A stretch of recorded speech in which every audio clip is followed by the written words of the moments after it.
This boy was betrayed in the most cowardly way imaginable, but the goddesses have bigger plans for him. The raiders are powerful, rich, handsome, and famous.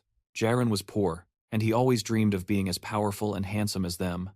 One day, no one could have imagined that this boy would end up being even more incredible than all of them. One day, the protagonist was furious. He had been unemployed for a long time, and his friend offered him a very bad job. "Why are you offering me something so bad? It's a dangerous job, but it pays very well. It's better for a warrior to die in combat than to die of hunger." Desperate for quick cash, Jairon accepts a dangerous job as a human shield in a raid. In an A-rank dungeon filled with the undead, his agent and broker, John Wyman, an A-class mage, is the one organizing the mission, so he will meet him there. The next day, at the mission site, the protagonist is already prepared. He looks at his phone and thinks that John Wyman should be meeting him there, but he sees no sign of him. He reflects that Wyman should have at least notified him of his absence, but then he thinks that, honestly, John Wyman would be much better off working with a superior hunter. Jairon knows he is a D-rank warrior raider, while Wyman is an A-rank mage. He has no idea why someone like that is working at a raider agency, since Wyman could join any guild, but is instead wasting his time. Jairon thinks it would be much better if he were in Wyman's position, but in his thoughts, his subconscious labels him as useless, making him feel a bit down. However, he is then called outside. A guy named Mingo approaches and says that they've met again. Jairon notices his presence and says he's been getting a lot of work lately. Mingo comments that this kind of work can be dangerous, but the pay is substantial. The protagonist agrees, and Mingo states that there's no other place for warrior-class raiders. He laments that kids these days have no appreciation for the sword, asking what's so appealing about launching fireballs from the back. However, Jairon internally admits it's not out of passion. He's practically starving. Anyway, Mingo suggests that they do their best, and then go out for a drink. The protagonist says that sounds good, but deep down, he's discouraged, mentioning that he's broke. But Mingo reminds him that he paid last time. Jairon feels slightly embarrassed, and Mingo notices, offering to pay again this time, but firmly stating it will be the last. The protagonist expresses his guilt for always depending on his friend, but thinks to himself that Miko is quite naive. After that, a man appears, instructing everyone to gather at the dungeon entrance, stating that they will enter in 30 minutes. Everyone there seems unmotivated, including the protagonist and his friend. Miko suggests it's time to get ready. Jairon is completely unenthusiastic. He tries to pass the time by checking his phone. When entering a dungeon, raiders need to be aware of two things. The first is the possibility of finding a fortune. Unexpected fortune found in dungeons can dull a raider's mind and lower their guard against the inherent dangers. While they can't think clearly, the dungeon tests the raiders to determine if what they possess is genuine luck or a tragedy disguised as luck. Suddenly, Miko interrupts his thoughts and asks if he's looking at his phone again. He mentions that Jairon always does this before entering a dungeon and asks if it's something interesting, like a girlfriend's picture. But the protagonist insists it's nothing. Still, he glances at the device again and sees a picture of him with his mother, promising to return safely. Then he heads into the dungeon. After that, everyone is already inside, and immediately, they encounter some zombies. Soon, a person shouts for the tanks to raise their shields and hold a straight line. He insists on the order and tells them to hold their position, even if it results in death. The protagonist thinks it's a terrible job. Meanwhile, the mages get to work and cast their spells shortly after. Magical forces begin to emerge, and the tanks hold their position while holding back the monsters. The magic cast by the mages destroys them. Jairon watches the monsters die, but he looks to the side and sees the Meteor Guild, a guild of mages known as the Rising Stars for a while. For a moment, he is pleased by their presence and thinks that if they are capable, it seems he doesn't have to worry about dying. After the battle, his friend is already drinking and asks if the boss room is the only area left. He also said that getting old isn't easy, and if he had known it would be like this, he would have played less as a child and leveled up non-stop. The protagonist replies that Miko is still quite young and at a higher level than him. Miko, however, asks if his friend got any good items, noting that quality items are dropping since this is an A-rank dungeon.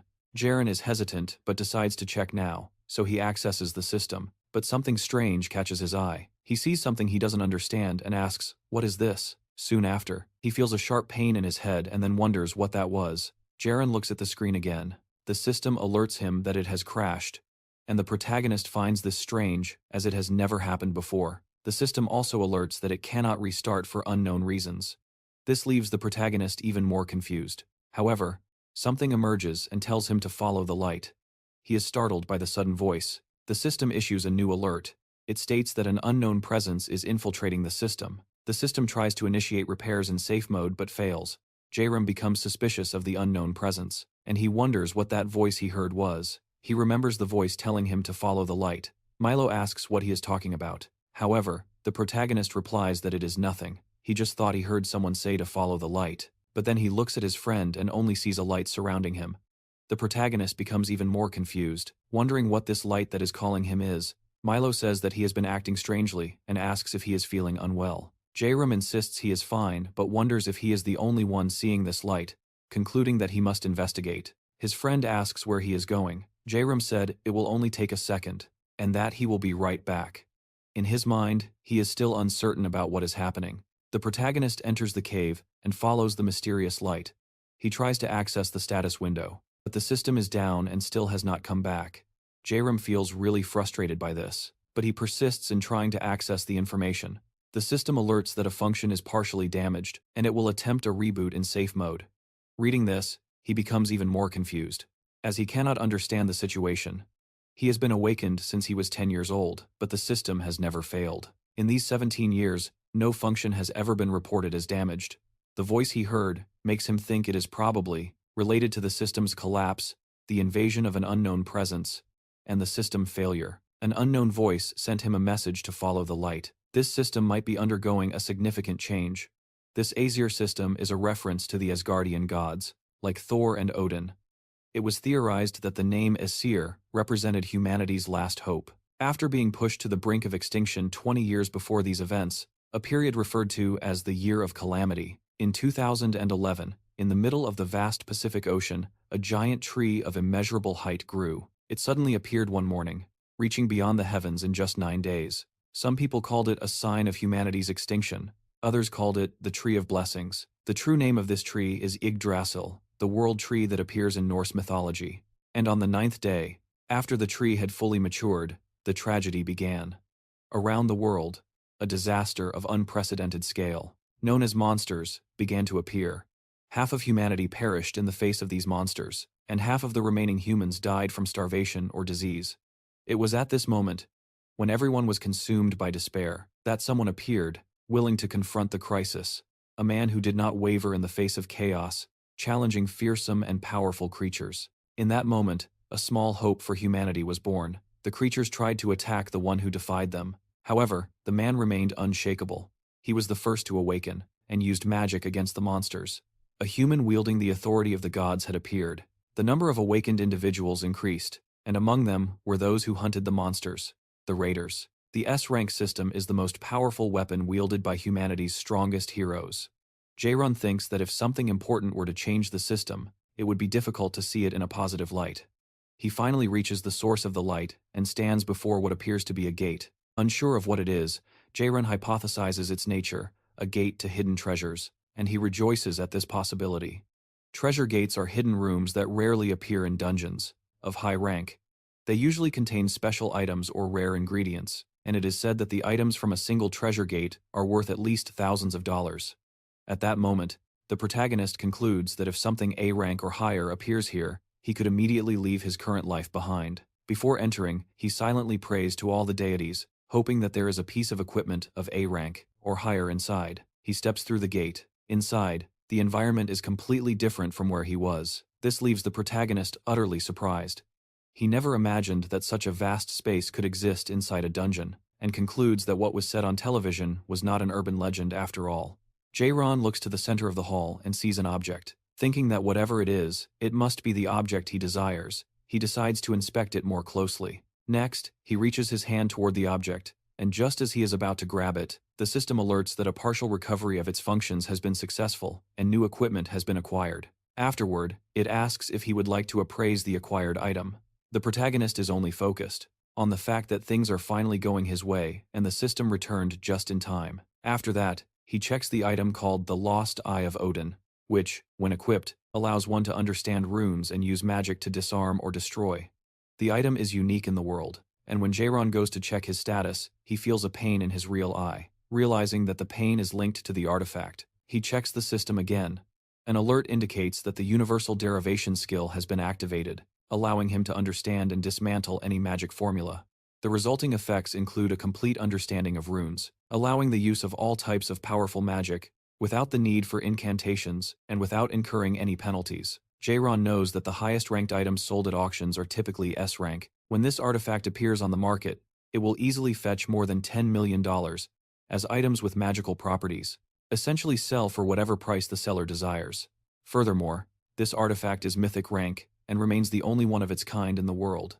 With this in his possession, Jairon believes he will no longer have to suffer or be constrained by guilds, nor will he be forced to act as a meat shield in dungeons. His miserable life is about to end before selling it. However, he considers it better to test the item first, as he thinks he will never find another item like this. He must use it at least once before putting it up for sale, however. The system warns that upon using it, the item will be automatically bound to him, and asks if he really wants to proceed. Jairon panics and immediately cancels the action, realizing he almost wasted the mythic level item. Which is hard to get. He has no reason to equip it, and if sold on the black market, it could be worth hundreds of millions of dollars. Despite obtaining an exceptional item, he has no desire to continue facing more dungeons, as he has spent 20 years doing so and his level can no longer increase. Besides the fact that the item might not be very effective if he uses it on himself, the glitch in the system is an unexpected complication. That could be called an unprecedented anomaly, however. Jairon is used to these annoying problems in today's world, where dungeons are a reality. Sudden events happening to raiders are common, and these situations usually fall into two categories: luck or tragedy. With that thought, Jairon wonders if he should start heading back. Outside, Milo tries to reassure the others that Jairon will be back soon, having just stepped away to check on something, so he asks the party leader to wait a little longer. As Jairon has already returned to the location, the leader announces that they will soon begin the raid. Jairon apologizes for the delay, and the leader says that acting alone will make things difficult. Hoping it won't happen again, apologizing once more, Jairon assures him it won't. His friend stares at him for a moment, and notices that he's acting a little strange. Mia then tries to cheer him up, telling Jairon not to be down, but the protagonist, with a smile, insists that he's fine. He even said he'll pay for the drinks tonight and can't be a freeloader forever. He heads towards the objective, and his friend is confused by this sudden change in behavior, wondering if Jairon has finally matured at 27 years old. Jairon thinks he has gotten away with it, for now he knows he is inside a dungeon, and since nothing that happens there can be exposed to the outside world, it becomes a lawless place. Spreading the news that he obtained a valuable item would be the same as asking to be killed. Waiting until the raid is over to sell the item as planned is no big deal. At the moment, avoiding suspicion is more critical. The leader states that, now that the vanguard has gathered, he wants to continue the raid. However, an explosion occurs above them, startling everyone, including the protagonist. He then scrambles to avoid being hit by the falling rocks. Completely confused by this sudden explosion, he wonders what just happened. But first, Jairon notices a purple mist spreading rapidly through the area. He recognizes that this is no ordinary event, but a type of poison gas affecting everyone present. Jairon knows that prolonged inhalation means certain death, and concludes he must escape the area immediately. Mingo calls out to his friend, urging him to get out quickly, as the mist looks dangerous. The protagonist agrees, saying they all need to leave. But suddenly, someone is hit. When he turns to check on his friend, Jairon sees that Mingo has been stabbed by a sword. He is incredibly shocked, completely caught off guard, and Mingo then collapses to the ground, leaving the protagonist stunned by the scene. Thinking he might be next, Jairon tries to flee. He runs as fast as he can without even looking back, the sudden sound of an explosion echoing in his mind. As he runs for his life, he also considers the poisonous mist enveloping the dungeon. Jairon seemingly finds the exit door, but the memory of his friend, Mingo, and the others who were killed forces him to stop, exhausted from running. He realizes these actions don't belong to a monster. Instead, they are clearly the work of a dungeon killer. The protagonist draws several conclusions about the situation and becomes extremely anxious, but for a brief moment, he thinks he should put those thoughts aside and focus on escaping. He refuses to die. Right after finding the magic item that could change his life, this thought even makes him break out in a cold sweat. However, someone is approaching in the distance. Jairon realizes he is about to be attacked and becomes frightened. A stream of fire is launched in his direction, but he manages to dodge the attack just as it grazes him. The attacker comments that he knew Jairon would be able to survive. When the protagonist sees him, he recognizes him as John Wooming, the same agent who employs raiders. John Wooming says he warned him about his visit today. The protagonist confronts John Wooming and asks if he is responsible for this. John Wooming knows about the spreading poison mist, And about the attack on the Meteor Guild members, he laughs at the situation and confirms that he is indeed the mastermind behind it all. The protagonist is shocked by this confession. He first tries to understand the situation and asks John Wooming about his motivations. John Wooming replies that he did it at a client's request. He also mentions that many people dislike the Meteor Guild. They greatly underestimated the other guilds, and it wouldn't be surprising if people hated them. A dungeon killer is the term used to refer to those who exploit closed dungeons to kill people inside. Based on the circumstances, the surprise attack on the Meteor Guild this time was carried out by exploiting a blind spot. Jairon is worried about this development and wonders if he can defeat his new enemy, but he quickly concludes that it won't be possible because William is an A-rank mage and one of the geniuses within the top 2% best in the country. The protagonist, on the other hand, knows that he is only D-rank, neither particularly skilled nor weak, just average. He shouldn't even be a target since he's not a member of the guild and is only there to provide support, so he concludes that he simply needs to remain silent. With the Aster system currently offline, there's no guarantee he can escape. It's unfair, but he has no other choice. He is overcome by a sense of helplessness as he remembers his comrades. Jay clearly feels the desire to avenge those who fought with him on the front lines, especially his friend Michael. But in reality, he is powerless. The protagonist thinks the best thing to do is to pretend nothing happened today. He knows that as Yggdrasil grew, the world became tragically intolerant of the weak. However, Jonathan gets his attention and then launches a fire attack in his direction. The protagonist manages to dodge this attack, surprised to have been targeted as well. He concludes that if he had reacted a moment later, he certainly would have died. With a sinister smile, Jonathan glares at him and says that the target in today's dungeon wasn't just the Meteor Guild. He then launches more attacks, forcing the protagonist to retreat. Even without a direct hit, Jay is still injured.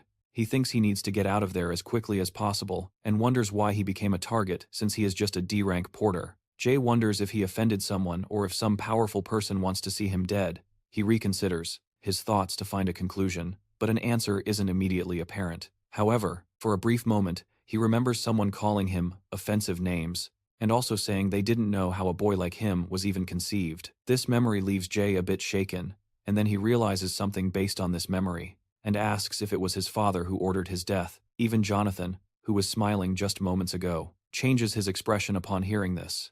He looks shocked, but his reaction is fleeting, as he soon begins to laugh loudly at the protagonist. Jonathan says he is quite perceptive, and that's why he likes him. Jay looks down as he processes these things, precisely because memories of his past are resurfacing. Then he has another question. Recalling his mother in a morgue, he asks if that same person also made a request like this 5 years ago, in the winter. Surprised, Jonathan says he didn't think Jay would realize that too. With a sarcastic smile, he declares that the protagonist is incredible. This reaction provides Jay with a partial answer. John Wooming continues, saying he doesn't understand why his father would order his wife's death only to reject his own son afterward. He launches another attack, but the protagonist coldly dodges John Wooming's flames. John calls it shocking and asks if Jerry Hill doesn't agree, confirming that's exactly what happened. He bids the protagonist farewell, but this time, Jerry Hill doesn't move. He stands still, trying to get out his last words, but before anything can happen, a light appears from the system. It's an item that seems to have activated. Back in the fight, John Wooming mockingly asks if the protagonist said something. He even pulls back his hood to hear better, but then he's startled by what he sees. Looking at the protagonist, he sees a powerful light surrounding him and wonders what kind of magic it is. The ground beneath Jerry Hill begins to crack, but the protagonist doesn't seem to notice. Lost in thought, John Wooming feels the mana growing stronger and wonders what is happening over there. Something strange is happening, and he wants to end it quickly, so he tells Jerry Hill that their game ends here. He tells him to die this time, then unleashes his strongest attack. His chain of fire closes in on the protagonist, but he remains motionless in the same spot. At the last second, just before being hit, Jerry Hill's eyes snap open, and that action alone is enough to stop the enemy's attack. John Wooming is utterly shocked. He couldn't believe such a thing was possible. Jerry Hill, in turn, has his injured eye replaced by a better one. The system alerts that the Lost Eye of Odin has been equipped. The item is now bound to the user. Jerry Hill knows he can no longer sell the item, and the system alerts him that he has a blank card he can use. Frustrated, John Wooming screams that this is impossible. Realizing the protagonist's magic has awakened, Jerry advances on his enemy and calls him by name. He vows to kill him in the most painful way imaginable. Then, the system alerts that the electric chain skill has been copied, making it possible for the protagonist to use it immediately. He turns the tables on his opponent, summoning multiple chains. John Wooming panics and asks how he did that. It took him years to master that magic. A D-rank warrior shouldn't be able to use it so easily. He says he doesn't understand how the protagonist managed to use such a high-level spell, and asks if his opponent thinks that this is enough to defeat him. Jerry Hill replies that he doesn't know the answer, but he's about to find out. He then attacks his enemy. John Wooming manages to dodge a few chains, but the attacks are coming from every direction. The protagonist is toying with his prey, attacking his opponent indirectly and forcing him to run. Enraged, John Wooming tries to counterattack once more, but the protagonist counters with his own chains. But then, the protagonist's system alerts him that the universal derivation skill has been activated. With this, Jerry Hill redirects the enemy's chain right back at him, forcing the man to witness his own ability being used against him. John freezes in terror. Realizing he will die if he does nothing, he decides to summon a shield using his new magic eye. The protagonist activates universal derivation again, and John's shield shatters, making it impossible to dodge the attack. The man is hit directly. With the battle already won, the protagonist approaches his defeated enemy and sees that, although weakened, he is still alive. John did not expect this outcome, and now begs for his life.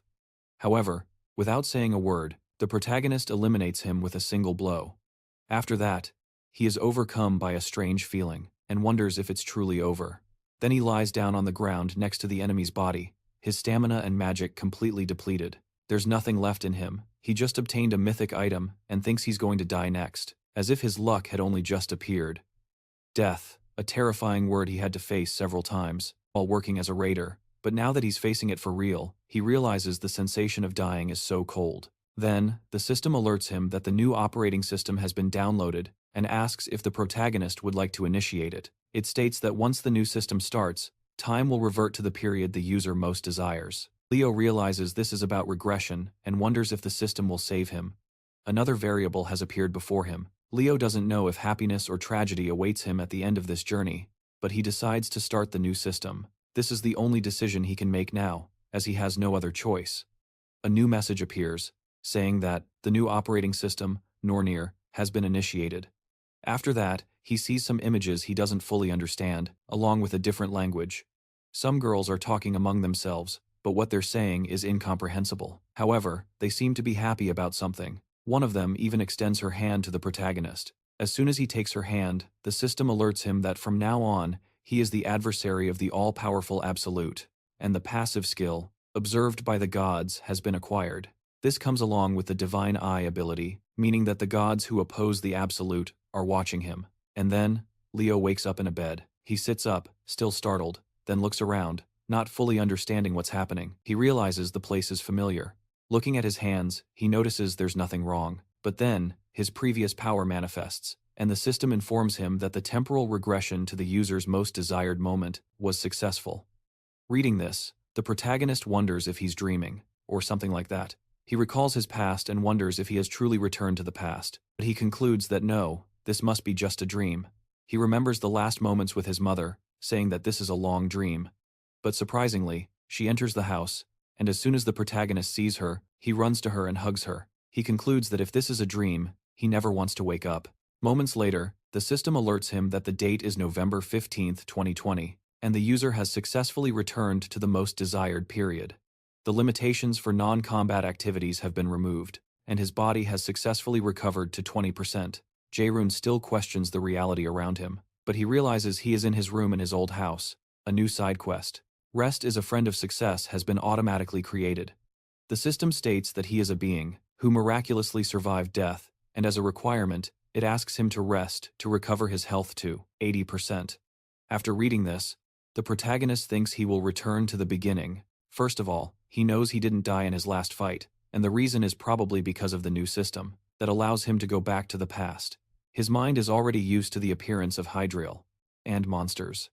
It's not the first time Jairon has faced such strange phenomena, and if he's learned one thing in situations like this, it's that quickly assessing and adapting to the environment is absolutely essential. If the system's information is correct, this day is 11 years in the past, when he was in the 3rd year of elementary school. He also realizes the new system's name is Nornir, but honestly, this whole experience of going back in time still feels like a dream. However, he is gradually getting used to it. and after checking his calendar, he notices something for certain. Jairon sees a reminder on the calendar stating that he must enroll in LOST Academy and choose the combat class no matter what.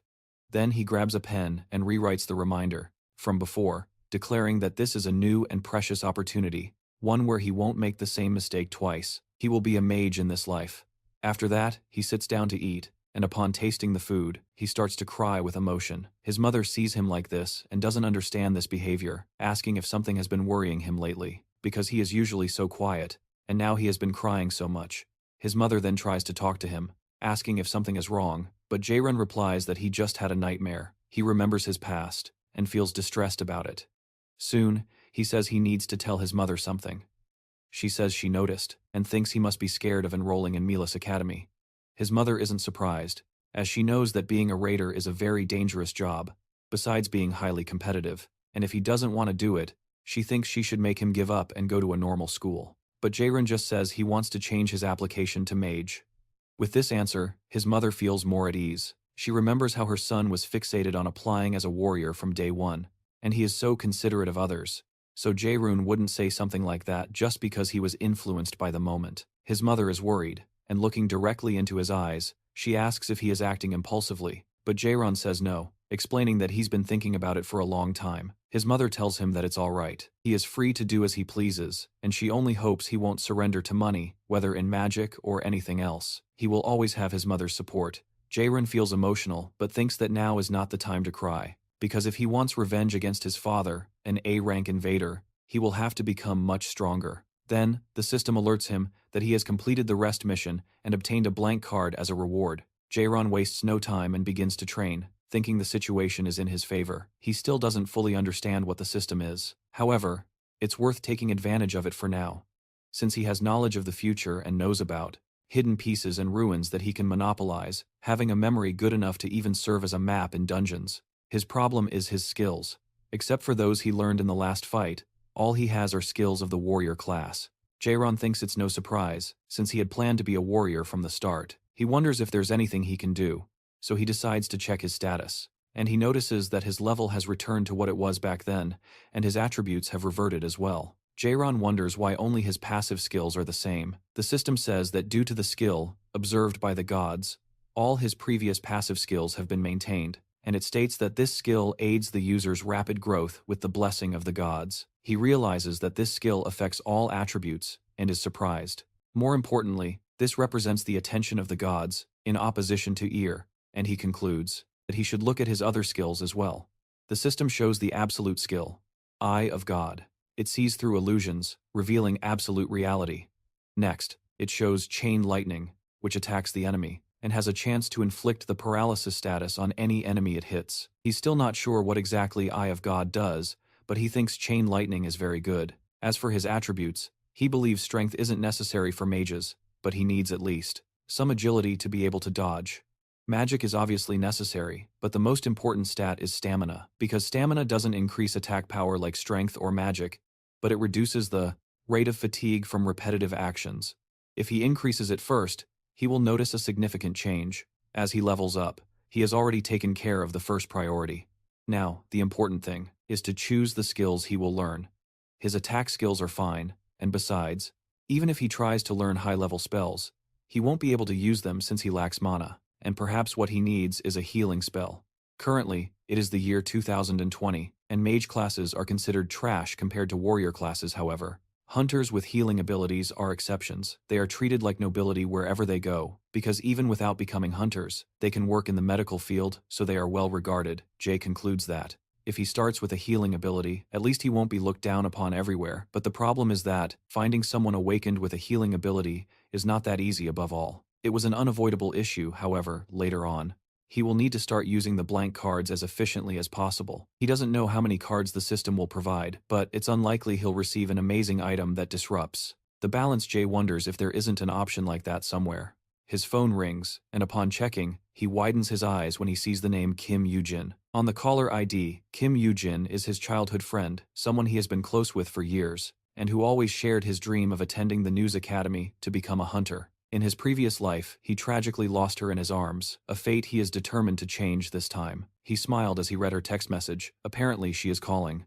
to meet Saint Ilseonium at her seminar. This news fills him with happiness, since Saint Ilseonium is known for her magical ability, particularly in sacrifice magic without hesitation. He gets up, grabs his hoodie, and quickly informs his mother that he will be back soon. As soon as he leaves, he checks his phone again and lets Kim Yujin know that he is on his way. Meanwhile, a luxurious Rolls-Royce speeds through heavy traffic inside. Saint Yoon sits in silence, surrounded by a full schedule, as her manager updates her on the day's events, worried. The manager asks if she is okay, noting that she has been pushing herself too hard lately. She reassures him, saying she is fine, but a little tired, reminding him that sacrifice often means giving up one's own vitality. Meanwhile, the manager looks visibly anxious, wishing there was someone with healing abilities comparable to Lady Seongji's. He fears it's only a matter of time before fatigue takes its toll on her. Meanwhile, our duo finally arrives at the event venue. The girl looks eager, practically pulling our hero through the crowd when they stop. The boy teases her, asking if she only brought him along because she was afraid of getting lost.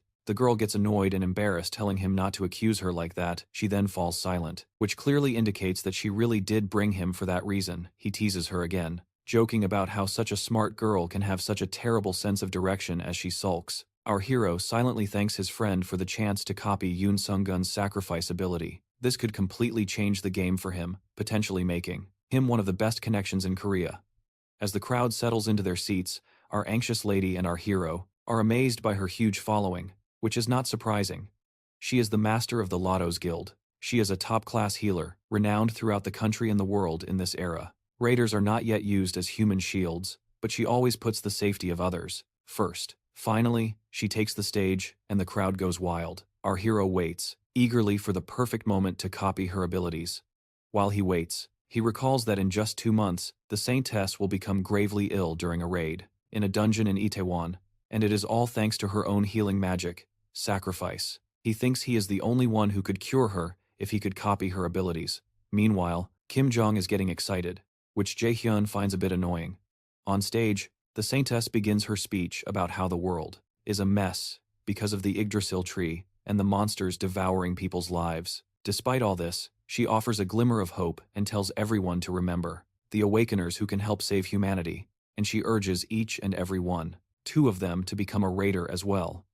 As her speech concludes, the fans are ecstatic, and Jae-hyun acknowledges her words too, stating that since it is not an easy task to fight monsters on the front lines, everyone feels reluctant to become a raider. He is a living example of that himself, because he also wanted to sell the Eye of Odin to avoid raiding for money. As they walked on, she could not stop talking about the Saintess, while our hero kept teasing her, which really annoyed her. He then mentions that he already called her mother earlier to pick her up, due to her terrible sense of direction. She suggests he get a ride with her mom, but he declines, saying he has other things to take care of before leaving. He casually mentions changing his career to focus completely on magic and hints that he will need her to teach him later. With that, he leaves without explaining why he changed his career plans, leaving her feeling disappointed and alone. Our hero starts looking around and finally spots the Saintess's car. A smile spreads across his face as he heads towards the car. But the manager notices his approach and says that at the moment, they are not accepting visits from fans. But the young man boldly states that he is here to meet with director Yoo Seon, and the manager sighs, clearly irritated at having to deal with yet another invasive fan. The man arrogantly tells the boy to leave and reminds him to respect her privacy, mentioning that even the director would be bothered by his presence. The boy insists that he is not here for a fan meet and greet. To convince the manager, he reveals that he knows Lady Chung-eun is suffering from an incurable disease, and boldly claims that he is the only one who can cure her. The manager is shocked to hear this and becomes absolutely furious, grabbing our hero by the collar and demanding to know where he heard such a thing. But the boy calmly reminds him not to cause a scene and gestures towards the onlookers. At that moment, the lady herself lowers the window and addresses our hero directly, asking if he can stand by his words. He confidently says yes, assuring her that he can indeed cure her illness. Although she hesitates to let our hero approach, the lady decides to give him a chance, knowing that, if he is lying, it will soon be discovered. However, his unwavering confidence makes him even more suspicious to her. She instructs her manager to make time for the boy and arrange for a quieter place, where they can discuss this in private. Once they are settled in a more quiet location, the lady gets straight to the point and asks how he knows about her illness. The boy apologizes but bluntly states that he cannot reveal his source to her, making it clear that if he is forced to disclose it, he will not treat her illness. The lady laughs at his audacity and moves on to the next question, asking how he plans to treat her. Jairon is honest and tells her that he intends to copy her sacrifice ability. The lady is shocked to hear this, and the manager grows impatient, after yelling at our hero, questioning if he even understands the meaning of a unique ability and demanding to know how he plans to copy something that belongs exclusively to the lady. Before we continue, here is some background on unique abilities. They are essentially S-rank skills, the highest rank, obtained only through bloodline inheritance or individual ability manifestation. Unlike other abilities learned through calculable formulas, unique abilities have impenetrable formulas, making them impossible to copy. This monopoly keeps them exclusive to certain individuals or families. The boy calms everyone down, stressing that, if he did not know all of this, he would not have come here in the first place. The lady immediately tells her irritated manager to calm down, assuring him that they will hear the boy out. She asks if he can really do what he claims, to which the boy confidently agrees. We also learn that, due to the penalty from her unique ability, sacrifice, she needs a skill of an equal or higher rank to cure herself. Ironically, she cannot use her own ability on herself, because her sacrifice skill requires a sacrifice to the gods, preventing her from healing her own body. Finally, the lady gives him the green light to proceed as she glows with her magic. Jerry feels ecstatic and immediately copies her skill as the system window appears, asking if he wants to register the new sacrifice skill on the blank card. Confidently, the boy says yes. As soon as he finishes copying, he activates his sacrifice skill, demonstrating its power by summoning it in the palm of his hand, leaving them both shocked at the sight. Our hero decides to proceed with the negotiations, before healing her. But first, let's check the stats of this skill. The first benefit is that it creates a healing wave to heal multiple allies and removes debuffs. Secondly, when used on undead monsters, it transforms into an attack skill, called Judgment of Light. Lastly, since the skill was copied, using a blank card, there are no inherited penalties. The lady asks what he would like from her group. She says this openly, but inwardly. She feels confident that dealing with this middle school student will be easy, especially since she is the representative of the Lotus Guild. The boy gets straight to the point, asking her to sponsor him. The lady laughs, asking if he wants her sponsorship just to help him grow as a raider. Without hesitation, he confirms it, explaining that it is his ultimate dream, and that he needs the resources, connections, and support that come with sponsorship to become stronger. Impressed by his determination and skills, the lady readily agrees to sponsor him, but she imposes one condition. As soon as our hero hears this, he is quite surprised to see that even though she is not in a strong position to negotiate, she holds her ground. The lady reveals that her illness is a personal problem and has nothing to do with the Lotus Guild. What our hero wants is not entirely in her hands. He is asking for the support of the entire guild, which has no reason to favor him. Our hero tells her to state her conditions, and if they make sense to him, he will decide whether or not to shake on it. His mind races with all the possibilities she might be planning, but she surprises him by simply asking if he would join the Lotus Guild. The boy immediately asks if she is serious about recruiting him. The lady then lists several reasons for recruiting him. First, he revealed the information, confidential information about the illness of the Lotus Guild's representative, which few people knew, demonstrating exceptional information gathering skills. Secondly, he perfectly copied her sacrifice skill, something she has never seen before. She is curious to see if there is anyone else in the world like him, who can do the same. The boy feels awkward hearing this, knowing he cannot tell her the truth, who only knew about her illness because he regressed in time and could only copy skills thanks to his cheat system. The lady then leans uncomfortably close to him and declares the third reason for recruiting him to the guild, which is that despite being a middle school student, our boy didn't even flinch when facing the representative of the Lotus Guild, and she likes the courage he just showed. In his past, the Lotus Guild collapsed shortly after her death. Now that she is here, he is sure that joining the guild would help him evolve quickly, but he wonders how they can make a contract since he is a minor and hiring underage people is illegal. With a smile, the lady reminds him about the right of priority negotiation. It turns out our hero actually knows about this. The right of negotiation. Priority is a guild privilege to support the growth of an apprentice raider who has not yet reached the age of majority. As soon as they come of age, that guild has the right to make a contract with the apprentice, before any other guild. Jairon never thought he would use an advantage like this, especially after being rejected even by the most despicable guilds in the past. The lady seems to have taken a liking to our hero, and the boy stands up from his seat, saying he will heal her immediately. Although her offer is obvious, he decides to focus on the treatment first, before finally accepting her terms. While he stands right over her head, the manager doesn't seem thrilled about our hero healing her. Although he no longer doubts our boy after witnessing his powers firsthand, he is still cautious, fearing that our hero might use something cursed or suspicious, especially because even the best doctors failed to cure her.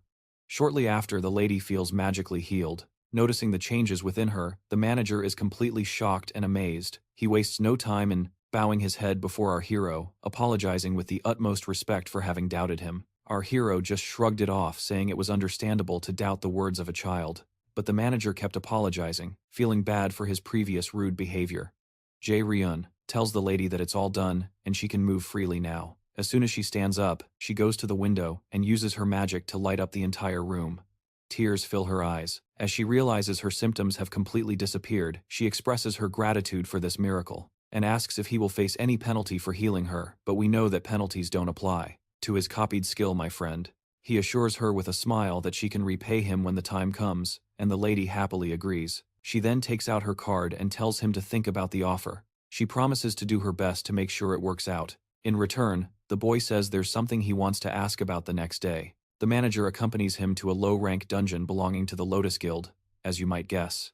He's there to improve his skills, aiming to become the best at the academy, and the guild ensures he has all the essential items. They have everything ready and even lend him some extra equipment. This gear is usually reserved for guild members, but the manager warns him that entering the dungeon alone can be risky. When asked why he insists on going solo, Kai simply says he wants to push himself. As a safety net, the manager hands him a stone, explaining that it's a teleportation stone. If he breaks it, he'll be transported outside the dungeon gate.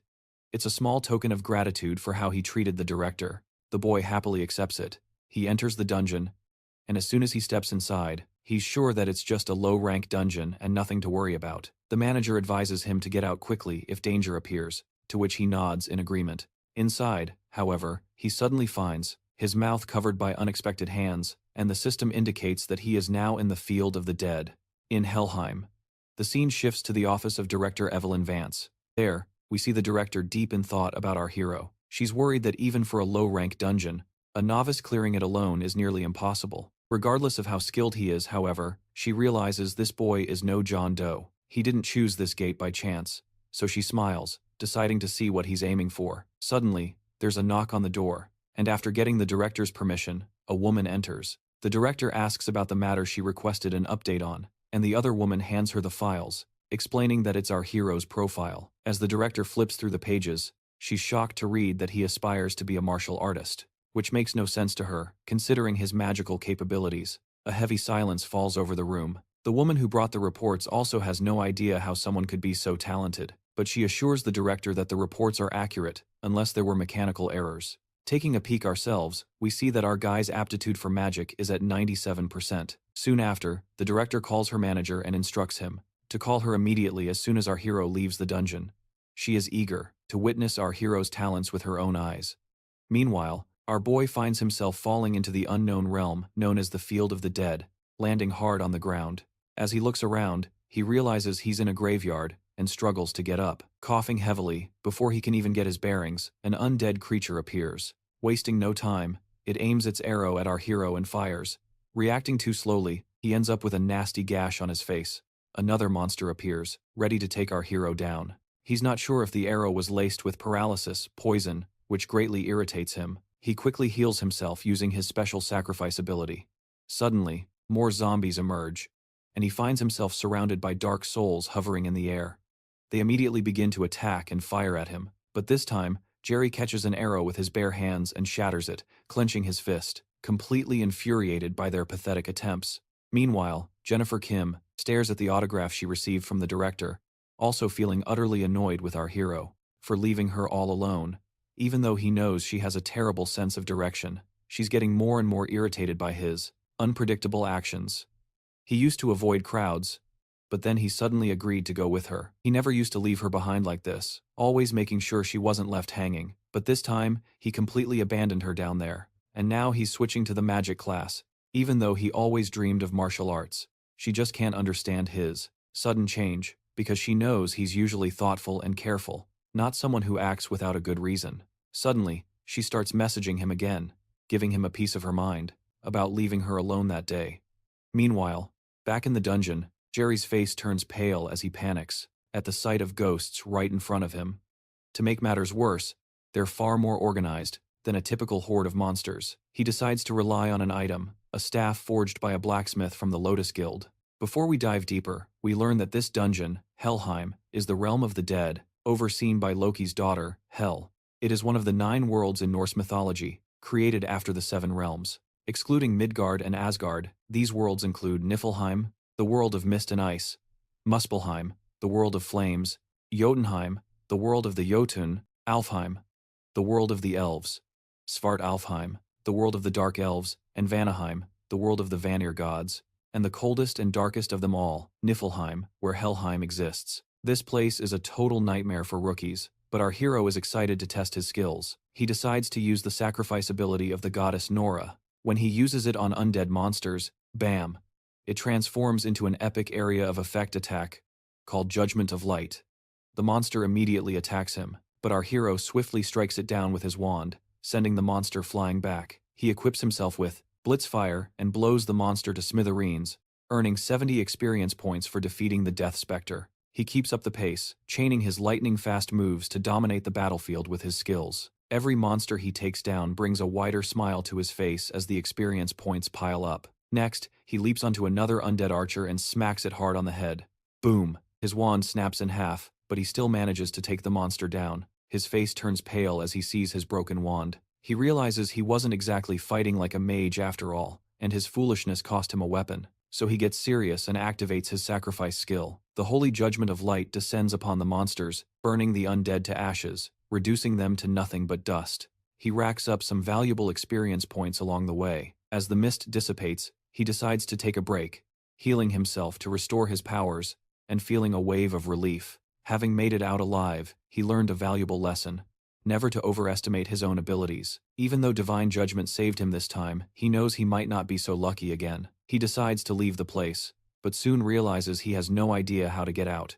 He sighs, and decides to use the teleportation stone. But before he can, a terrifying mana aura approaches from behind. When he looks back, there's nothing there. Suddenly, he feels something closing in, and in the next moment, he feels himself being suffocated. He raises his broken wand and stabs it into his own thigh. Unsure of why he's hurting himself, he makes certain not to let out a single scream, lest he attract any unwanted company. Little does he know, a horrendous monstrosity is lurking right behind him. Just then, the system intervenes, revealing that the dungeon boss, Nightshade, has appeared, and the level difference between our hero and this boss is like night and day. The system practically screams at him to flee the dungeon as fast as possible. He tries to grab his teleportation stone, but before he can, the monster pounces from behind, knocking the stone from his hands. He's thrown against the nearby wall and starts coughing up blood as his HP plummets. The system immediately tells him to use a healing item, but it seems he has no time for that, because the monster is already upon him, launching another attack. As he braces for the worst, the monster in front of him freezes solid, leaving him staring in disbelief, wondering what the hell just happened. That's when a voice, a female voice, echoes through the cave.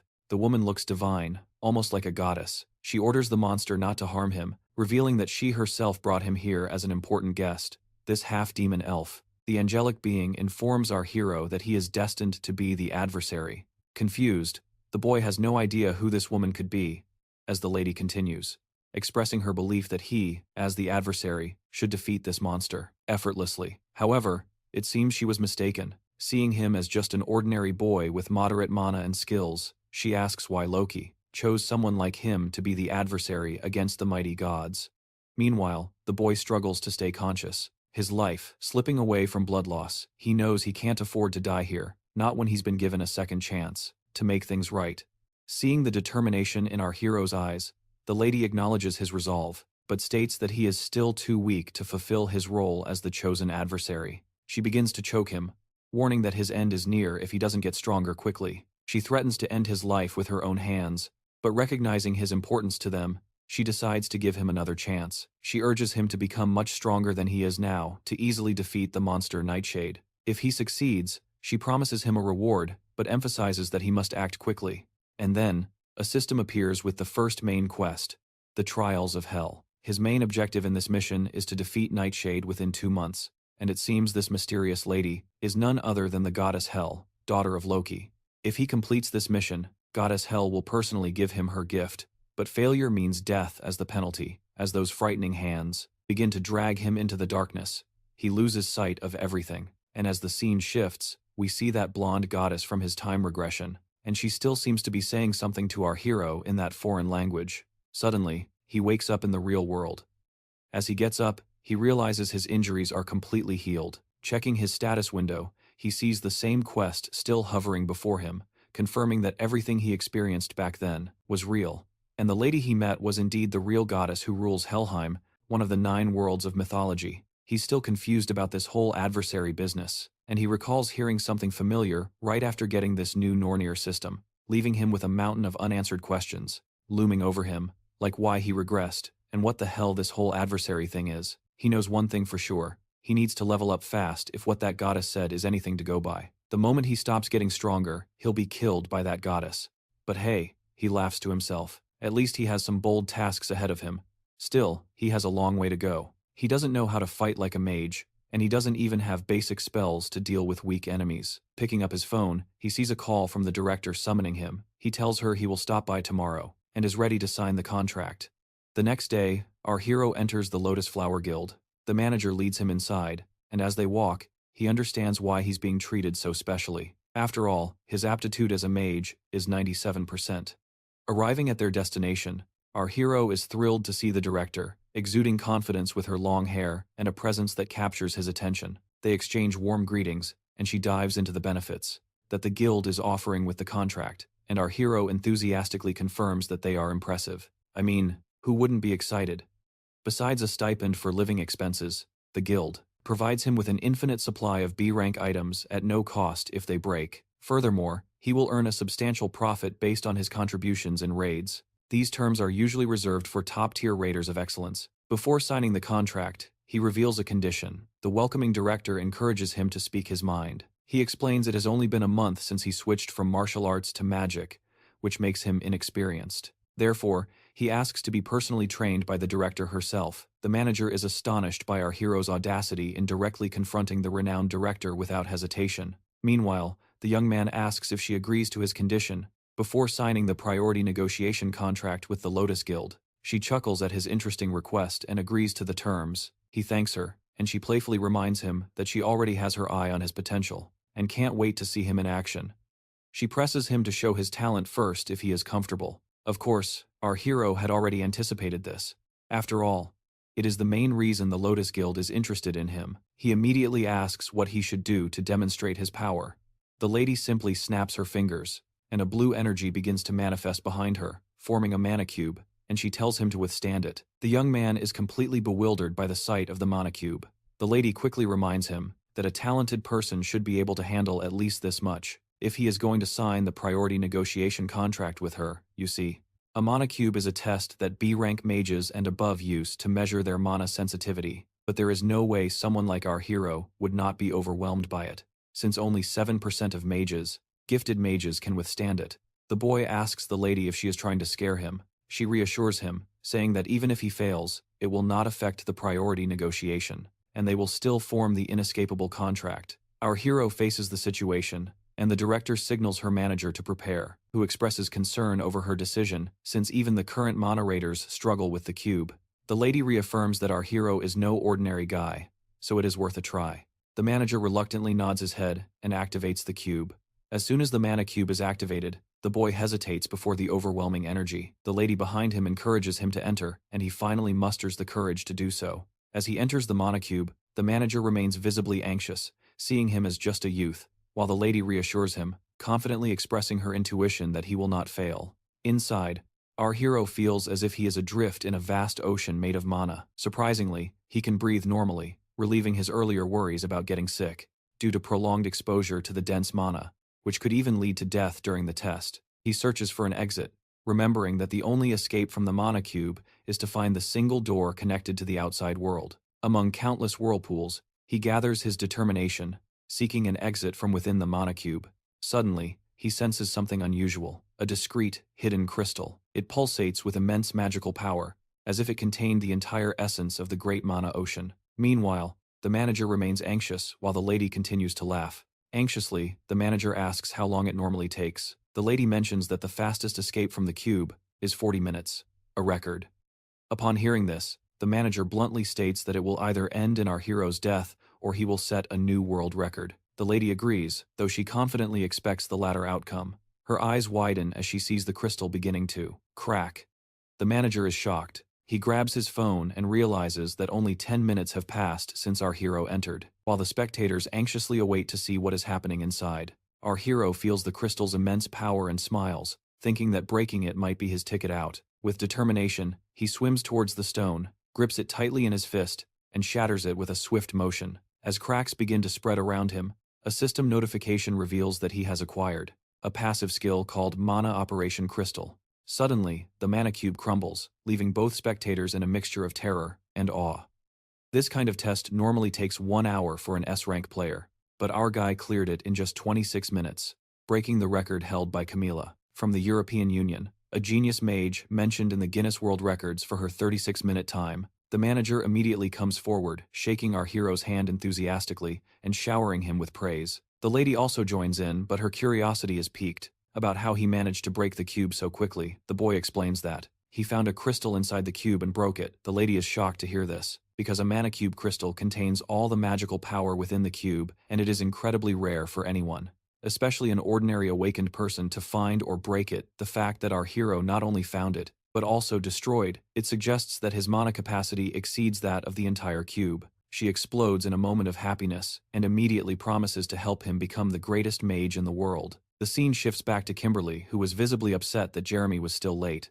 Our hero's mother is beside Kimberly, confirming that he is indeed late and also not answering his calls. Suddenly, a flashy and familiar Rolls-Royce catches the attention of the two ladies. They are surprised to see our hero getting out of such an expensive car, completely leaving them speechless. How could he afford something like that? Jeremy immediately notices the ladies and waves happily. While his mother is anxiously worried if her son is involved in something suspicious, Kimberly is furious to see him so relaxed. As soon as they are settled in the room, the girl immediately starts demanding answers, asking why he switched to the magic class. Our hero casually explains that martial arts just weren't working for him anymore, and he had already filled out all the paperwork for the magic track. She keeps insisting for more details about his decision, but he changes the subject and asks why she showed up. He then asks if her parents are at work, to which she agrees, explaining that's why she is spending the night with our hero's mother's blessing. Later we learn that her parents work at a monster processing factory, shipping creatures overseas, which keeps them always busy. And whenever she is alone, she usually spends time with him, since our hero's mother is a good friend of her parents. Moving on, the boy asks her to teach him the theories of magic.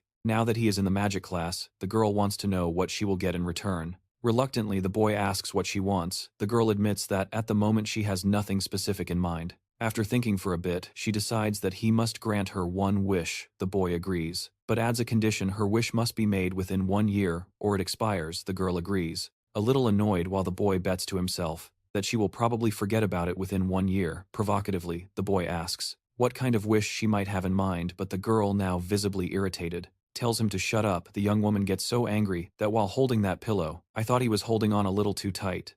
Did you see that too, or was it just my imagination? Let me know in the comments.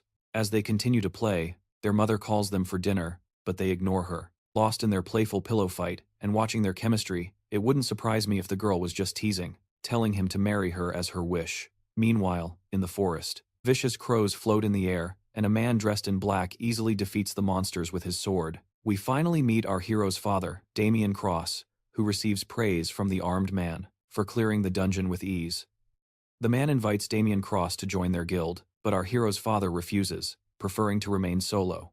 The armed guy practically begs our father to join, promising all sorts of respect from the Scarlet Guild, but the man in black just scoffs and calls him stubborn. Then, out of nowhere, the father starts summoning these strange things like chains, and also talks about humans being greedy, as if he's giving a lecture. He then vanishes into thin air, leaving the armed guy scratching his head after this creepy encounter with this assassin-like father who, let's be honest, looks younger than our own hero. We return to the instructor, who is giving a one-on-one lesson for his first magic class. The lady decides to jump straight into combat and challenges him to try and land a blow on her. The boy hesitates, but realizes he has no choice. He lets out a sigh and positions himself carefully, ensuring there are no openings. Using his knowledge of martial arts, he throws a punch at her, expecting a reaction. The woman stands still, smiling, and the impact of his blow creates such a huge disturbance that everything is obscured in a cloud of dust. When the dust settles, our hero sees his punch, being effortlessly caught by the lady, who handles it as if it were nothing, leaving him completely terrified. She smiles confidently, and the boy quickly retreats to a safer distance. It seems he underestimated her just because she's a healer. Now he's sure that she has the power of an S-rank raider. After that punch, she analyzes his movements, noting the martial artist's habits in his stance and attack. She points out that mages don't usually attack this way. The instructor then asks him if he knows the difference between martial arts and magic. The boy says that martial arts is all about fighting up close, with swords and things like that, while magic is more about attacking from a distance. She nods in agreement, and adds that magic classes are about weakening enemies from afar, while martial arts finish them off face to face. Then she tells him to get ready because she's going to attack him to show what mage combat is really like. She assures him that she can heal him if things get complicated. He's a little nervous, but prepared. The lady concentrates energy at her fingertip and fires an intense laser beam of energy. The boy quickly rolls for cover as the lady tells him it's his turn to attack. He activates his lightning chain power and fires lightning arrows directly at her. There's a huge explosion as the chains strike their mark, but the woman stands there without a single scratch. She's surprised he possesses an A-rank ability, but reminds him it's only useful if it hits the mark. Then she retaliates with her own arrow aimed straight for his face. He's startled and ends up taking the arrow head-on, yet despite being injured from head to toe, he remains on his feet, impressing the lady with his resilience. But then she decides to go all out, launching a barrage of blue lightning at him. This time he immediately uses his absolute calculator ability, and the magic disintegrates, leaving the lady shocked. She can't believe that he reversed her attack and neutralized it in such a short amount of time. The lady is once again left in awe, and asks him if there are more surprises. He's hiding. Our hero just tells her to find out for herself. And with that challenge, the ground right in front of her begins to crackle with intense energy. She takes a direct hit but manages to deflect it with her hand, although her hand is trembling from the impact. She is absolutely perplexed by how quickly he managed to launch that attack. Meanwhile, he sends a barrage of arrows in her direction, but she quickly raises a shield to protect herself. She becomes curious about why he is casting chantless magic, since casting for a mage normally requires a deliberate process. Experienced mages can reduce the chant for lower-powered spells, but each of his attacks is equally potent, making her doubt that he is casting without uttering a single word. On the other hand, our hero is almost exhausted and can't gather enough mana, enough to continue attacking, so he just says that she's a monster for being so resilient. The lady approaches him with a smile, saying that he is an interesting boy with a lot of potential, but she points out he's still inexperienced, catching him by surprise and knocking him to the ground. Just like that, he has no idea how it happened, while she simply attributes it to her years of experience thinking about his skills. She praises him for his close-quarters combat skills and how he can cast magic seamlessly. She is impressed by his ability to unravel spells using that reverse calculation trick, thinking that he could create a unique fighting style. She tells him she will take him under her wing from now on, officially becoming his teacher.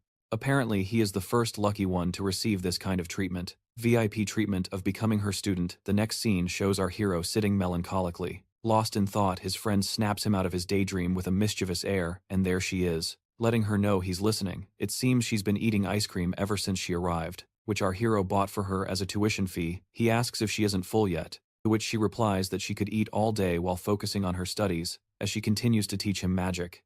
The system window reveals that his knowledge of magic has increased, and his efficiency in using magic has increased by 5%. The boy is getting tired of these persistent notifications. Whenever he learns something new, they start to annoy him. The system seems to be constantly pushing him to grow. All the while, it seems even Miss Kim finds it very strange just how quickly he is absorbing things. He has learned more in 2 days than most people would learn in 2 months. But the boy downplays it, saying there's nothing surprising about it, since she herself can memorize forms just by looking at them. This annoying girl gets even more irritated and demands that our hero call her teacher. Her irritation seems to stem from the fact that he's learning everything so quickly. Despite her having been in the field of magic for much longer than him, she's worried that he'll surpass her sooner or later at this rate. The boy sighs and reluctantly calls her teacher. He reminds himself that he certainly has a natural talent for magic, so of course he's learning faster. But let's face it, he's pushing himself to the absolute limit to learn magic as fast as possible, because he doesn't want to get completely screwed over by God. The lady then recalls that when he said he was going to pursue the arts, martial arts, she was really surprised, and she now starts to yell at him for his decision to abandon the field of magic, asking why he would even think of leaving it, even though it was a perfect fit for him. While Eugene and Jairon are in their study session, Jairon sees a vision of a man's face, one connected to the events of his past life. Eugene snaps him out of his reverie, asking if he's training for the practical exam on his own time, and he affirms that a different teacher is helping him train for his practicals.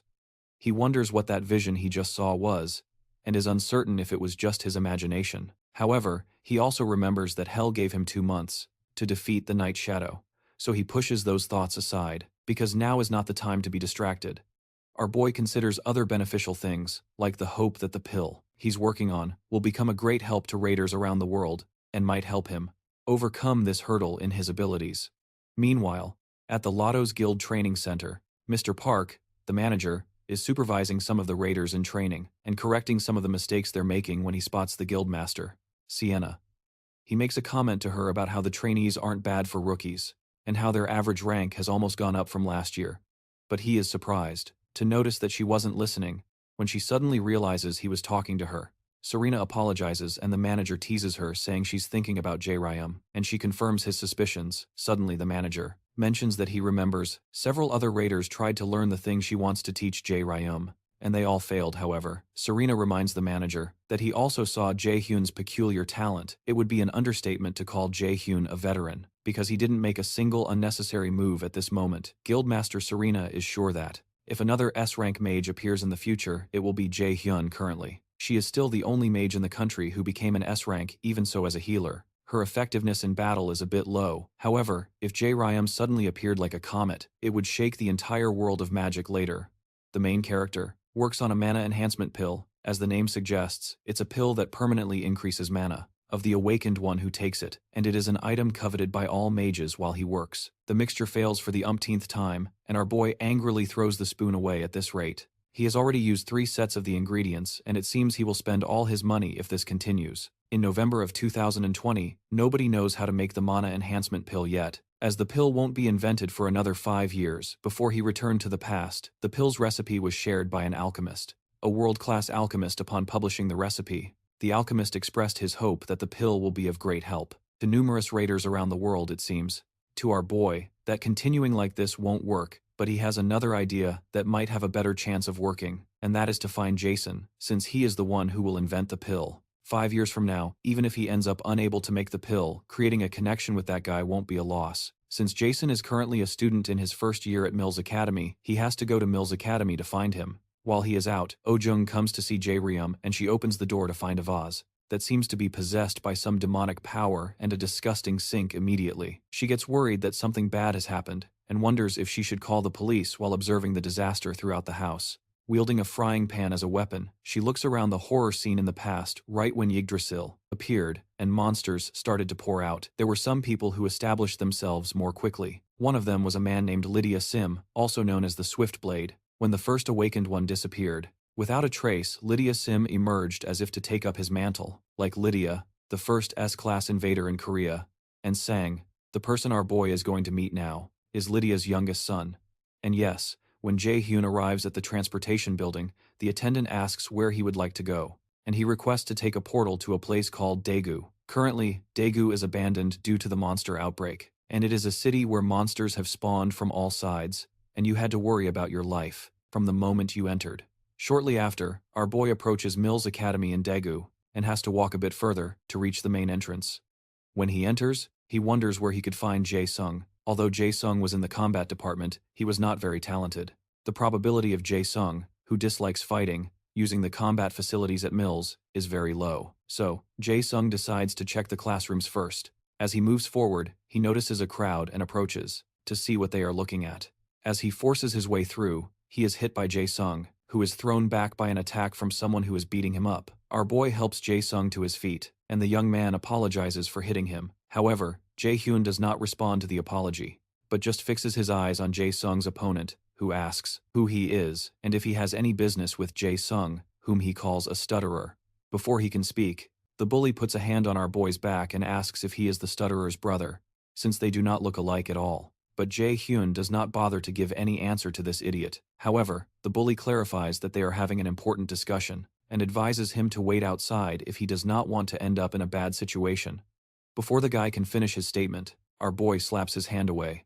Finally, Jae-hyun tells the boy it would be better if he went to the infirmary and asks if he can walk, but Jae-sung just stares at him in confusion. Annoyed, the bully steps forward and grabs Jae-hyun by the collar, calling him a bastard. The bully angrily demands to know if he does not understand when spoken to politely, and asks if he wants to die. However, our boy mentions that this is the second time someone has grabbed his collar, and he does not know why people keep doing it so often lately. He remembers his classes with Yu Jung about having a clear image in his mind, then calculating the magic formula, building the spell, and then executing it. Remembering that, the image our boy chooses is a ray of light that shoots out like an arrow. Suddenly, the system alerts him that the skill called Holy Arrow has been activated. Just by pointing his finger, our boy launches a blast from the Holy Arrow into the big guy's chest, and sends him flying back, spitting from his mouth as the big guy screams in agony. Jason watches in shock as he realizes that this stranger has just cast a spell without an incantation. The other spectators also wonder what the hell just happened, wondering how this guy was able to cast a spell and fire a holy arrow that shattered the arm of a potential warrior. As the students begin to comment that perhaps the big guy is just weaker than he seems, the big guy grows enraged. If this continues, his reputation will be ruined, so he vows not to let this scoundrel get away without leaving a mark. Clutching his broken arm, he generates a sword. When Jason realizes what's happening, he shouts for Jae-hyun to be careful. But the enraged bully swings his sword, aiming to injure Jae-hyun. As the blade closes in on his face, Jae-hyun remembers how Master Seong-eun taught him to create a uniform mana barrier around his body, so that attacks would harmlessly bounce off. He immediately activates his mana barrier, and the bully's enormous sword ricochets off it, like rubber, flying out of his grasp. A look of pure terror crosses the big guy's face, but he can't react quickly enough, because our boy immediately grabs his face and asks if he's finished with his little tricks.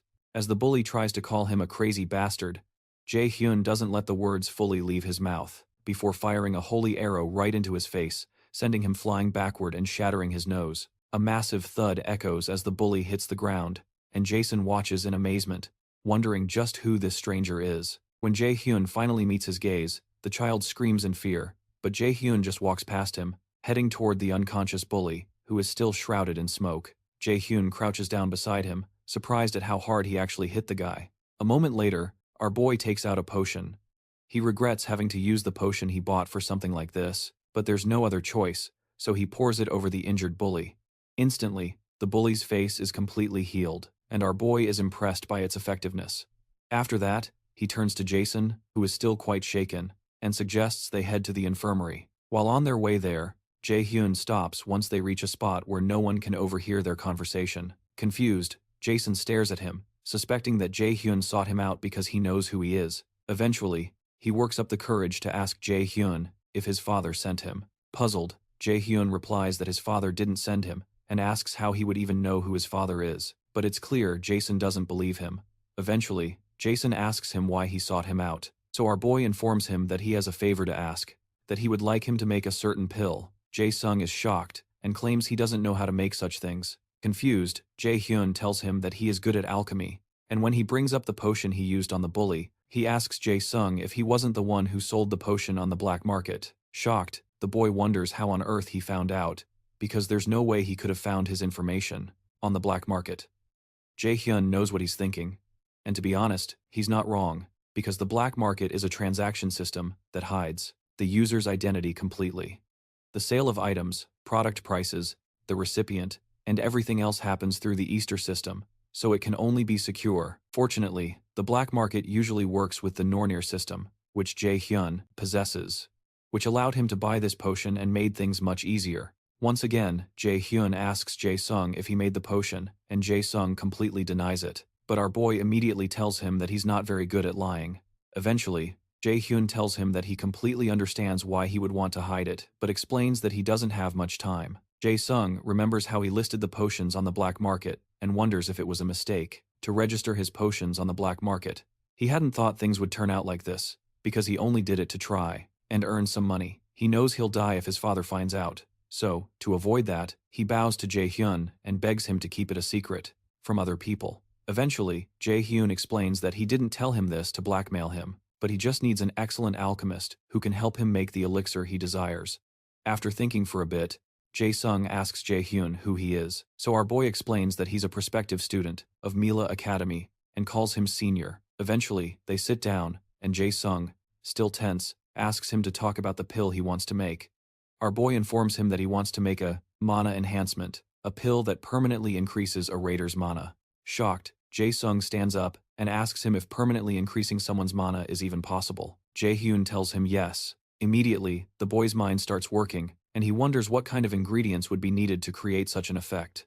As he starts thinking about the things that might be necessary for the mana pill, Jae-hyun is surprised to notice that the boy's demeanor has changed, and he has stopped stuttering. Furthermore, Jae-sung managed to guess most of the ingredients just by hearing the effects, showing that he is truly talented. And Jae-hyun decides that he needs to win him over eventually. Jason stops talking and concludes it would be better to ask another alchemist, since it's such an incredible elixir, but Jaden refuses because he wants to ask him and even promises to provide everything he needs. Although it's true that with the recipe, other alchemists might be able to create the pill, the one who possesses overwhelming and unmatched talent is Jason. Finally, he asks Jason if he will do this favor for him, and the boy agrees anyway. Jason clarifies that he doesn't know if he will succeed or not, so our boy says it's okay, even if he fails. Confused, Jason asks if it's really alright, since he will be the only one at a loss. Then Jaden assures him that he is investing, because he believes he has the ability and admits that some investments can result in failure. When Jaden says he's looking forward to working with him, tears fill the boy's eyes, because this is the first time someone has believed in him like this. When Jaden notices this, he is happy to have been able to make a connection with him. The next morning, while Jason is alone in his room, he thinks about the events that happened a few hours ago and wonders if anyone has ever believed in him that much in his life, because he is a coward, not as talented as his other siblings. And having lost his mother early on, he ended up alone and couldn't win his father's approval. To him, it's strange that someone would trust him enough to say that it's okay to fail. To fail. The fact that he who had nothing to show for himself received so much trust for the first time touches his heart deeply and makes him start to cry. Meanwhile, Jaden's main mission is to deal with Hell's trial by defeating Nightshade within the time limit and obtaining Hell's recognition. The mission comes with a reward, a gift from Hell, and he had 2 months to complete the mission with the penalty of death hanging over his head if he were to fail. Currently, he has only 10 days and 23 hours to accomplish it. Later, Jaden goes to the training center to fight with Sienna, and he manages to dodge her blue lightning attacks. As he moves forward to close the distance between them, he is targeted by a few explosions, but he creates a shield to protect himself. Quickly, he activates his own holy arrow attack and hits her with it, but she is already covered by a magic shield. However, she notices a crack in the shield, and is surprised that our boy had already gotten so strong. After the smoke clears, both stare at each other like in a cowboy duel, until Jaden begins to shine brightly, with yellowish sparks of lightning around his body as he activates his chain lightning skill, but Sienna seems to be quite prepared for the attack. As they both prepare to strike, the manager intervenes and tells them to stop, because time was up and they both worked hard that day as well. The manager is surprised that the training hall, made with arc metal, which requires a significant amount of force to create, was even slightly damaged by their sparring session. If he hadn't stopped them midway, the hall would have been obliterated. While they are resting, Seongjin tells our boy that he has become strong, at a truly unbelievable speed. Apparently, he can cast more spells now, and his strength is ridiculously high. Suddenly, she asks if he is studying theory, separately, and he confirms that he is learning from a friend. Excited, Seongjin declares that it's better than she expected, because she was worried since she couldn't help him with theory either. She comments that it seems Jae-hyun has a smart friend, and he reluctantly agrees that she is. But he considers the real problem to be Yoonjung's strange personality. Before they leave, Seongjin reminds Jae-hyun that he had said he wanted to try raiding a dungeon again, and he affirms that he wants to test the effectiveness of his training so far. Because of this, Seongjin believes that the I-rank dungeon he entered should be easy with his current abilities, so she tells him to do his best. The only problem is that it's not an I-rank dungeon that he entered, but rather a C-rank one where he encountered Hell and Nightshade. He wonders if he can defeat a C-rank boss monster alone, but decides not to worry too much about it, since he has prepared well enough and can just focus on the battle. Sometime later, Jae-hyun goes to see Jae-sung, who greets him with the pill he worked hard to create. Shortly after, Jaehyun ingests the mana enhancement pill, and his magic stat increases by 15. The unbelievable effects surprise him. Alchemy is fundamentally a deep and difficult science. Even when creating the same item, its effect can differ greatly depending on the alchemist's skills. If Jaehyun had taken the ingredients to another alchemist, they probably wouldn't have been able to give him an item that could even increase his magic attribute by 5. Eventually, our boy smiles and tells Jae-sung that he is truly talented. But Jae-sung says it's because he was able to believe in him, and he thanks him. Shortly after, our boy says his goodbyes, believing he is now ready to defeat Nightshade. The next day, meanwhile, Hell speaks with its dragon, Gamma, and informs it that it seems they will have a pleasant guest that day. With 9 days and 22 hours remaining on the timer, he needs to clear the dungeon. Our boy returns to the dungeon gate. He receives a full probationary Valkyrie set, which grants him a passive skill called, after a mana drain, he immediately enters the dungeon, and the portal system informs him that he will be transported to Helheim, the land of the dead. Because of the Nornir system he possesses, he falls through the portal and finally lands in the land of the dead. If he defeats Nightshade, he will be able to find Hell again. Suddenly, he hears a voice behind him, referring to him as the adversary, mentioning Locke and Nornir. Right after the monster, speaking to him, fires arrows at him, but our boy protects himself with a magic barrier. As he turns around, he notices several monsters rising from the ground, and he remembers how Shantae told him that what she wants to teach is the fighting style of a battle mage. These battle mages are also called swordsmen by warriors, and it is a hybrid combat style that uses both magic and physical attacks, but so far, no one has managed to master it. As he thinks, this Jae-hyun turns and launches holy arrows at the monsters behind him. He considers how this fighting method is not as powerful as being a long-range mage, and is inferior compared to a close-range warrior, as he knocks a monster to the ground. He realizes that the fighting style is in an awkward position because it doesn't specialize in anything, but Shantae seems to believe it will be different for him. Soon, he begins to destroy the monsters. Meanwhile, as Manager Sundai is guarding the dungeon entrance, he senses that someone else is there, and he remembers that he didn't receive a report that anyone else would be coming here. He immediately draws his sword as a red car speeds towards him. When the driver parks, a woman who recognizes him as a senior mentions that it was quite difficult to find him. When Jaden realizes it's an old acquaintance named Yuna, he holds back his sword and asks what she is doing here, and about her guild. She explains that she is also on the job right now, and that she thought she would see him again while taking care of some work for the guild. But she checked at the Yunrua Guild and couldn't find him. However, Manager Sundai wonders what nonsense she's talking about, especially since Yeonju hasn't contacted him a single time since they graduated from college. Eventually, he replies that it's good to see her after so long, but he considers that she isn't someone who would come to a remote place like this just to see him. As she steps forward, Yeonju asks her senior if he is managing this dungeon, but he informs her that it's not something a stranger should worry about. Even so, she keeps talking and mentions that managing dungeons isn't usually part of his responsibilities and asks if he was demoted.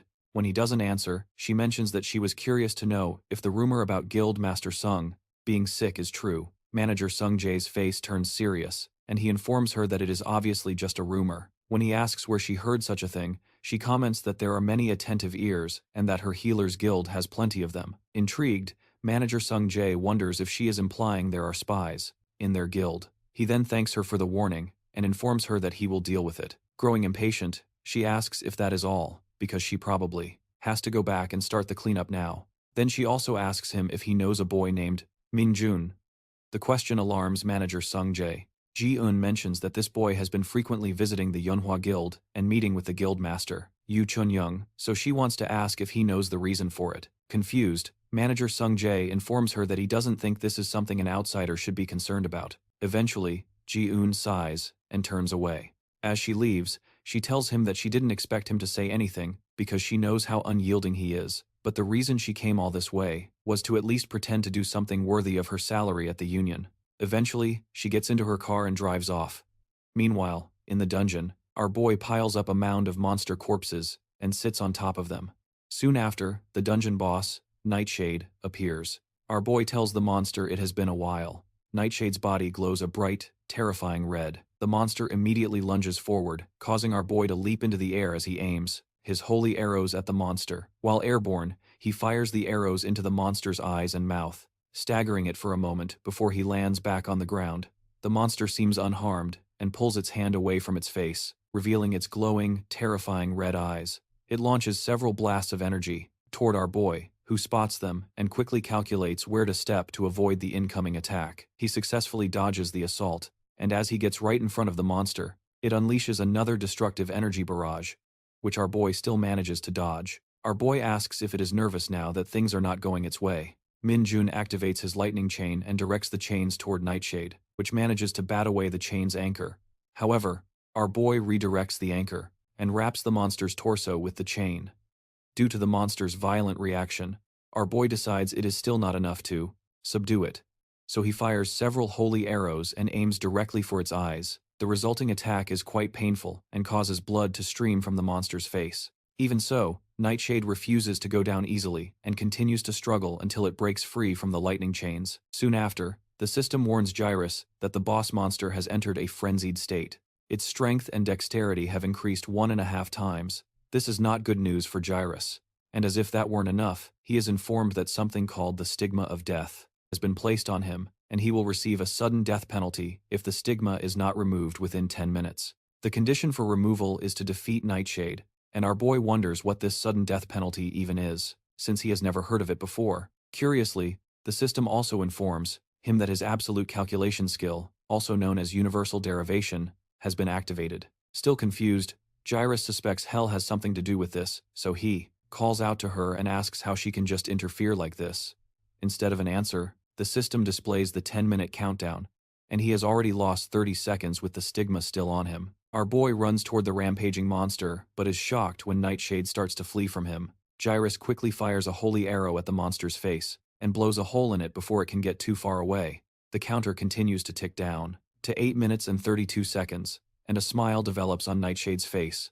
It seems to know it will win, as long as it prolongs the fight. So, Jairon decides to use a wide area skill that it cannot dodge. Just as he is about to activate the attack, Nightshade captivates him with its gaze, shattering our boy's concentration and his spell. The system informs him that he has failed to resist and has temporarily acquired a fear debuff, which weakens his abilities. While he is still reeling from what is happening, Nightshade strikes him. After being hit, the system displays that the fear effect has worn off, but Jairon is now coughing up blood. However, he manages to keep his balance and is not knocked down by the attack. At this point, there are 7 minutes and 11 seconds left until the penalty. Jairon expects the monster to use the same attack on him, and when it doesn't, he wonders if it can't use such movement-restricting spells continuously. Jairon isn't sure, and he's worried the monster might intervene again. If it hears him trying to cast Judgment of Light, which will cause him to waste his mana and end up incapacitated. He needs to think of another way, and remembers that the monster was hit in the eye a while ago, and its line of sight is likely narrower than before. He decides to activate his Wind Boost skill, to first take care of the monster's remaining vision by using a blast of wind. To block the monster's vision, the smoke soon dissipates, and our boy is seen wielding a light-type magic. In his hand, exactly as he had planned, he taunts the monster for thinking he would have run blindly towards it, and calls it naive.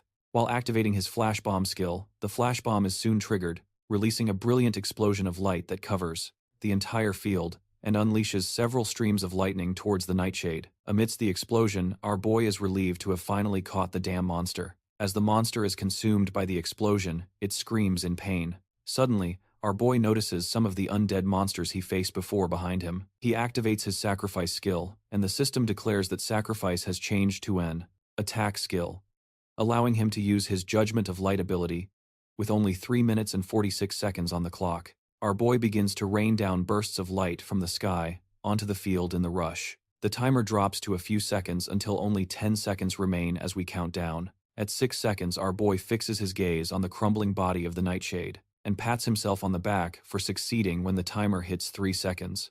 The system declares that he has defeated the dungeon boss and obtained the title of the one who overcame the first trial. Meanwhile, Rel, who was watching everything, exclaims that there seems to be a reason behind Jairon being chosen. She extends her hand and asks the boy to come to her temple. After defeating the dungeon boss, the stigma of death disappears, and our boy receives some experience points, a crafting item called Nightshade Core, as well as a piece of equipment called Armor of Shadows. He was also informed that he gained 3 levels, and obtained the title of the one who overcame the first trial after verifying his qualifications. The system informs him that Rel is calling for him to come to her temple moments later. he is transported in front of a huge entrance that leads to Rel's temple. At the entrance, he sees a huge monster emerging from the darkness towards him. Our boy jumps back in fear, but Rel calls the monster named Garm and asks it to show the guest in. Jairon follows Garm inside the temple and calls out for Rel. Rel tells him she didn't expect him to succeed, and she congratulates him for overcoming the trial she gave him, referring to him as the child born with the destiny of the adversary. Confused, our boy asks the reason why she gave him the Nornir system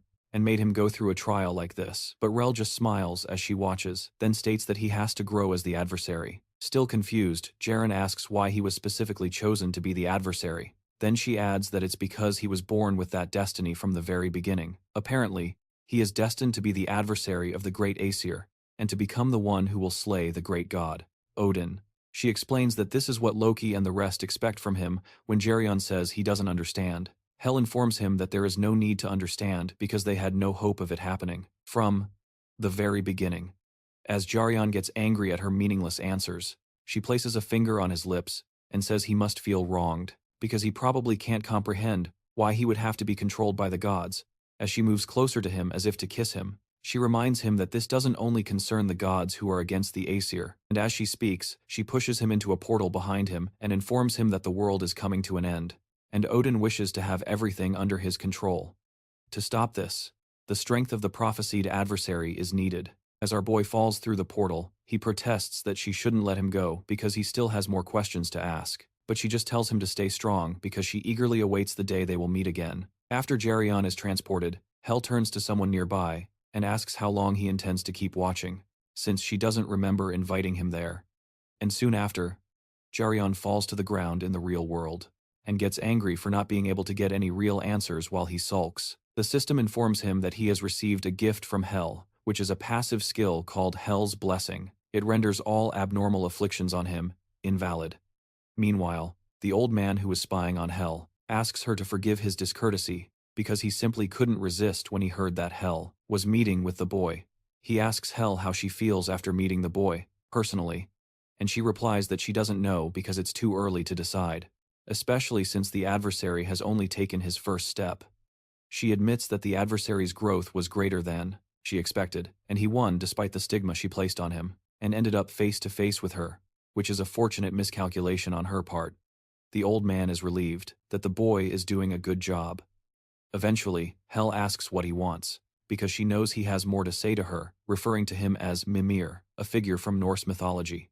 Mimir, however, claims he doesn't know what she's talking about, and the goddess accuses him of feigning ignorance until the end. As she continues to speak, Mimir asks her to calm down, and admits that it seems he can't fool her after all. Hel further states that the adversary's left eye is undoubtedly the one Odin sacrificed at the Well of Wisdom. She is sure that Mimir and Loki are hiding a secret from her, but Mimir pleads that he would like to tell her, but it's still too early. So, she agrees to wait.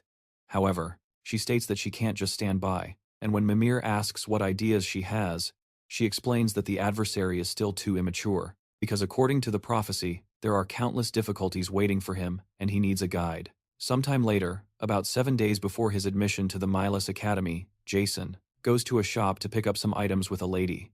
She notices he doesn't look very well, and asks if there's something on his mind, but our boy says it's nothing, so she takes him to buy the rest of the things he'll need. Although he said it was nothing, what's on his mind is how he went through so much, without getting any answers, and ended up with even more questions. Fortunately, he managed to obtain the passive skill Blessing of Reu and an X-rank skill.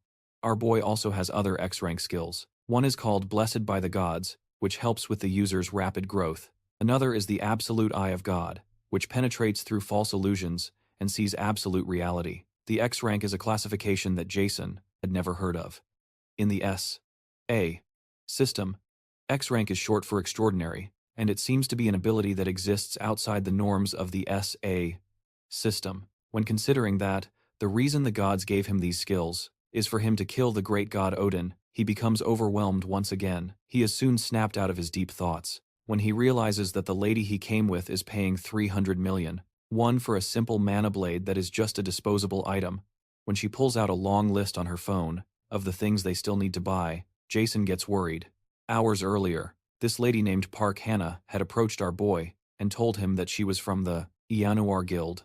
Apparently, Song Wen wishes to give him a gift, Seeing that his admission to Milas is about to happen, he had thought they would come here to buy a few elixirs and artifacts at most, but this is on a whole different scale. After unloading several bags into Jason's hands, she suggests they go take a look at the armor now, but Jason stops her and says they don't need to buy armor, as he has something he can use. He shows her a piece of shadow armor equipment that he received from Nightshade, which gives him the stealth ability when equipped.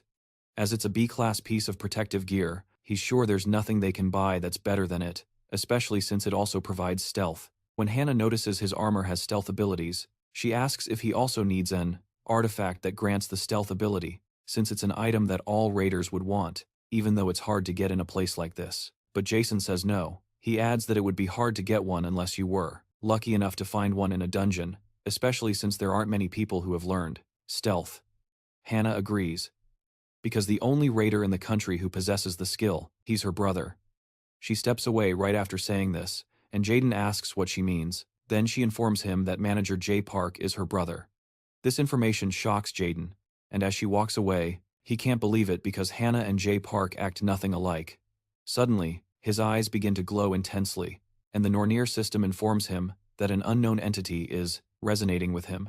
He starts to feel nauseous, and suddenly sees a trail of light, the one he had seen at the treasure gate. As he runs back to follow the light, Hannah calls out to him, but he says he's just stepping out for a moment. As he follows the light, his ability, Absolute Eye of God, activates and pierces through the false illusion, showing the truth. The system informs him that the first low-level skill of the Absolute Eye of God has been activated, and he has obtained the skill called Detection. Detection is also an extraordinary level skill that allows him to check unappraised items and nullify the stealth or ghost-like abilities of an opponent. While he watches in surprise, the Nornir system activates the Detection skill. Elsewhere, a close-quarters fight takes place, and soon concludes after a guy named Aiden defeats his opponent. Some men in the audience talk about how phenomenal Roy is, but they clarify that the difference between his talent and his opponent's is too obvious, which is why they say he is a future S-class raider. When Roy leaves the battlefield, his father praises him for doing a good job. However, his father warns him not to get carried away, as it was an obvious victory. With no excitement in his eyes, Roy says he knows. Then his father suggests he prepare for the next planned activity, and asks him to go take a shower. While in the shower, Roy thinks about how he despises this tiresome life, where his own opinions and desires don't matter. The raider he wanted to become was nothing like this, and he wonders when it ended up this way. At the shop, the Nornir system presents our boy with an item of equipment called Mistiltine, with a growth-type classification, which is a mistletoe branch that ended the life of Odin's son, Balder. It grows along with its user, and contains an incalculable amount of magic, allowing the user to acquire the passive skill called Mana Perception. Once equipped, the Mana Perception skill is ranked A and increases the user's ability to detect mana to the maximum possible extent. Jaden is excited, but continues to follow the light. He passes by Roy, while Roy stands by as his father chooses several pieces of equipment for him. When Roy asks if they need to buy so much, his father insists that it will all be useful for him since he is someone who will become a raider of S rank, and he doesn't need to be too stingy with these things. Roy protests. Even though spending so much will affect his mother's hospital fees this month, his father silences him. His father insists that is his own concern, and that Royon's job is just to focus on training. So Royon agrees with his father as usual. As his father continues shopping, the boy wonders what on earth he is doing there, following his father through the store. Several people who recognize him wonder what a combat genius like him is doing in this store. Meanwhile, Royon pays no attention as some try to take pictures of him, and he wonders if this is really the life of a hunter that he imagined. He wonders what the difference is between this and being a monkey trapped in a zoo. When he was young and awakened his abilities, his mother smiled gently at him and caressed his head. He dreamed of becoming a hunter in that dark and impoverished house because he was like a ray of light that could change everything.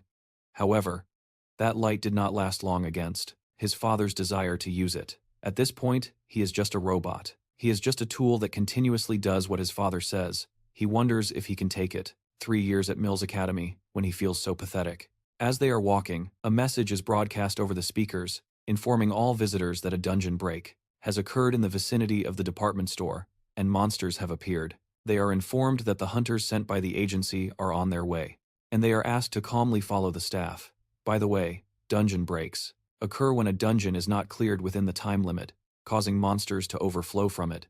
Some of the staff signal for people to follow them and try to calm them down, as Royon's father heads toward the evacuation. He asks Royon why he is just standing there and not following him. His father reminds him that he is a genius with the potential to have complete control over Korea. In the future, if he gets hurt in a place like this, it will only become a disadvantage. He warns Royon that he will gain nothing by getting involved, but Royon still does not move an inch. The boy agrees with his father that the agency's hunters should be able to take care of the monsters quickly. But while they are on their way, he wonders, what will happen to all the civilians who have no strength to protect themselves?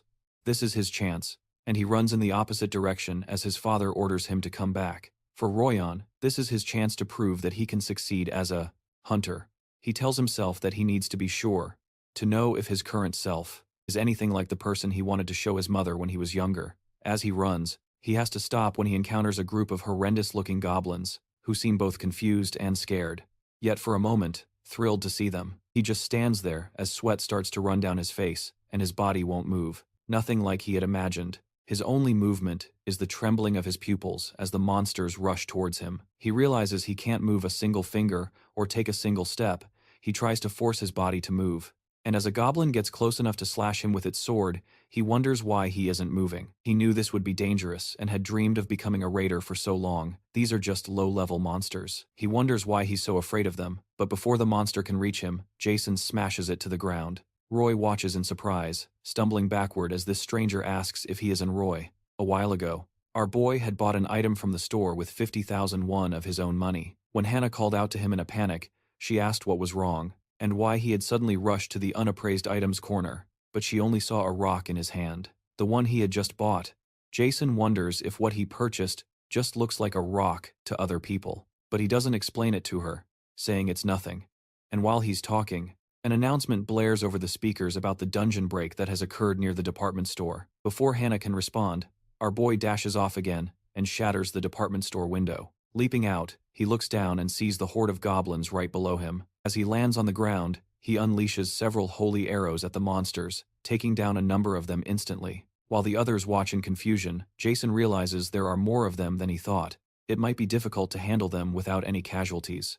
But he tears through their puny goblin flesh with his chain lightning and more holy arrow attacks. As he leaps through the city, he finds Roy ambushed by several goblins, and he jumps over the goblin, the stupid one that's about to strike the confused boy.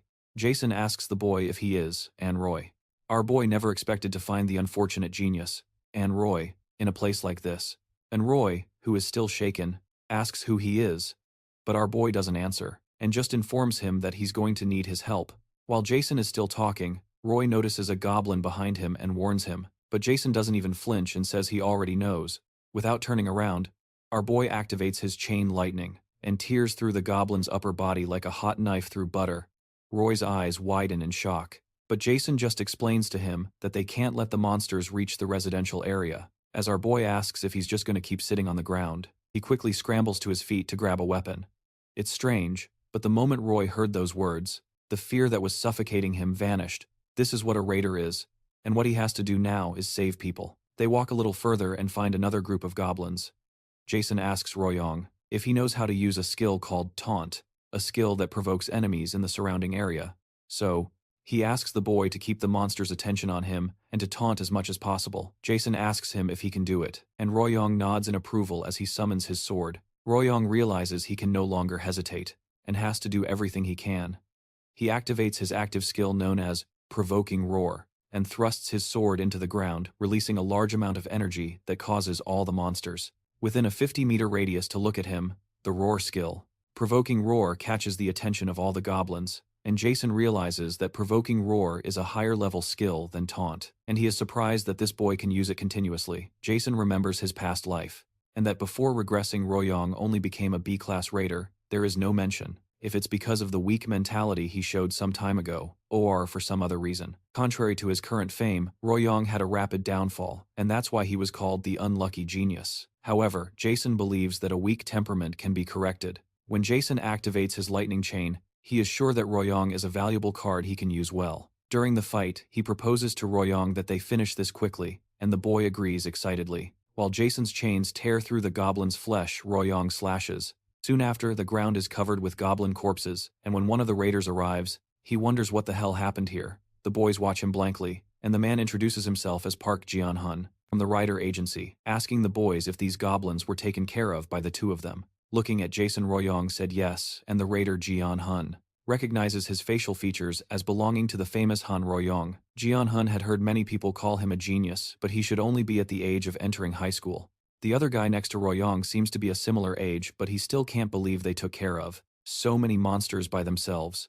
Confused, Jeon Hun confesses that he doesn't know how to report this to his superiors. However, Jason mentions that he wanted to talk about this. He asks Jeon Hun to say that the agency took care of things since no one would believe it was them who killed all these goblins anyway. Confused, Jeon Hun says this is a clear violation of the law, but our boy explains it would only be if there was someone who saw what happened. Jeon Hun explains that since they are a government organization, it's not something he can resolve anyway, but assures him he'll keep everything secret if he doesn't want to attract attention, adding that the boys will receive the reward for hunting the monsters.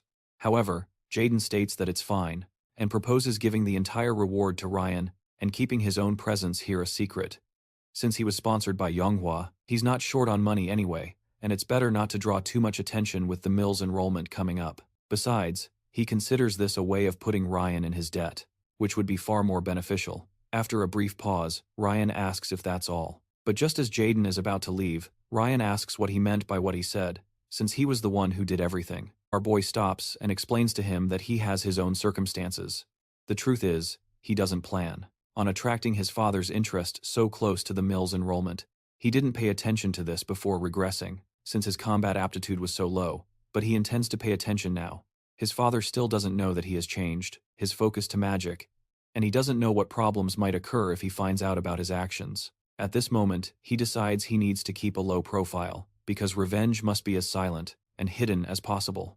He needs to grow strong where that man cannot see him, and wait for the last moment before slitting his throat.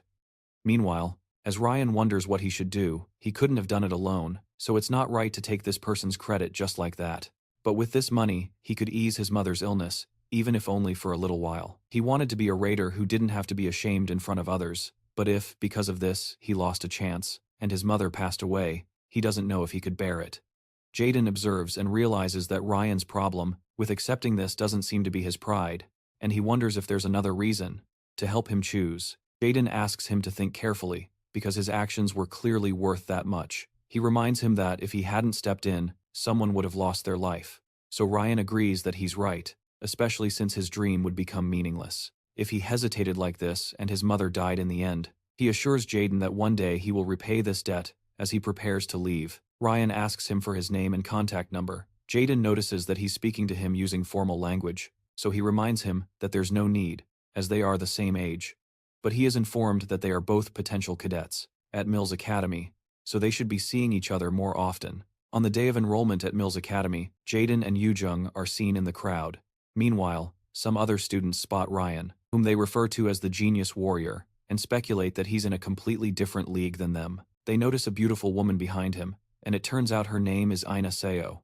Our boy realizes that Ina is already attracting attention, as is expected of someone whose name was always on the list of the most popular raiders. In his past life, if he could also bring Ina to his side, he would have more cards up his sleeve. But the only problem is that he's different from the others, so there's no need to force things now, especially since he already knows. Other well-informed people. Suddenly Yoojung interrupts Jaehyun's thoughts, saying it's disgusting to stare at Ina like that, no matter how beautiful she is, but Jaehyun asks her what nonsense she's talking. Soon after, a man steps up to the podium and tells the new academy cadets that it's a pleasure to meet them. He introduces himself as President Guchan, and our boy recognizes the president's face from his past life and calls him a scoundrel in his mind because he had done something wrong to Kim Yoojung. He turns to her and tells her to be resolute, because no one knows what might happen at Myas, but she wonders why he's suddenly saying this, and assures him that she'll do very well after enrolling. Kim Yoojung was a genius who reached the top 3 in the mage rankings, and Jaehyun assures himself that this time he won't let her die. President Guchan announces that it will now begin the Myus Academy entrance ceremony, and cynically adds that a special event has been prepared. A game where the seniors and freshmen steal each other's name tags in a semi-plane. When he announces that the freshman hunt will begin now, a magic circle appears at their feet, which startles the students. As Yoojin jumps in fright, our boy grabs her hands to prevent them from being separated. Meanwhile, the manager, Park Sun-jae, remembers that today is Jaehyun's entrance ceremony. Seo-yoon wonders if it's time yet, as she wanted to send him a message, wishing him good luck. She realizes he won't be able to see the message anymore, and asks manager Sunjae if the freshman hunt will also last for 3 days this time. He confirms it will take place in the semi-plane for 3 days. Seo-yoon considers it a shame not being able to hire Jae-hyun for another 3 days, but Sunjae informs her that he already figured this would happen, so he sent a message in her place. Excited, the guildmaster asks if Jae-hyun replied. Meanwhile, Jae-hyun and the others are transported to the semi-plane, and he asks Yoo-jung, who is still disoriented nearby, if she's okay when he looks back. He sees Ina, the girl with black hair and hazel eyes born a genius. With a magical aptitude of 92 in his past life, she was someone who changed people's perception of mages, and became an S-rank raider, following in the footsteps of Seo-yoon. At the Yama Guild manager, Sun Jae informs Seo-yoon that Jae-hyun replied that they don't need to worry. In the central control room of Mills Academy, the school staff gathers to observe the progress of the freshman hunt. One of the instructors, Kim Sok-ru, observes that they have many talented cadets this year. Ian Royeon is so promising that he's even receiving attention overseas. Sok-rui mentions that Seo Ina, Kim Young, and Lee Suryuk all received aptitude scores of around 90 or higher, but adds that the profiles of the cadets who changed their careers have not yet been updated. However, the president tells Sok-rui not to worry, as there's no point in hearing about those who changed paths. At this point, since their institution isn't that flexible, and such fickle people can't last long here, the cadets who enroll in Mills Academy are, on average, quite talented, but even among them, there are those who are obviously a cut above the rest. The president believes that average talents eventually become stepping stones for geniuses, and that they don't need to give such cadets an opportunity. Sometimes an awakened one who encounters an enemy they cannot defeat, or who faces death might gain another chance, known as a reawakening. President Guillaume believes he needs to train an A-rank raider, even if it costs him discarding 100 C-rank raiders. Those who fail are simply those who cannot prove themselves, and his role is to choose the excellent gems to offer to someone behind the scenes, and he can no longer afford to delay things. The freshman hunt takes place in a demi-plane created with magic. Within this space, it's possible to accomplish things that would be impossible in reality, like controlling the flow of time or removing the constraints of space. In this place, about 5% of the cadets fail every year. This event is that difficult, and it makes them realize how limited their abilities are. In the demi-plane, President Gum's face appears on a screen, and he begins to explain the rules of the freshman hunt. Inside the demi-plane, they can only use skills that are rank C or lower, and each time they steal someone's name tag, they earn points. When an upperclassman takes a freshman's name tag, they will receive 10,000 points. On the other hand, when a freshman takes an upperclassman's name tag, they can earn 100,000 points. Since these points can be used in all facilities within Mills, it's good to have more of them. Meanwhile, our boy realizes he won't be able to use his A-rank skill, Chain Lightning, because they can only use C-rank skills. But the president didn't say anything about unique skills. After explaining the rules, the president stated that all skills used will be reduced to 1/10 of their usual power, for everyone's safety so they won't have to worry about getting hurt. Jairon considers these rules meaningless because the president says nothing about unique skills, but he also doesn't mention any limits on stats. What the president wants is, obviously, to filter out the useless and choose the talented. Our boy immediately turns to Un and proposes that they start moving because they need to find shelter since they'll have to stay here for 3 days. On this semi-planet, there are several things that can be used for survival, like traps that reduce people's powers, the healing pond, the nightmare forest, along with systems for foraging and shelters. If you wanted to survive for 3 days, finding a shelter is the most important thing of all. As they walk, Yoon asks Jairon if it wouldn't be safer to bring Ina along, since she is also a magic cadet, and it's better to have one more person with them. It disturbs Jairon that Yoon would say something so rational at a time like this, because it really would be better for them to team up with Ina. However, she is not a variable he can control, although everything he knows about her comes from the news. He remembers hearing about something that happened on an unfortunate day because she lost her senses in a rage and endangered the lives of many. Jairon informs Un that it's not something they can decide easily, because there's no way to say for sure that Ina won't betray them. Besides, he notes that the girl is suspicious of them, and seems not to trust them either. However, Un mentions that, the way she sees it, Ina is like Jairon was when they were younger. Before our boy can say anything, she approaches Ina and asks if she would like to go with them, since they're all magicians too. Ina stays quiet for a moment, then Un mentions that the event is unfair for freshmen like them, so it's easier for them to fight. If there are more of them, Ina seems to agree with her, but mentions that it looks like they'll have to leave the decision to move together for later. Un soon realizes they've been ambushed by a group of upperclassmen, who are excited to have already found some freshmen, one of the upperclassmen. Shindo mentions that it looks like they'll have an easy time earning points this year, and the other upperclassman, Soyeon, wonders why there are 3 freshmen when she only detected 2. When she looks at Jairon, she is shocked because she can't sense anything from him at all. And Young recognizes that the seniors are warriors, so she suggests to Jae-hyun that they escape from there first. But our boy insists that they have to get them now, because if they don't, they won't be able to escape them. As Jae-hyun remembers, So-yeon has a particular ability that allows her to find any target she focuses on within 300 kilometers, called Search. If they don't defeat them now, they might gather other seniors and attack them together. Jushang tells So-yeon that, as soon as they get a lot of points this time, he's going to eat a lot of good food. But So-yeon warns him not to be careless because it's Jae-hyun. However, Jushang summons his sword and claims that Jae-hyun is just one freshman, and they have more experience because they've already participated in this event several times. He tells So-yeon to watch him take care of all of them in an instant. Then he lunges forward. Jae-hyun doesn't move an inch, and when Jushang swings his sword at him, he just leans back to dodge. The fact that our boy can dodge the attack surprises Jushang, and So-yeon calls Jushang a fat idiot for not listening when she said that something was wrong with the boy. Our boy realizes that it's been a while since someone attacked him with a sword. Meanwhile, Jushang tells himself that the boy was just lucky, as there's no way he wouldn't know the name of a freshman skilled enough to counterattack him. He reminds Jae-hyun that he's just a magic freshman and launches another attack, but Jae-hyun dodges again. Annoyed, the senior continues to unleash several sword strikes, but none of them hit him. Eventually, Jushang starts to sweat and wonders why he can't land a single attack on the boy. Suddenly, Jae-hyun grabs the senior's sword in mid-swing and compliments his skills. As our boy closes in on the sweating senior, he shatters his sword with his bare hands and asks how the hell he managed to survive with such a physique for all this time. To So-yeon's surprise, our boy tells Jushang that he'll let him go if he leaves his badge now, and starts a 3-second countdown.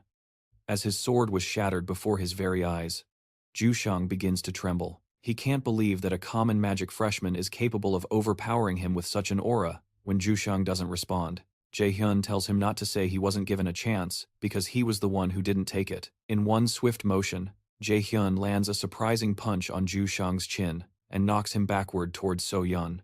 Immediately, the freshman hunt system announces that Shin Jushang has been eliminated. So, in the academy's control room, the instructors read on the screen that Jae-hyun has obtained 100,000 points.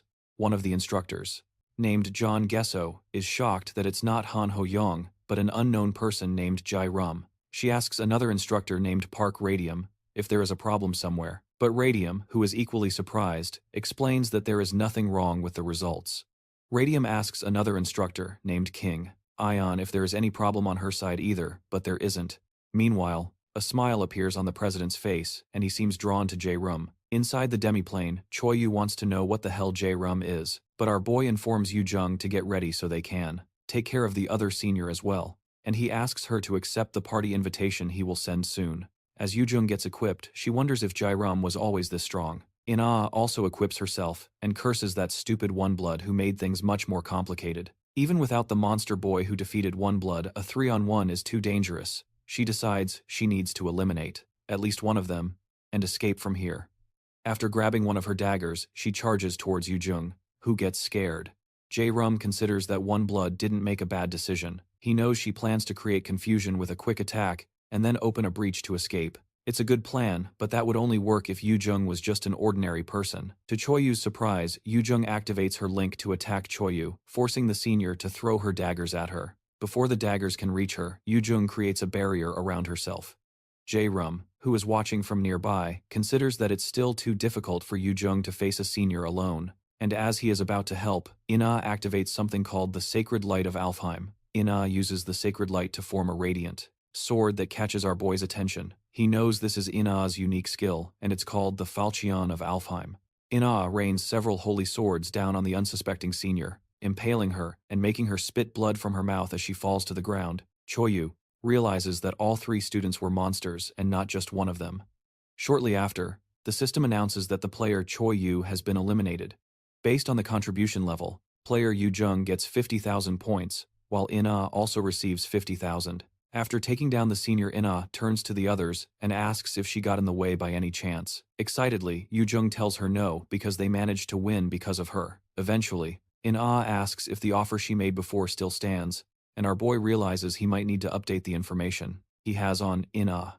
Of course, she is reserved, suspicious, and very curious. Shortly after, the system informs the three that they have formed a party and named it JR. As the group leader sometime later, near one shelter in the Nightmare Forest, some footprints are evident, and some students discover that people have already passed through there before, and it seems they entered one shelter.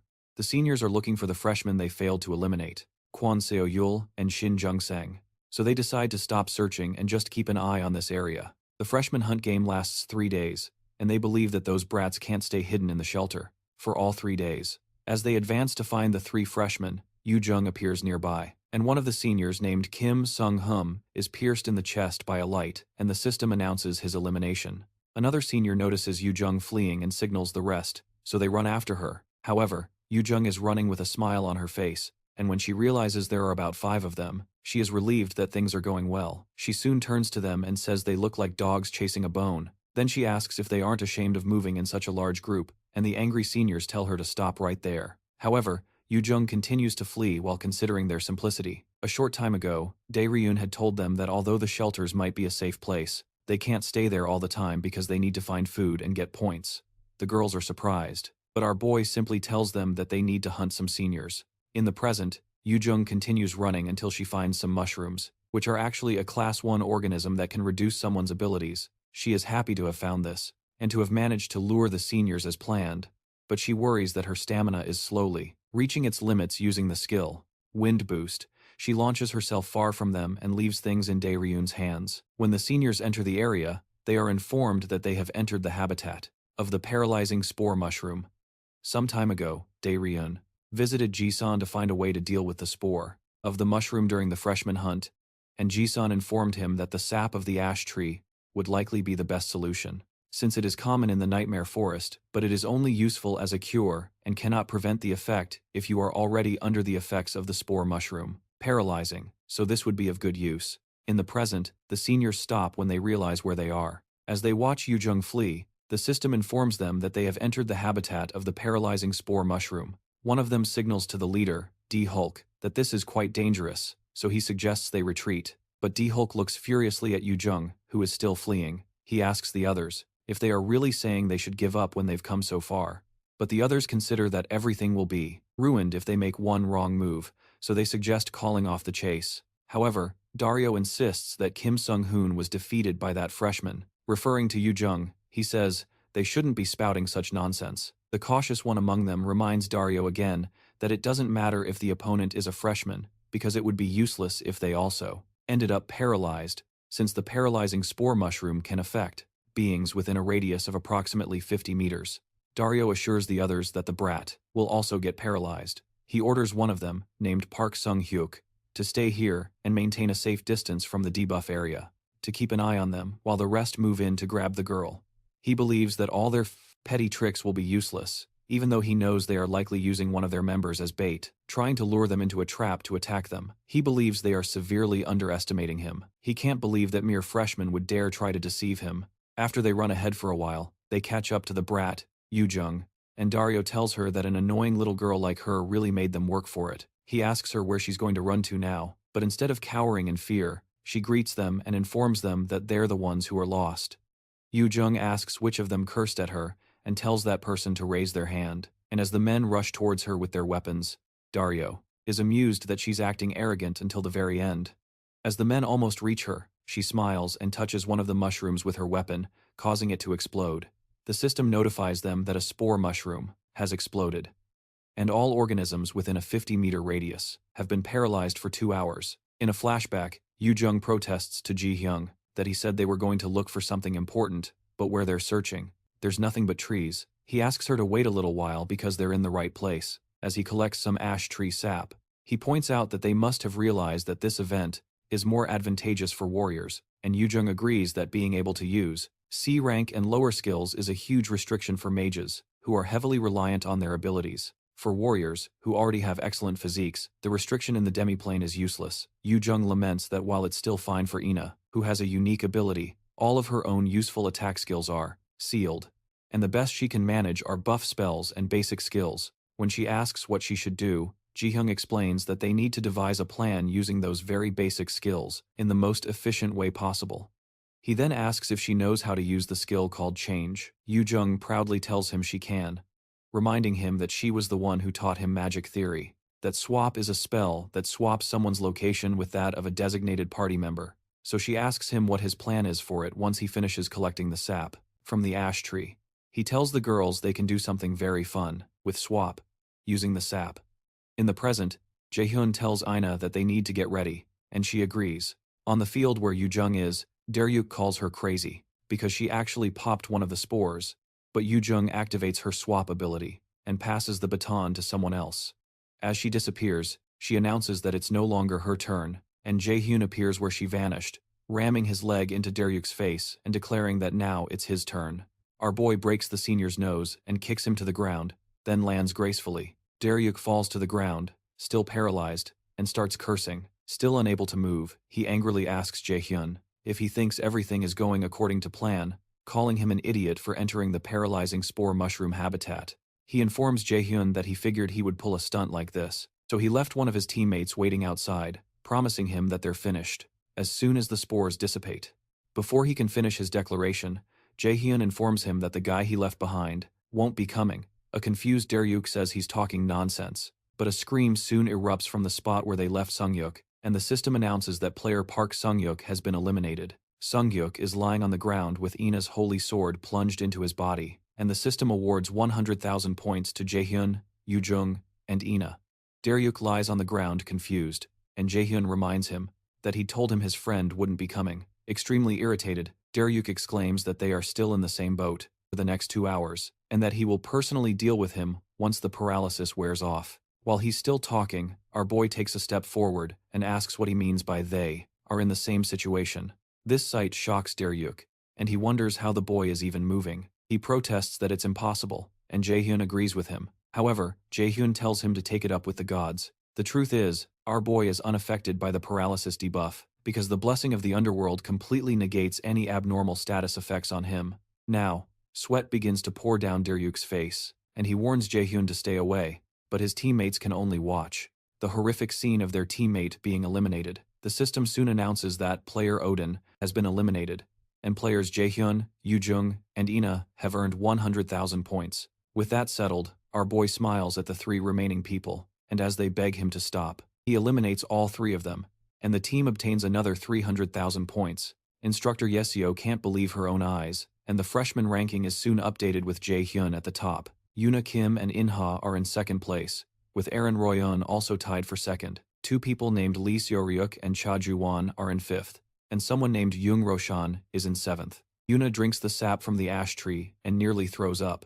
But when In-ha comes to check on her, she admits she's feeling better now. As the 2 of them leave, In-ha comments that Jae-hyun seems to know a lot about magic, and she's never read in any books that someone could use the shift ability that way. Yoona then informs her that it hasn't even been 3 months since Jae-hyun became a mage, which is why she was the one who taught him the theory. Surprised, In-ha asks her if that means Jae-hyun was actually planning to be a warrior. Yoona confirms this and tells her that Jae-hyun was quite dedicated to combat just a few months ago. The only thing that puzzles Yoona is that Jae-hyun knew about the sap of the tree, and she wonders where he learned something like that and how he will get rid of his own paralysis. Soon after, they find him, and our boy asks how their paralysis is, since it seems neither of them had any problems. Yoona excitedly says that's to be expected, even though she just ran like crazy and cast a spell. She turns to In-ha and asks if she's okay too, and In-ha replies that she's also fine. Eventually, Yoona tells Jae-hyun that his plan this time wasn't so bad. She adds that he usually seems foolish, but today, he's a little different. Suddenly, Jae-hyun grabs her cheeks and asks who she's calling foolish, and if she has the right to say something like that. In-ha simply watches them playing around. She wonders why Yoona called Jae-hyun stupid, and realizes that she thinks he's quite handsome. While both of them are still joking, In-ha is caught off guard by her thoughts, and realizes it's not the time to be thinking about something like that. As a tear runs down her cheek, she remembers that she needs to be careful. Later, they return to the shelter, and Jae-hyun proceeds to make some kind of mixture. In-ha approaches him and asks what he's doing. He then says it's an HP recovery potion. He says he learned how to make it from his older brother, in case he ever needed it. And he remembers Jae-sung crying about him murdering his poor ingredients, when it took him more than 100 attempts to make it. Yuna asks Jae-hyun how he could know someone who could teach him these things when he doesn't even have any friends, and he teases her by asking if she has many friends besides him. The comment stings, and Yuna laments that it was a bit unfair. Suddenly, In-ha tells Jae-hyun that he's truly amazing, and that it seems like he's not someone their age. She said he's so skilled that it seems like he's lived a decade longer. Confused, Jae-hyun says nothing, and wonders how she has such great intuition, since she managed to hit the nail on the head. Eventually, Yuna intervenes, and says it's time to stop talking, because they need to eat if they plan on doing anything tomorrow.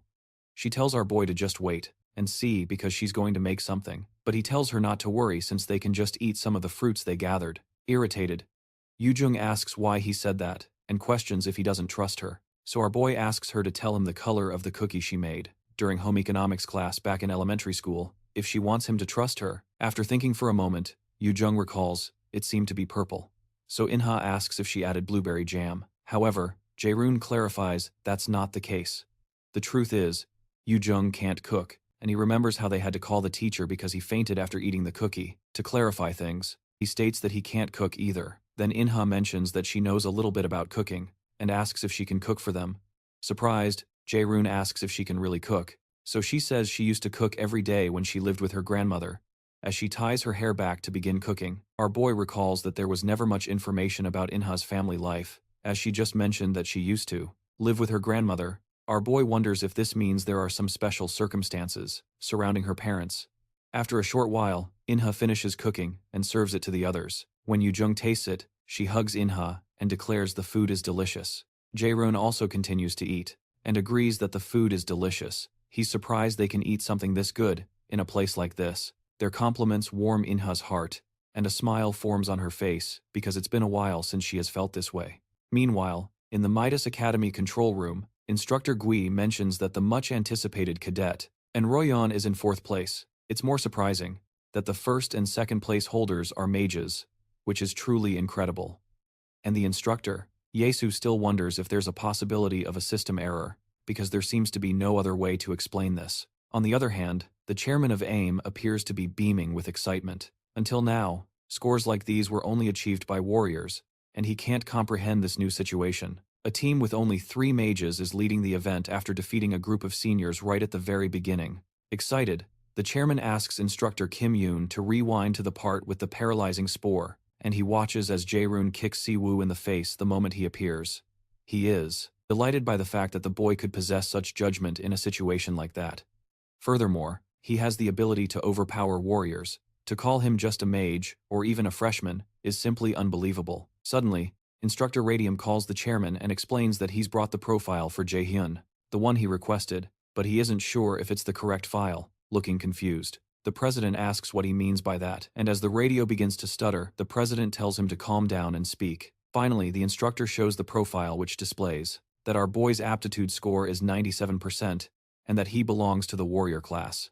The information shocks the president, but his shock soon turns into a maniacal smile, and he finally says that this is very good. He states that he wants to see for himself just how talented this Jay is, and the instructor laughs, asking if he means he wants to interfere personally. The president focuses on Royan and proposes creating an interesting scenario. Then the instructor gets serious, mentioning that he will prepare everything inside the demi-plane. Jay's group continues to defeat other people, and earning points. At one point, Yuna is surprised upon realizing they have already accumulated 1,100,000 points, and Jay replies that this is good, because it's certain they are in 1st place. However, Yuna asks him if they really need to leave the shelter, then Jay replies that there's no other way, because the seniors are too scared to come there. Ina agrees with Jay that they need to move if they want to earn more points, and eventually agrees with both of them, and asks what the highest point record is for a freshman hunt, and Ina informs him that it is 1,140,000 points. As they continue on, our boy senses something, so he signals for the girls to get ready because as they are standing still, someone rushes past them, and Jay notices that this power seems to be far beyond the level to which they are restricted.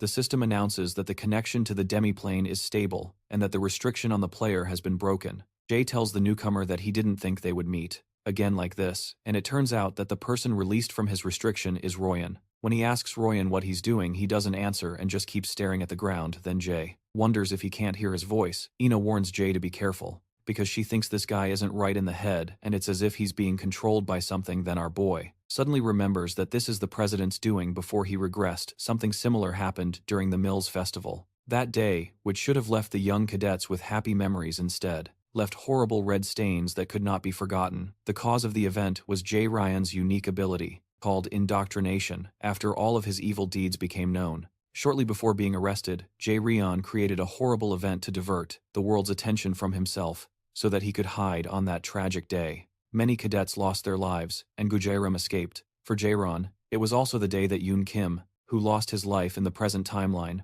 died.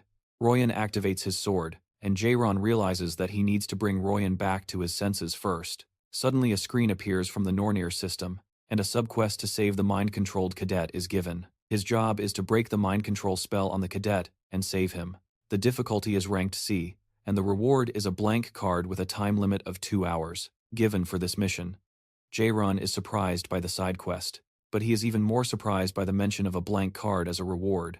The idea of getting a blank card that he can use to copy someone else's abilities excites him, and June said she would help him, but he said he's fine, and asks the girls to leave quickly. He asks them to get as far away as possible and see if they can score some points in the meantime, and June stands there confused, and she remembers that his opponent is the famous genius warrior, so he can't defeat him alone. But our boy just smiles at her and asks if she thinks he can't. For a moment, Ina hesitates but finally agrees to leave, and June is shocked by the fact that she is agreeing with Jairon.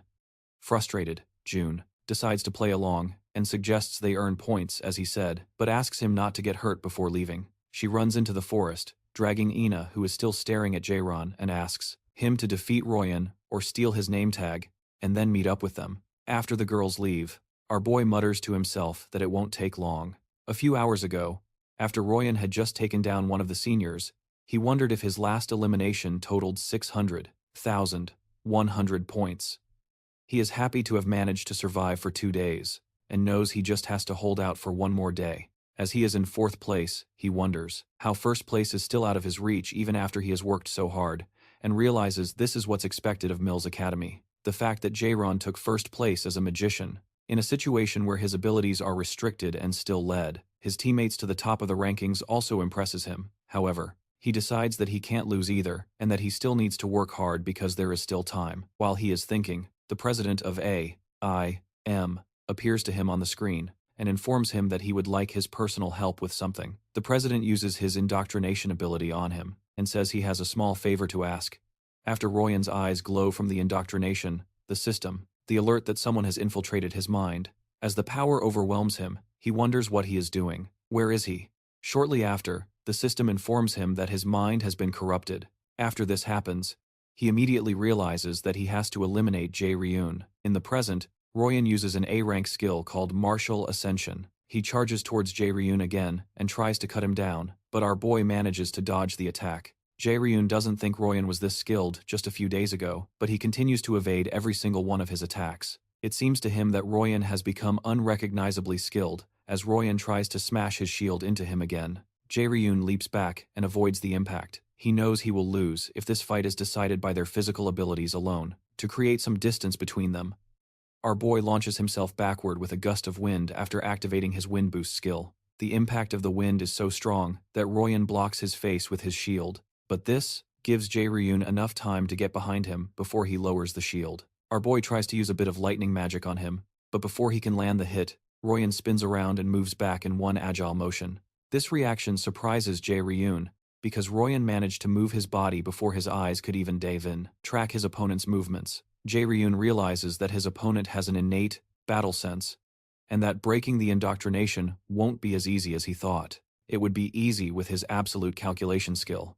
But the problem is that Jairon is being watched. Even though he can't see the president, he imagines he probably has a wicked smile on his face as he watches what he does against the talented warrior and Royan. This time, Jairon smiles and considers that it would be a waste to end it all so carelessly. He decides to put on a show if they want to watch, but he promises to make the show an expensive one. As Jairon begins his performance, Instructor Isu wonders if she's seeing things correctly. It's unbelievable that our boy, a mage, is fighting on the front lines like a warrior, and now he's even dominating his opponent, even when that opponent is the so-called genius warrior, Royan.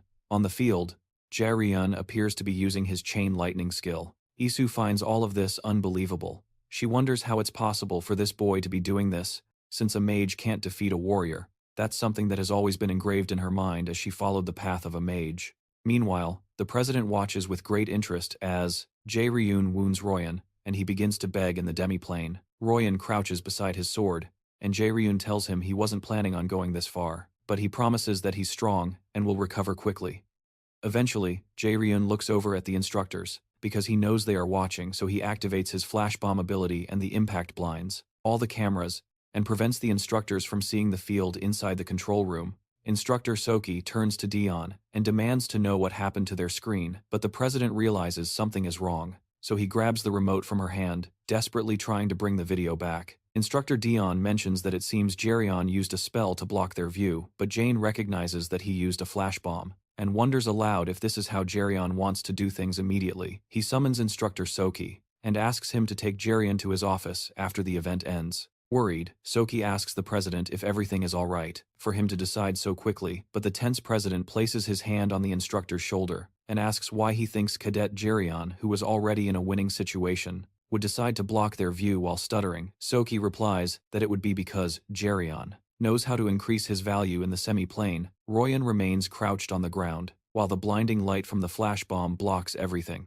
Eventually, he approaches Royan and places a hand on his head, activating his absolute calculation ability, which allows Jairon to break the indoctrination's control over him.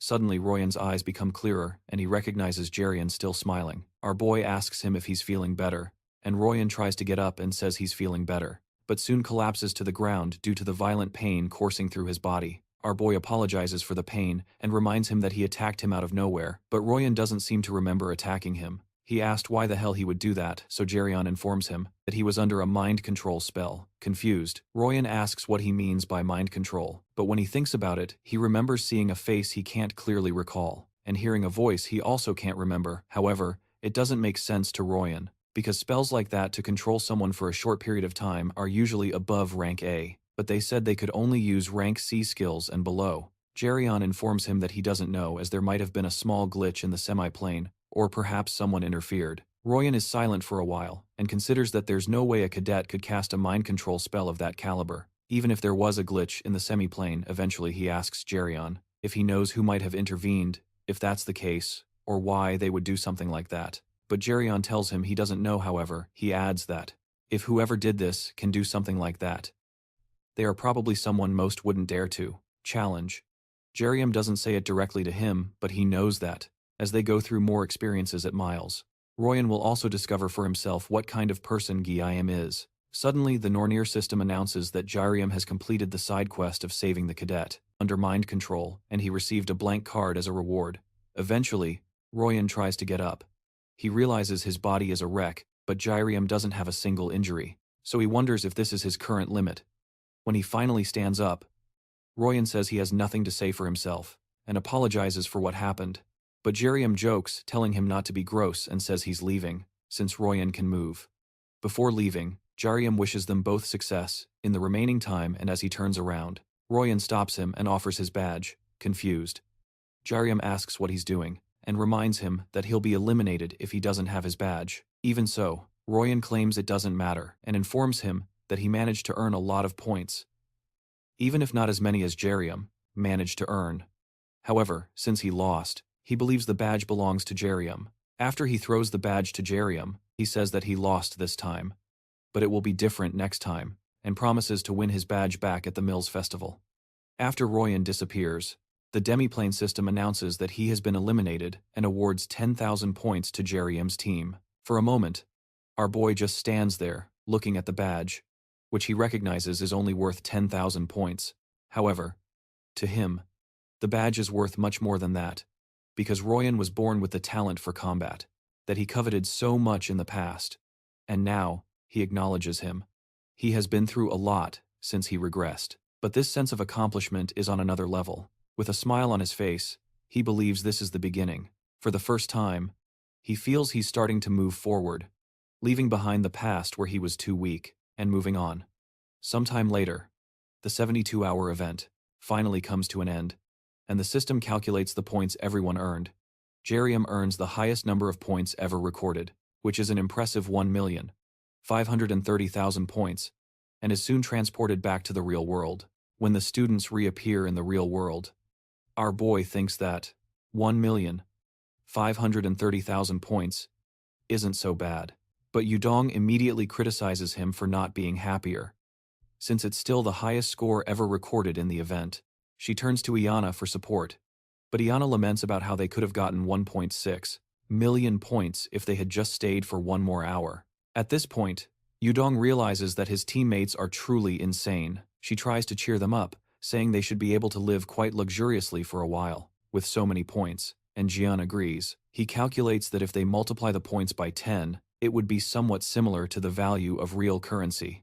It's safe to say they just earned about 15,300,000 won, which is approximately $12,000.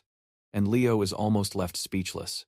When Alara hears this, she's shocked that it's such a large amount of money. Our boy informs them that's just for first place, and they also have 1,480,000 points for second place, and are also set to receive bonus points.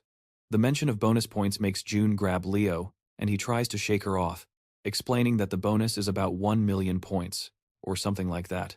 The idea of all that money makes June light up like a Christmas tree, and she starts spinning Alara in a dance over the mention of 1 million bonus points. As they dance, Alara is shocked to learn they got 2,480,000 points, and earned 24,800,000 won in just 3 days. Leo tries to stop them from dancing because it's embarrassing, and he notices the other students watching them with contempt.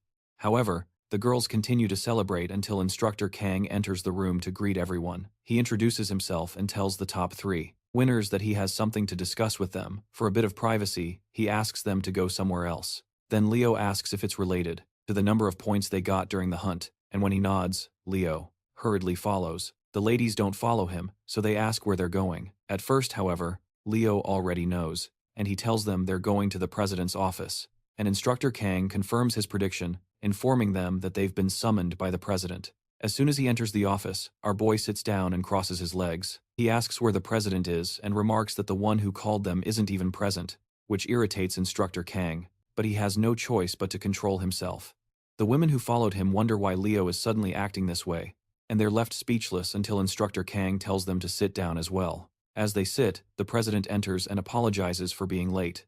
The 2 ladies stand up, and June introduces herself loudly while Alara does the same, but Leo just remains seated. The president excitedly says he already knows who they are, and June is delighted by this.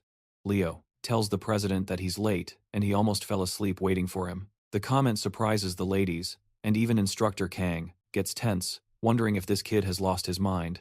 A moment of silence hangs in the office for a short time until the president says he has no excuse for being late. He finally adds that he needed some time to prepare to talk to them, but Jairon immediately tells him that, in fact, they're the ones with no excuse, since he called them right after they left the demiplane for 3 days without giving them a chance to wash up, so they didn't have time to prepare.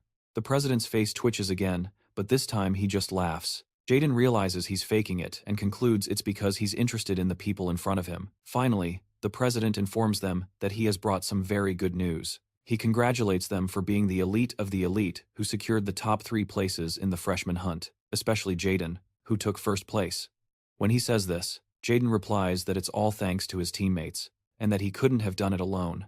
This comment makes the president hesitate as usual, and he wonders if the boy has no desire to show off his skills. He finally agrees with Jairon but comments that he also observed all of their actions, and noticed that they shattered the freshman hunt record of 1,140,000 points by an overwhelming amount. As he applauds and comments that the result was unbelievable, the women thank him for the compliment, but Jairon asks what he's getting at, which makes Yuna worried again. After hesitating for a moment, the president explains that Mills Academy would like to offer them some special privileges. First, they will be offered a suite-type room in the academy dormitories, free of charge. Second, priority use of academy facilities that usually require advance booking. Third, if they fail to achieve a satisfactory grade on their tests, they will have the chance to retake the test. After listing the offer, the president asks what they think and explains that they will sign a partnership contract with Mills Academy, should they accept the offer. but Jairon states that he rejects the offer before the president can even finish his speech. Our boy explains that the benefits sound good, but they are all things they can achieve on their own in about 1 month, especially since Mills is a true meritocracy, after all. So he doesn't think they should receive them, while paying an unnecessary price. He then takes the offer from the president's hands and begins to read the terms. He reads that after signing a partnership contract with Mills, once they start working as raiders, they would have to donate over 30% of their earnings to the school for at least 5 years. At this moment, the president looks quite grim, until Jairon finally tells the president that this isn't to reward them, but to hold them down. When he asks the president if he's mistaken, the man pauses for a moment and says there's nothing he can do about it. If that is what Jae-hyun thinks, especially since they cannot be forced to sign a contract. He tells them he is leaving the decision in the hands of the three of them, and the ladies look at each other to gauge the reaction of one another to all of this. After a brief pause, Yuna apologizes and says she would like to decline the offer, just like Ina. The president covers his face as if in deep thought, but the veins on his hand swell with rage. Eventually, he says it is a shame, because that was the best offer he could possibly give them. However, the president mentions that he will give them another chance to think about it. He then fixes his gaze on Jae-hyun, using his indoctrination skill, and asks if he is still not planning to change his mind. Immediately, the Nornir system informs him that something strange has infiltrated his mind.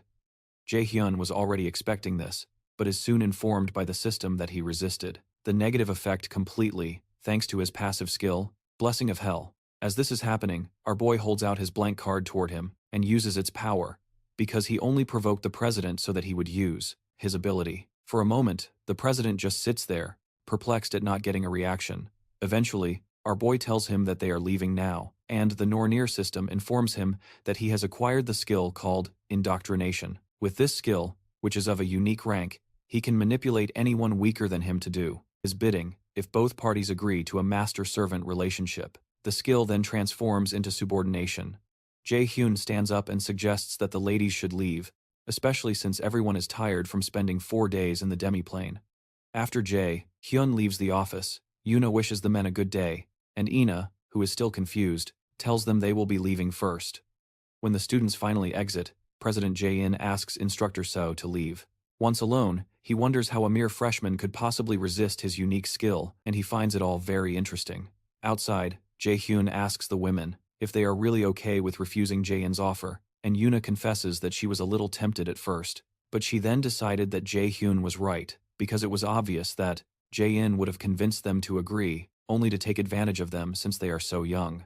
Ina agrees that she also disliked the contract and thinks rejecting it was the best choice. Besides, she feels it is better to achieve things with her own 2 hands than to start with privileges. Jae-hyun listens intently, finding her to be quite reasonable, which is completely different from the cold image he had of her before he regressed. Suddenly Yoon-jung asks him if they also noticed that something was really strange with President Ji, because his expression was utterly repulsive when they rejected his offer. Ina mentions that she thought so too, and also mentions that the president and Instructor Ki never said a word about the problem. With the semi-plane, Jae-hyun heard them talking and notices that Ina has really good instincts. Eventually, she asks Jae-hyun if he knows anything about President Ji, by any chance, so he asks why she would think that. Ina replies that he is always very calm, but the moment they met the president he became strangely aggressive.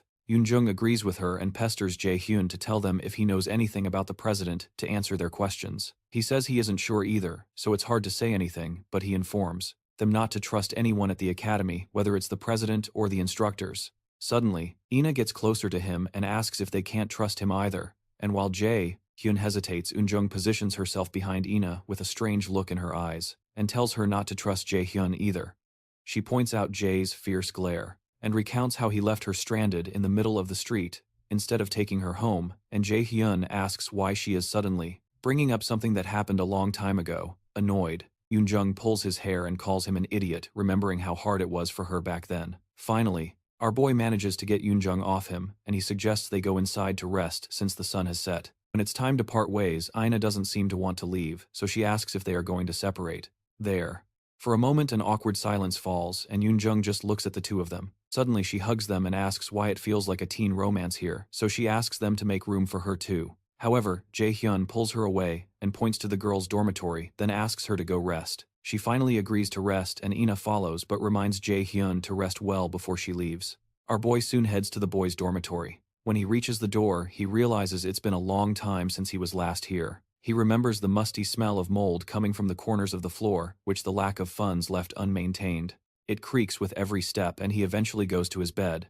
For him, those who remained in this dormitory after a few years are the ones with no talent. So he hopes to find a new place as soon as class is over the next day. Because going through hell once was enough. The next day, Jae-hyun goes for a run and eventually stops. After feeling he's done enough for a warm-up, he turns towards the dormitory to start getting ready for his first class. Shortly after, all the freshmen, the magic cadets gather in a room, and the instructor assigned for the basic mana acclimatization class. Diane comes to introduce herself. As she speaks, Jay frowns because this instructor isn't someone he is familiar with, even considering the fact that he was a warrior in the past. He doesn't have many memories of his instructor. She might be one of the instructors who left soon after. Although becoming an instructor at meals wasn't easy. The instructors who still remained at meals were those like Quincy, who were greedy for the crumbs that Diane was willing to give them. Diane mentions that she's sure most of them found it strange that their first class wasn't in a classroom, but rather in a large facility like this one. As a few doors open behind her, she explains that the reason is to test their sensitivity to mana. The students are shocked by the sight of the doors, which seem to be exposing a mana cube, and they hope they aren't being told they have to go in there. While they lament that this is too difficult for a first class, Jay considers that this mana cube looks similar to the one he saw before, but it has much less mana. Instructor Diane explains to them that what they are seeing now is called a mana room. It was built based on a mana cube that can normally be found in guilds. For cadets like them, she explains that it's almost impossible to escape from a mana cube. And that's why they prepared this. The strange thing is that our boy had already escaped from a mana cube in his guild. The mana room is divided into several sub-rooms. The mana in the first room is similar to the amount in the atmosphere, but it becomes denser as you advance. On average, a first-year cadet from Meals Academy can typically reach level 3. A graduating cadet can reach their limit around level 7. In this class, they will find out what level their mana sensitivity is at. Diane asks the cadets to form a line and follow her. She informs them that they can raise their hand if they have any difficulty during the test, so they can follow the assistant instructors out of the room. Soon after, she enters one of the mana rooms, and the cadets follow her. When everyone enters, Instructor Diane notices that none of the cadets seem to have a problem at level 1. She decides they should move on to level 2, and when they enter, some of the cadets start to pant, and the instructors need to help them out. After they leave, Diane asks the rest, who are still standing, to follow her to the 3rd level, and when they enter, almost half the class raises their hands. But Jay and Jenna don't seem to be affected. At this point, Instructor Diane asks the rest to follow her to the 4th level, and many more people raise their hands. As the uncomfortable ones leave, she proposes they move to the 5th floor, and then on level 6, many more people ask to leave. Several other people are removed due to exhaustion, and John asks Jae-hyun if he feels it's starting to get difficult to breathe, but he says he doesn't think so. Meanwhile, Ina observes Jae-hyun and notices that he still seems to be doing well, so she decides to push herself harder. Dion looks around and realizes that only 4 cadets remain: Jae-hyun and John, Ina and another guy named Lee Soo-hyuk. They are all cadets who had high scores during the freshman hunt. The president had told her to keep an eye on Jae-hyun and report back to him, but she doesn't plan on simply following such orders. She soon tells the cadets that they are moving to level 7, and the other students wonder who the hell those guys are, who are advancing to the next level, especially since the instructor had said that only graduates reach level 7. When they enter the 7th level, Instructor Jean proposes they advance to the 8th level, and asks if any of the cadets are having difficulties. But no one speaks, although John seems to be struggling. At this point, the other students are amazed to see them advance to the 8th level, and when they get there, the cadets feel a sharp spike. Except for Jae-hyun, of course. From level 8 onwards, the mana level fluctuates every moment, just like inside a dungeon. Dion knows that even geniuses should have trouble, starting from this point. So, and true to her expectations, Lee Soo-hyuk and John raise their hands to leave the mana room. Meanwhile, Ina starts to sweat, but when neither she nor Jae-hyun raise their hands, Instructor Jean has no choice but to move to level 9. When they enter level 9, Ina almost vomits and starts to stagger, which startles Jae-hyun. When Dion turns around, she can't help, because she remembered that the president told her to never offer help to a cadet before they ask for it. Regardless of the situation they face, he said that danger is no different from a new opportunity for a cadet, and for that opportunity to be snatched away from them would be heartbreaking. Jae-hyun asks Ina if she's okay, and she says she is, trembling. At this moment, she can't see Jae-hyun's face clearly, and she really doesn't want to lose. Everyone Ina knew had always told her that only the strong survive, and that she would never amount to anything other than bowing before a warrior. Even with some talent in magic, they told her the weak have no future, and she truly wants to be acknowledged in this moment, but she finds herself crumbling as Jae-hyun tries to support her, and she tells him that she has lost again as the assistants carry her away. Jae-hyun wonders what she meant by losing when they enter level 10. The instructor, Dion, asks Jae-hyun if he is okay, and she knows that even she will start having some problems from now on. Our boy eventually turns to her with a smile on his face and says he is also having some trouble and would like to get out now. Hearing this, Dion tells him to come out with her. As she leaves, she wonders what he means by having trouble since she can't see a single sign of it. When they finally get out, Diane asks the other cadets to applaud Jae-hyun because he managed to reach level 10, which means he is on equal footing with a raider, that is, a rank B or higher. As she tells everyone to work hard and try to catch up, Sori casts a disapproving look at Jae-hyun, and Inha does not seem to be very happy with herself either. Shortly after, our boy asks Inha if she is okay. She says she is and apologizes for worrying them. Then Jae-hyun tells her it is good since nothing serious happened to her, and Yoon asks Jae-hyun if he is okay too, since he seemed quite carefree a moment ago. He says he is. Then he asks her to take the towel off her neck because she looks like a construction worker. The statement irritates Yoon, as expected, and she regrets having worried about him. While she is complaining, Jae-hyun asks if she is not feeling any pain either, and she says the doctors also told her she is fine, and she brags about how fit she is. For a moment, Jae-hyun observes Inha. He thought she was just a little competitive, but something seems different. It seems like a case of compulsion to him. Fortunately, she did not get hurt too badly this time, but with this type of person, it will be difficult to control her later on. Of course, he does not want to make Inha dance to his tune, but as it is happening with Seung-ji, Ryan, and Jae-sung, he has a feeling that Inha's future will also change. He also thinks this is true for Yoon, and as he looks at her, she asks what he is staring at and if she is that beautiful. But Jae-hyun asks if she is sure there is nothing wrong with her, because she could only be saying such nonsense if she were hurt somewhere. While Inha tries to stop Yoon from getting her revenge, our boy thinks about how he does not know what effect his actions will have on the future. In this rapidly changing environment, he decides he needs to prepare himself if he wants to stay one step ahead. While he is thinking, Yoon manages to break free from Inha's grip, and she wraps the towel around Jae-hyun's neck with a smile on her face. Our boy takes the towel, covers her head with it, and uses it to mess up her hair. When he finishes, Yoon starts cursing, and the atmosphere around her lights up like an inferno. Annoyed, she asks him if he knows how much time she spent doing her hair that morning, and asks if he has a death wish however. Jae-hyun tells her he is sorry, but comments that it really does not make much of a difference. This statement infuriates her even more, and she asks if he is calling her ugly, and it is at that moment that Jae-hyun realizes he messed up. He immediately turns and runs away, while Yoo-jung gives chase and Inha watches them amused. Inha considers how close the two of them really are, and as the two friends run past Seoryuk, the guy notices Jae-hyun, and wonders how the bastard reached level 10 as he stares. A friend of his named Kim Min-soo shows up to say hi, and asks what he is thinking about. So deeply, Seoryuk asks Min-soo to tell him everything he knows about the guy getting his hair pulled by the lady, and even though Min-soo wonders why Seoryuk is talking to him like a slave, he explains that Jae-hyun is the first guy to get first place in the freshman hunt as a mage. Seoryuk tells him he knows that, but what he wants to know is where a guy like that suddenly came from. But Min-soo just shrugs because he does not have that answer, no matter how much Seoryuk thinks about it. It does not make sense to him. There is something strange about this guy named Jae-hyun, and he believes he is hiding something. Meanwhile, Min-soo thinks about how he is not used to this new Seoryuk because he knew him when he was younger.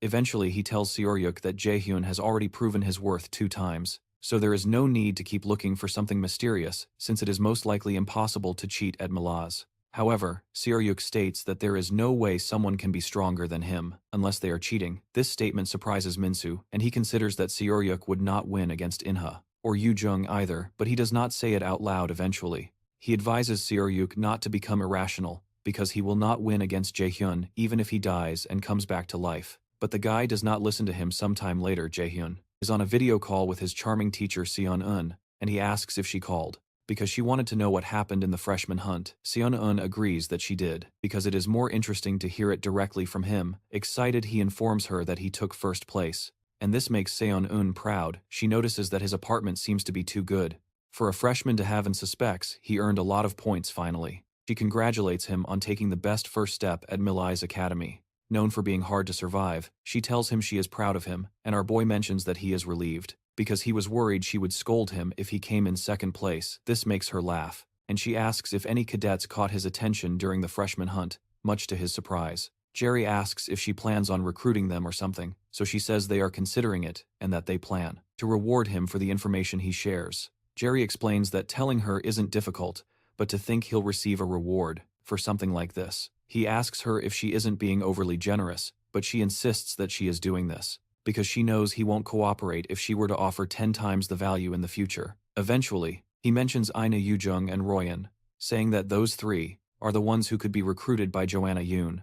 He hesitates to mention another person's name, but Seonggam urges him to speak, so he adds that he knows someone who isn't a freshman, but would be a good person to recruit, a couple of veterans. Seonggam promises to welcome him. After they end the call, the guildmaster thinks about Jason Lee, whom Jaden had mentioned, and she recognizes him as the youngest son of the S-rank raider, Jae-shin Lee. During the call, she had mentioned to Jaden that Ji-hoon is not as talented as his other siblings, and she knows that Yoon-jae might have some problems with Jae-shin Lee's Zephyr Guild by accepting Ji-hoon, given such a risk. Seonggam asks Jaden if he still thinks they should recruit the boy, and he says yes, because Ji-hoon will become the best alchemist in the world in the near future.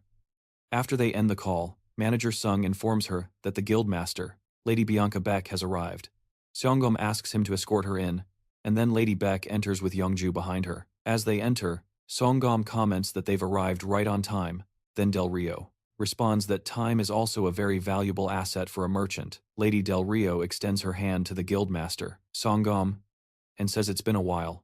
But Seonggam politely says she doesn't think they are close enough to greet each other so informally, and asks her to take a seat. As Del Rio sits, Seonggam, still smiling, asks what the master of the Healers Guild wants with her. Del Rio is amused by Seonggam's straightforward nature and comments that getting close will be truly difficult. But she admits she also likes that.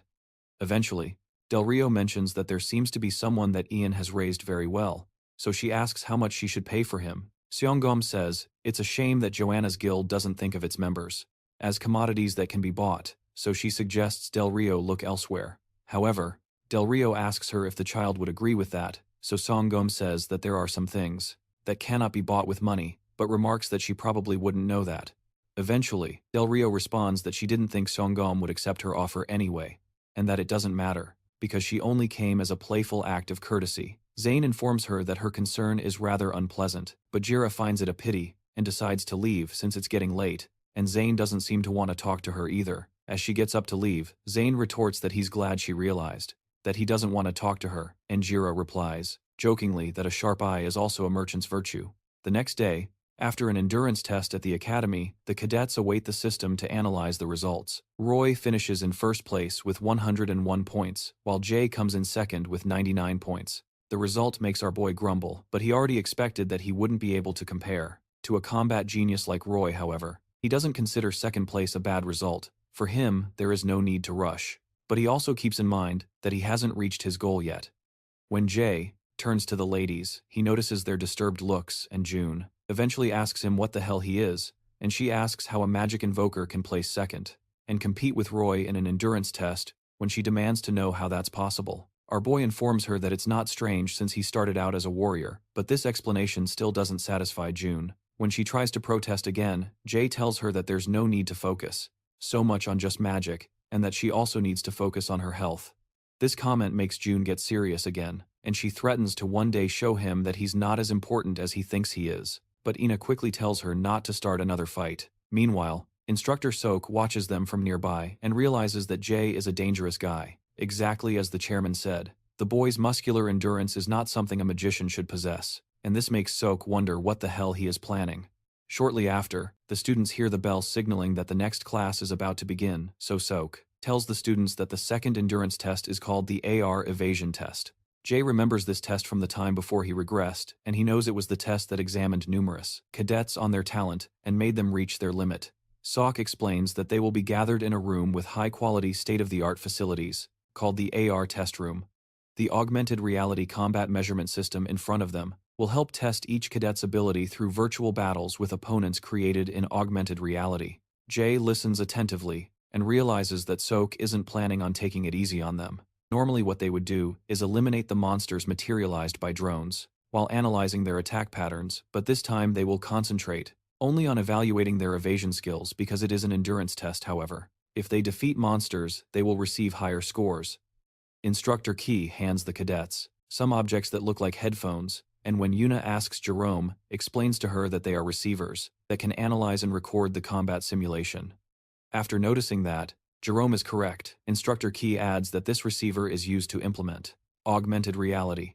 It stimulates the brain and using the projector, creates the realistic illusion of a real monster through drone cameras. Three-dimensional images are augmented in the surroundings, making it seem like real monsters are present. The use of such devices is for safety and to avoid the possibility of getting hurt. What Instructor Key doesn't tell them is that the receiver stimulates the brain in a way that they can still feel about 1/5 of the damage from the opponent's attack. The goal is not to shock the cadets, but to create a certain level of caution to increase the possibility of survival in dungeons. Instructor Key explains that the AR system has a total of 100 levels, but they will only be evaluated up to level 10. The test will be conducted in teams of 4, and now they will be grouped and called in order for the test.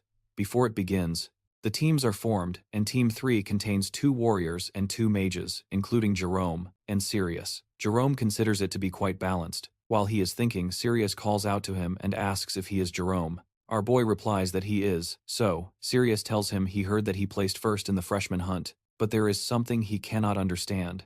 He wonders how a mage could take first place, and reveals that he believes there is a special reason for it, so he asks Jerome to teach him. After a pause, Jerome asks him if he had considered the possibility that such a thing doesn't exist. Then, Sirius informs him that he will have to expose it in that case, even if he has to use force. Excited, Jerome smiles and asks why he did not just say, from the beginning, that his goal was that he wanted to fight him. Sirius, who is also smiling, tells him that it's good to see they understand each other. The other 2 ladies on the team get worried, and one of them wonders why they are acting this way, since they are part of the same team.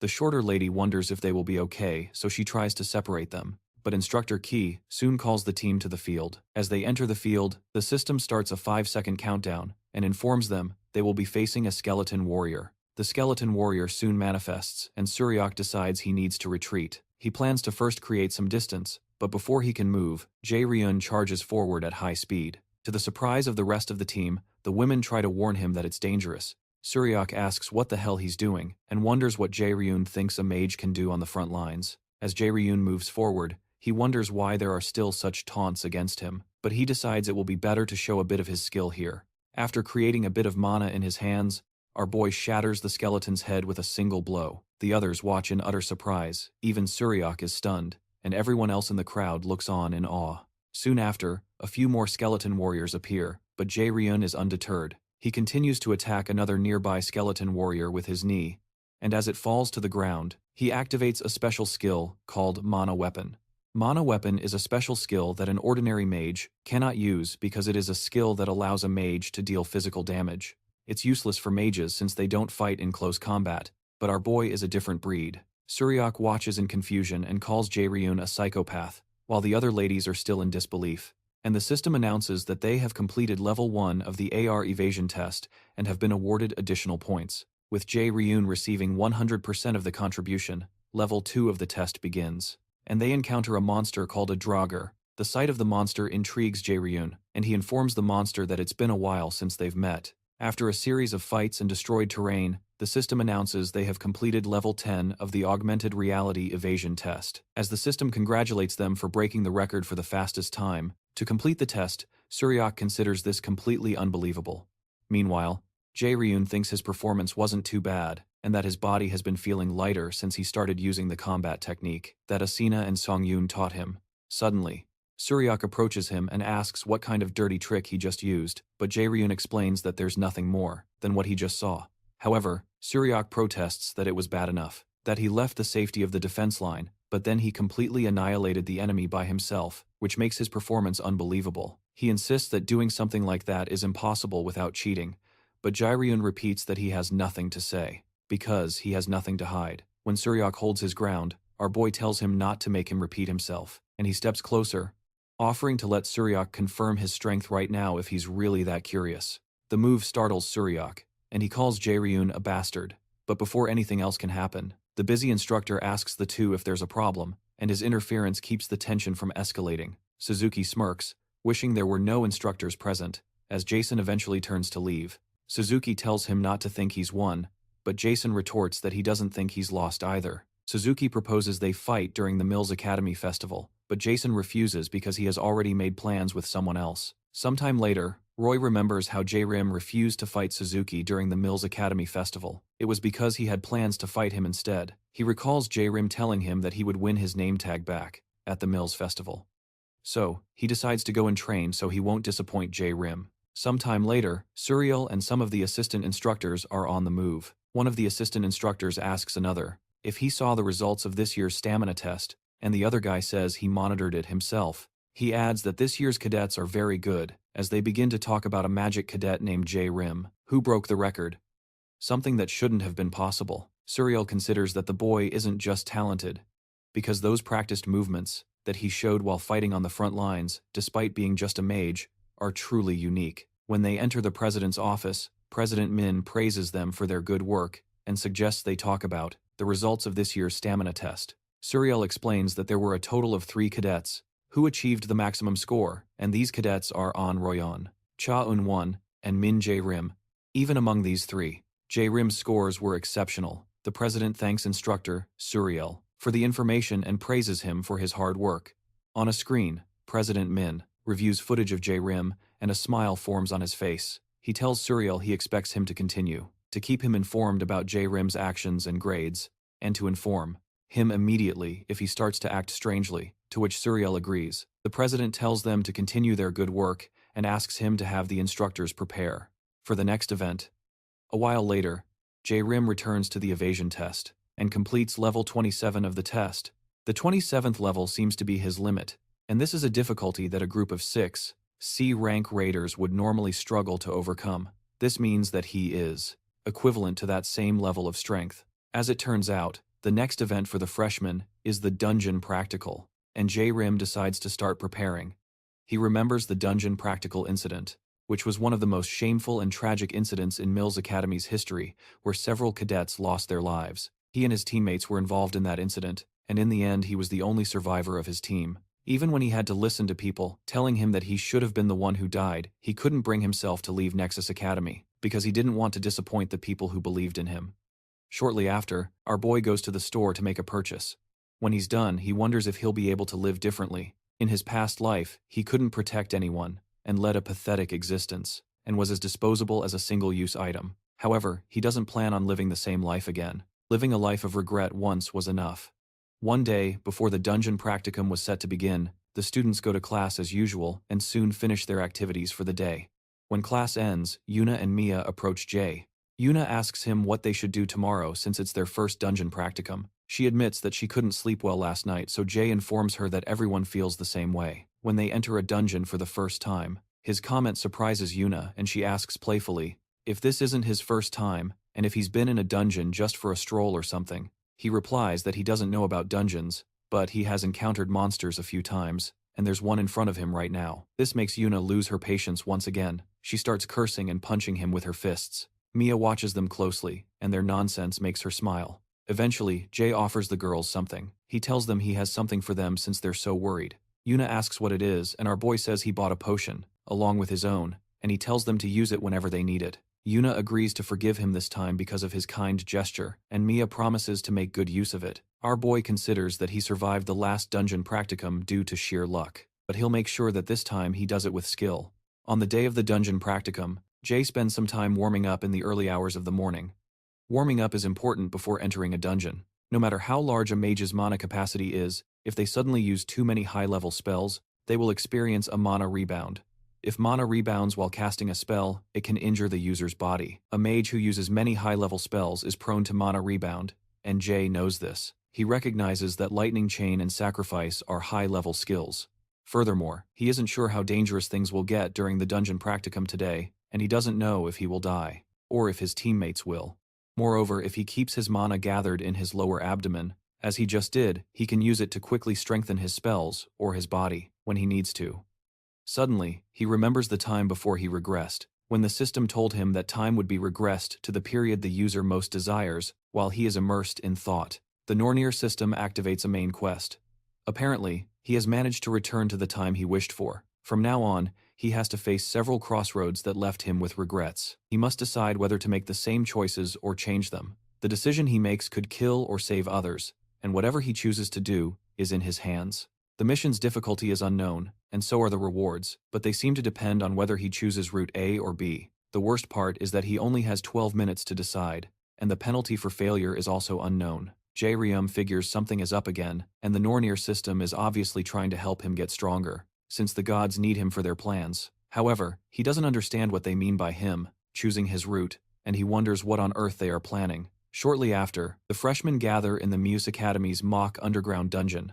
The instructor, Aijun, comes to meet them and informs them they will be grouped into teams of 4 through a random draw, and they'll have to work together. As the students start to murmur, Jairon assumes the others think it's unfair. Real monsters will appear in this dungeon, and if you're lucky, you can clear it easily. But if you're unlucky, you'll be part of a team with low-ranking cadets, struggling just to clear the dungeon. As the murmuring continues, Aijun silences them and explains that their grades from the dungeon stage will be part of the official tests. Apparently, only low-level monsters that they can defeat will appear in the dungeon practicum, and Aijun tells everyone to do their best. As she speaks, Jairon realizes this is President Darium's trap, just as the instructor said. Most of the monsters that appear here are low-level, but if things go as they did before he regressed, boss-level monsters will be mixed in. He remembers the D-rank boss monster, the Kobold Lord, and even though it isn't a difficult opponent for him, he has no intention of following Darium's plans, except that the small opening Darium will leave during this dungeon training might actually give him the opportunity to finish him off. Soon after, Aijun announces that the cadets should come forward and draw lots one at a time. After the selection, Jairon and Ina end up on the same team, and our boy tells Ina that he's happy to have someone he knows on the team, a sentiment she shares. He's glad to have someone on his team with whom he can speak comfortably, especially someone so skilled. As he starts planning a strategy, he is shocked to see his other 2 teammates. The young woman introduces herself as the warrior, Kindina, and the young man introduces himself as the warrior, Park Seonggu. Seonggu cheerfully asks if they are also on Team 3, but Jairon remembers how these 2 were his teammates in his past life, and how they were killed by the boss monster after telling him to escape. As they were taking care of things, our boy suddenly understands what the Nornir system means, by him choosing his path, and he can see the choices before him as the 2 new warriors step forward. Our boy realizes this is what the Nornir system wanted all along, so he greets them and introduces himself as Jerome, and introduces Ina as well, because she is clearly shy. One of the warriors finds it amusing that Ina is so timid, but he is certain they will all get along as they spend time together, and Ina agrees that everyone will get along well. Our boy realizes that these 2 warriors are the same ones from his past life and is happy with how cheerful they are. With Ina, as soon as the introductions are over, Jerome proposes that they make their plans first. The other 2 agree, and one of them suggests making Jerome the team leader, with the mission that the Nornir system showed. Still on his mind, our boy sits down to explain the plans to them. He reminds them not to falter, no matter what appears in the dungeon, because if the warriors and the vanguard start to waver, the entire party will end up annihilated. The warriors are intrigued by the tactical intelligence of Jerome, and Sean says this is expected from the person who placed first in the freshman hunt. Sean realizes that the details of the strategy are no joke, and says he has memorized all 6 parts of it, and Ina says she has memorized it too right after. Instructor John steps forward to inform the cadets that the planning period is over. From now on, they have officially started the dungeon practice, and he asks the team leaders to present themselves. Garrison steps forward, and when he looks to the side, he notices Ryan stepping forward as the leader of Team 4, which Yuna is a part of. He is happy that Ryan is the team leader, because it means Yuna won't get hurt. As the team leaders step forward, Garrison instructs the team leaders that they are ready to lead their teams into the dungeons assigned to them, and wishes them good luck. Shortly after, Ryan leads his team into their designated dungeon. One of the group members notes that the place is quite damp and has a musty smell, which makes them realize what real dungeons are like, and Yuna asks the rest if they will probably encounter kobolds since it's an underground dungeon, and her other male teammate agrees that they probably will because he heard that underground dungeons have a lot of ore. Excitedly, Yuna hopes there are diamonds around here somewhere, but while she's talking about it, she suddenly pauses when she notices something, and Ryan immediately announces that something is coming. So he tells them to get into their positions, and Yuna quickly springs into action, but the other cadets don't seem as confident when they realize they are surrounded by kobolds. As if being monsters wasn't enough, the kobolds are equipped with digging equipment. Ryan informs his team that kobolds are weak monsters, but will be difficult to deal with if they swarm. So he charges at them and suggests they finish this quickly, and June uses a burst of her holy power. She activates her light bomb skill, causing a huge explosion that blinds the monsters, giving Ryan the chance to cut them down. While the other two teammates fight the monsters, June activates a move called Wind of Helheim,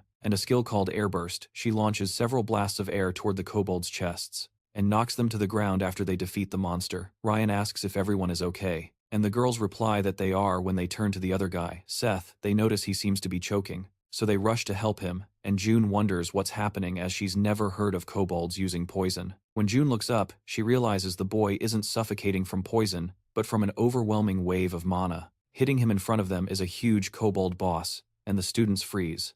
Shocked, Ryan asks why there is a kobold lord here in the meantime. In the dungeon assigned to Team 3, Dana confesses to Jay that she knew he was strong, but he is truly amazing. She asks him how many monsters he has faced so far on his way through the dungeon, but Jay insists it's nothing because things just happened that way. However, Dana insists it's not nothing because they will be able to clear the dungeon without anyone getting hurt if things continue like this. When Jay looks to the side, he notices that Ina is distracted, so he takes her hand and asks if other people still make her uncomfortable. She admits they do so. Jay realizes she is really shy. But then there were rumors that no one had ever seen Ina speak more than 3 words at a time. As they move forward, the team enters a room full of ores. Our boy realizes that this is different from what he remembers, and this must clearly be Jay's doing. It occurs to Jay that his existence has caused the original Jay to change his plans from the past. Suddenly, Jay senses that the monster is approaching, and he assumes it's the Kobold Lord. So he informs his teammates to use Plan C, defending first and then counterattacking. When Jay tells them to be careful, because this monster is different from what they've encountered before, Sung gets worried that a stronger monster is coming, especially since they were told that only weak monsters appear here suddenly. Something breaks through a nearby wall, and the cadets are shocked to see a Kobold Lord. They wonder what the boss monster is doing here, and as Ina is about to run back, she remembers what Jay said about the whole group being wiped out if any of the warriors on the front line start to hesitate. She quickly activates the magic armor around the warriors, and Sung struggles to concentrate. Due to the enormous size of the monsters, eventually Jay activates his taunt skill, and when the Cobalt Lord attacks Sung's shield, Sung calls for Jay. Our boy runs towards them and creates an attack of mana in his hands, and he blasts the Cobalt Lord. Ina is shocked by the amount of power that Jay's attack possessed. She had expected that such a massive attack would cause a great deal of damage, but the monster easily gets up as if nothing happened. The sight makes Jay laugh as he witnesses the monster's destroyed parts repairing themselves. Our boy confesses that he didn't expect such anomalies. As its body heals, the Cobalt Lord smiles at them, and Jay begins to wonder if a Cobalt Lord with such abilities, with regenerative abilities, is too much to handle. Suddenly, the Nornir system identifies the entity behind the Cobalt Lord as something called an Odin's Crow. It then gives him a special mission called the Crow Hunter. The special mission requires him to kill all of Odin's crows that have been set against him and the Aesir gods. There are 5 objectives, and the mission is S-rank difficulty with a reward of a blank card, and a class up with a penalty of death. Meanwhile, outside the dungeons, Instructor Gil examines footage of Jay's previous fights. She wonders how the boy can perform so well as a magician. She herself is an A-class magician, but the kind of battle skills Jay demonstrates are unthinkable for her. She considers that the chances of Team 3 and Jay taking first place in the exercise for this dungeon are high.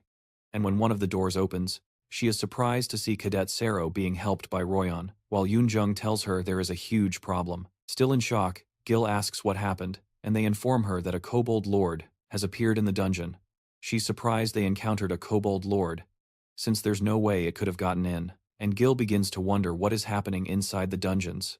Meanwhile, the assistant instructors help Sero, who has a mild case of mana addiction, and ask him to take deep breaths. Shortly after, Eun-jung asks instructor Gil if Team 3 has come out yet. She is informed that they haven't. Royeon can't believe it because she is sure that Jae and Ina are more than skilled enough to escape the Kobold Lord easily. After hesitating for a moment, Gil makes a call to Chairman Daim, who seems surprised to hear from the instructor. Although he has a smile on his face, she informs him about the appearance of a B-class monster, and she requests rescue personnel, and the chairman feigns surprise upon hearing that something like this happened. He tells her not to worry too much because he will send a support team, then asks her to wait on site. After he hangs up the call, Instructor Dion feels a strong sense of unease, but she can't explain why. While meanwhile, inside the dungeon, Ina, Dina, and Sean are growing tired, as the system informs Jairon that the entity behind the Kobold Lord is Odin's raven, with two crows named Hugin, which translates to thought, and Munin, which translates to memory. Odin gathered all kinds of knowledge from all the realms and used it to rule Asgard eventually. Jairon calls the Kobold Lord a follower of Odin, showing the crows that he recognizes their presence apparently. The mana he feels is close to B-class, and it's a regenerative Kobold Lord, even though our boy has become strong. This is a tough opponent for him, and he wonders if he should run away. Running would be the smartest choice. That's what he always did, before regressing, hiding behind his reason. Selfish reason of self-preservation, but his life was a continuous sequence of regrets. He considers this a second opportunity, and doesn't care if it's a test for him, because this time he will protect them. Immediately, Jairon tells everyone to run straight out of the dungeon. While he distracts the monster, Sean asks what he's talking about, and how he will deal with the monsters, but before the words can leave his mouth, he is ambushed by two kobolds from behind. Fortunately for him, Jairon quickly drives them away with a few holy arrows. Then he tells Sean to shut up and get out of there, while the Kobold Lord swings its huge weapon again to smash Jairon.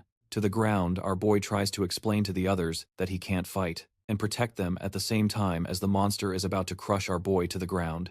Ina calls his name in fear, but when he turns to face the monsters, a shield appears between him and the monster. To bear the impact of the blow, a surprised Jairon looks to the side and realizes that Ina activated the shield. She informs him that she can help, and our boy knows from the look in her eyes that he can't convince her to give up. He wonders if this is another change he has created in the future. So he asks Ina to stay with him, while the others go back to the dungeon entrance and tell Instructor Dion about the situation.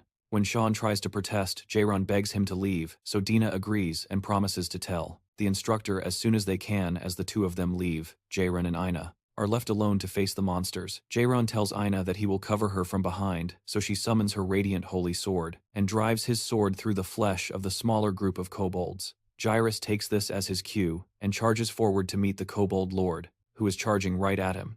As he gets closer, Jairus notices that the Kobold Lord's body is melting, and our boy decides to stop in his tracks. He remembers that there's a limit to the amount of mana a body can contain, and that something is controlling the shadow monster. And this thing is pouring far more mana into it than it can handle. This thing must be Odin's raven, and he decides to expose the ravens.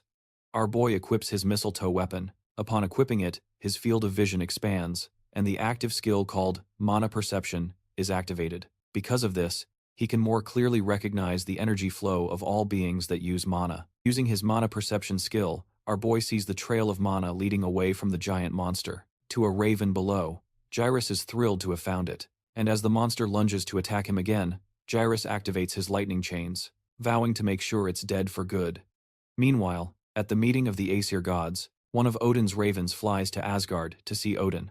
Hugin informs the god that, through the ravens, he has found the whereabouts of the mistletoe, which had disappeared from the god's warehouse. Frigg, Odin's wife, asks Hugin where the mistletoe is. He then informs her that it is in Midgard, referring to Earth, and it appears to be in the possession of the prophesied adversary. This upsets her, and she calls Mimir an old fool. But Thor, who is sitting nearby, assures her that they are watching closely, especially since they signed a treaty with the anti-Aesir forces. Freya, who is also sitting nearby, accuses Thor of being complacent and reminds him how they lost Baldur in the last war, and how the very thing that killed him was the branch of mistletoe. After pondering this for a moment, Odin tells Hugin to find out if the prophesied adversary has been in contact with the forces opposing the Aesir. So, the Raven returns to Earth to investigate. Meanwhile, in the president's office, Dion continues to rub the ring, the strange one he was rubbing when he received a call. Soon, Isaac enters, and the president asks the instructor how things are going. He replies that no one seems to have noticed anything yet, and this pleases Dion. He laughs again, and is glad to have lent his power in advance. The president is certain that Jairus will fall right into his hands, no matter how arrogant he acts. Isaac tells him that this is all for Odin and the Aesir. In the dungeon, our boy aims for the monster's chest with his lightning chains. However, the monster grabs the chains, which don't seem to inflict any damage, and swings its weapon to take off Jairus' head. Our boy quickly leans back and leaps away to avoid being decapitated, with Ina right by his side. He asks if she can cover for him because he needs to be free from the monster's attacks, so she says she'll try, but she doesn't look very well. Jairon realizes that Ina is probably already aware that she might suffer from mana rebound. Even if he defeats the Kobold Lord, the chances of Ina dying are high, but he wonders why she still plans to help him despite everything in this second chance at life. Jairon had decided not to trust anyone. After all, this world was completely unfair and cruel to the weak, but he seems to be changing his mind. He turns to his opponent and decides to end this. He only has one chance, and unleashes a barrage of lightning chains at the monster one more time, while Ina provides support, creating a mana shield around Jairon. Our boy rushes towards the monster, and Ina, who is feeling more and more uncomfortable, bites her lower lip as her hands begin to tremble. The agitated monster aims towards Jairon, who is running right at it. Jairon remembers that his friend from a past life once told him, "There is nothing more miserable than dying, because you couldn't trust your comrades." As Jairon leaps towards the monster, he signals for Ina to act, and promises himself to confirm what his friend said from now on.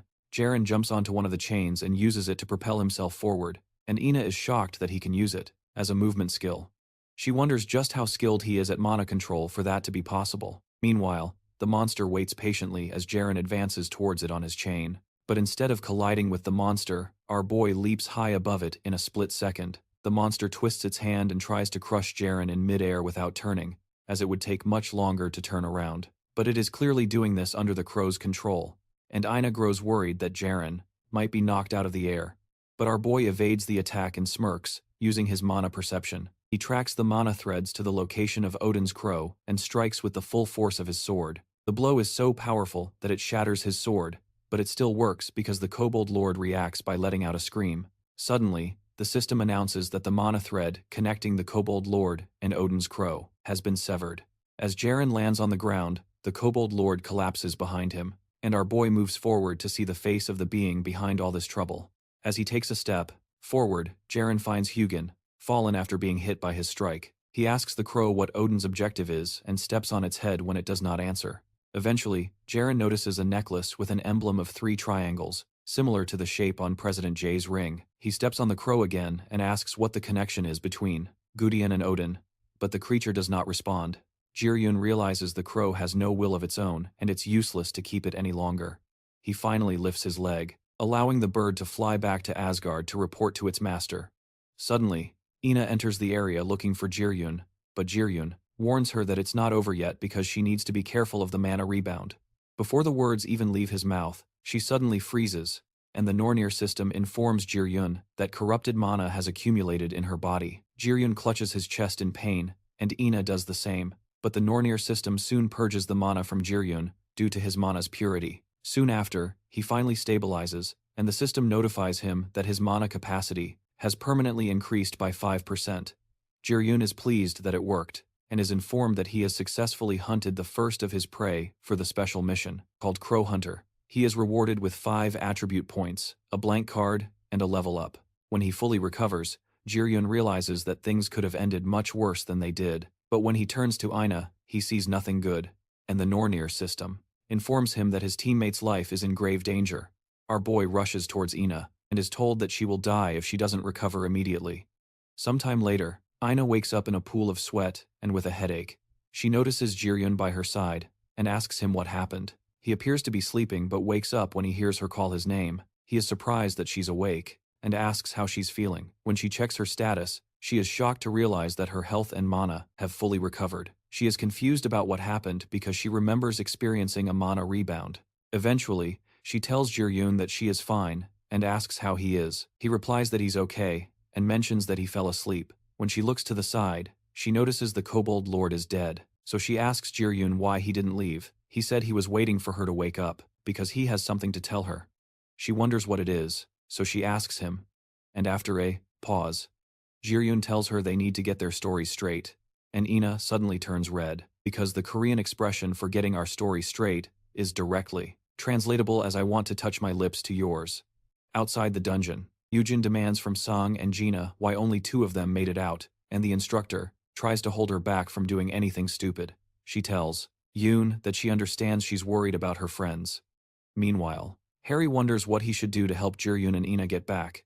Suddenly, the dungeon door opens, and as Yoon is still kicking up a fuss, Jairon and Ina walk out the door, making everyone freeze as Jairim asks if they are fighting because of the two of them. Even the instructor is paralyzed with shock, because the inspection team had told her that the two cadets would definitely be dead. The monster inside was at least a B-class boss. Suddenly, tears stream from Yujin's eyes, and she runs towards the two of them with her arms wide open. She cries while hugging them, explaining that the instructor and the inspection team said they would be dead. She tells him she is so happy they are alive. This makes Ina smile, but Jairim tells her that he understands, and asks if she can let them go now. Even Songwoo and Dina have watery eyes, and when Jairim, he notices this, he thanks them both for trusting them. Jairim tells everyone that his two teammates left because he asked them to go get the instructor for help, and that they don't deserve to be insulted or blamed. However, Yoo-jung, who is still angry, asks how they could just leave their teammates behind like that. So Jairim tells her he would have done the same, so there is no need for her to be like this. He reminds her that not everyone is as brave as she is, and asks her not to be angry on his behalf as well. The statement hurts Yoo-jung, so she lets go of his arm and clings to Ina, claiming she was angry for Ina's sake, and not his. A flashback begins, to the time before they left the dungeon. Ina had asked Jairim if he was the one who healed her body, but he said that he knows she is confused, but it is difficult to explain everything. He explains that he does not want people to know about this ability. So she asks why he is hiding it. Finally, our boy asks her if she is not curious about why a kobold lord suddenly appeared here and put the students in danger. He tells her it is because of President Guijin, who is a scumbag that sees students as tools. Jairim tells her that he is very different from the side he shows to the public and the media, and that he thinks it is fine for useless students to die. She realizes that this is why Jairim is against the president and why he is hiding his ability, and he confirms it. After a pause, she reminds him of some things he had said to her the day they went to the office. He had told them not to trust anyone, whether it was the president or an instructor, so she asks him how much he knows about Guijin. She points out that he knew from the very beginning that Guijin is a bad person, and he acted as if he already knew what was going to happen. So she asks how he knows these things. When he does not speak for a while, Ina begs him to answer, and Jairim remains speechless because he did not expect her to react this way. He knows her life could be at risk if she gets any more involved.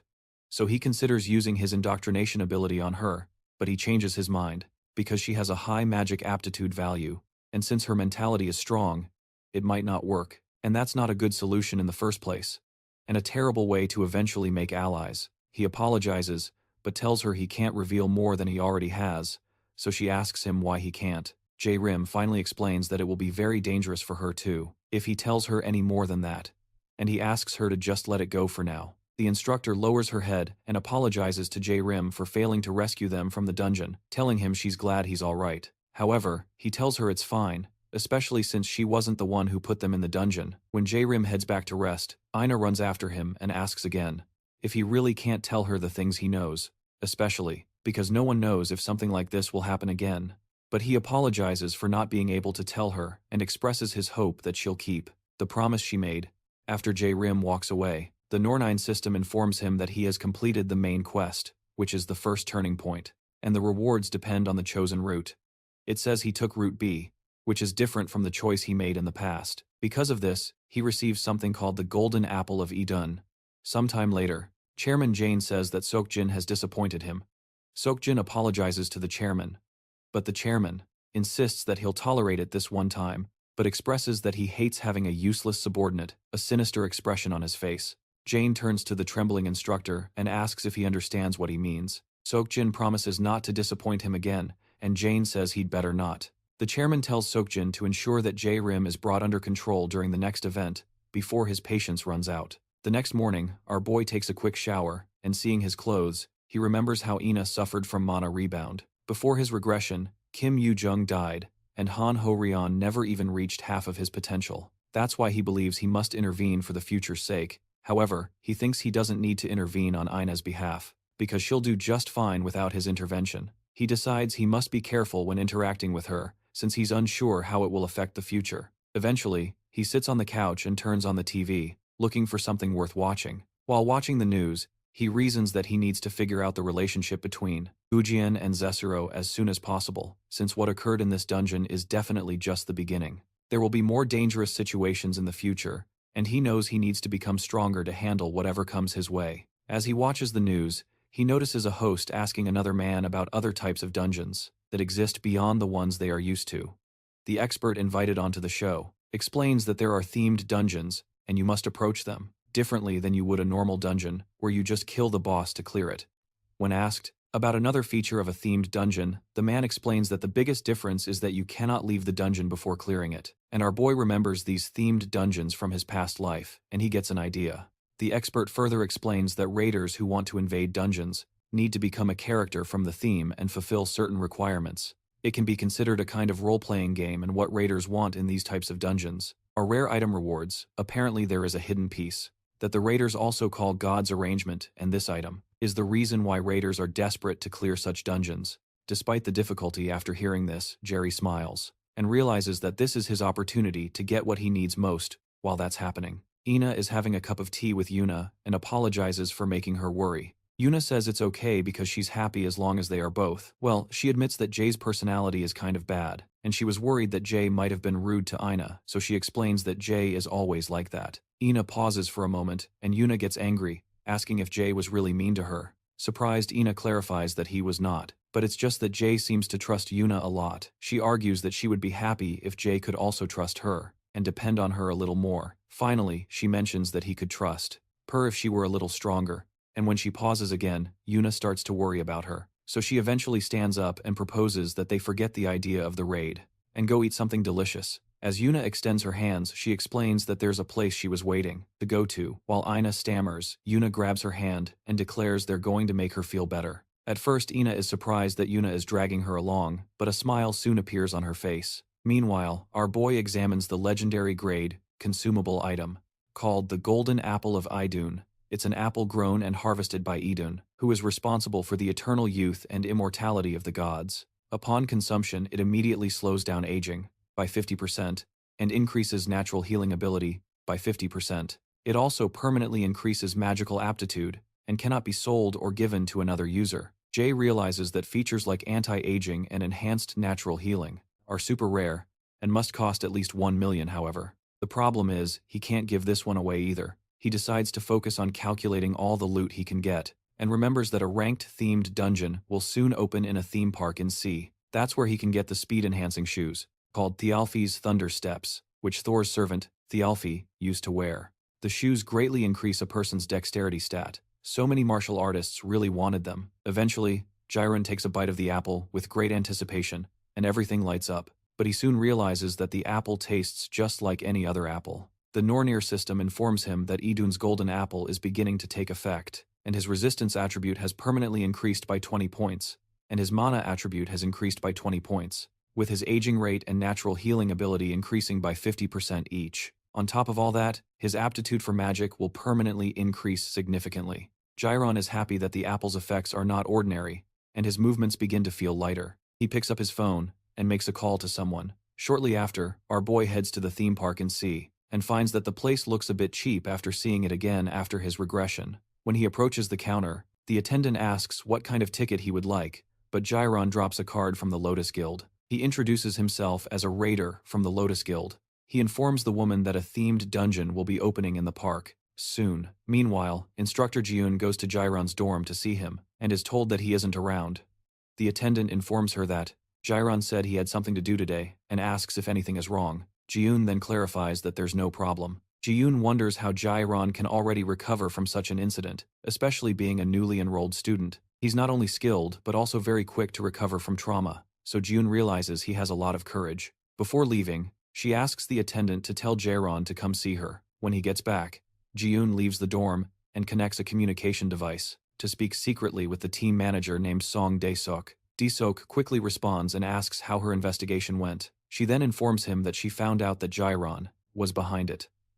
Dae-sok asks if Sok was in charge of the dungeon trial and guesses that he must be in a difficult position now. He asks her to keep an eye on both of them and to call him if she notices anything. Ji-eun receives the orders, and also informs him that she thinks the student Jairon, whom she spoke to him about, knows something about what's happening at the park. The park staff announce to their guests that they must evacuate. Jace is surprised by their swift response, and realizes that the Lotus Guild is truly influential. He remembers the call he had with Professor Evelyn to inform her about the dungeon that was about to appear. When he expressed his absolute certainty, she gave him permission to mention the guild's name, on the condition that he prioritize his safety if things became dangerous. He found her condition amusing, so she explained that it wasn't that she didn't believe in his capabilities, but no teacher in the world wants their students to be in danger, since anything can happen in a dungeon. Back in the present, the Nornir system informs our boy that the dungeon, a themed dungeon called Neverland in Ruins, has appeared. A special item will be rewarded if 3 missions are completed, consecutively. A special quest called The Big Three has been added, and his mission is to complete the 3 quests, which has an A-rank difficulty, with the reward of Thialfi's Thundersteps. A 24-hour timer begins, but the penalty for failure is not specified. Jace realizes that things are exactly as he remembers from his past life. In a flashback, he remembers another raider appearing and boasting about how she could easily tell that the Viking ride was a quest location.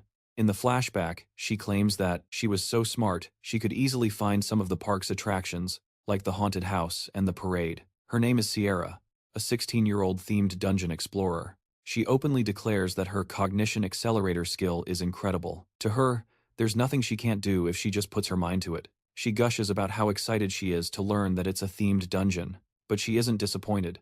Jace recognizes her as a self-proclaimed genius with an IQ of 150. She was completely thrilled with her own power and boasted about it, but she ended up being killed by those who were jealous of her. Because of that, Thialfi's Thundersteps went to someone else, a random person.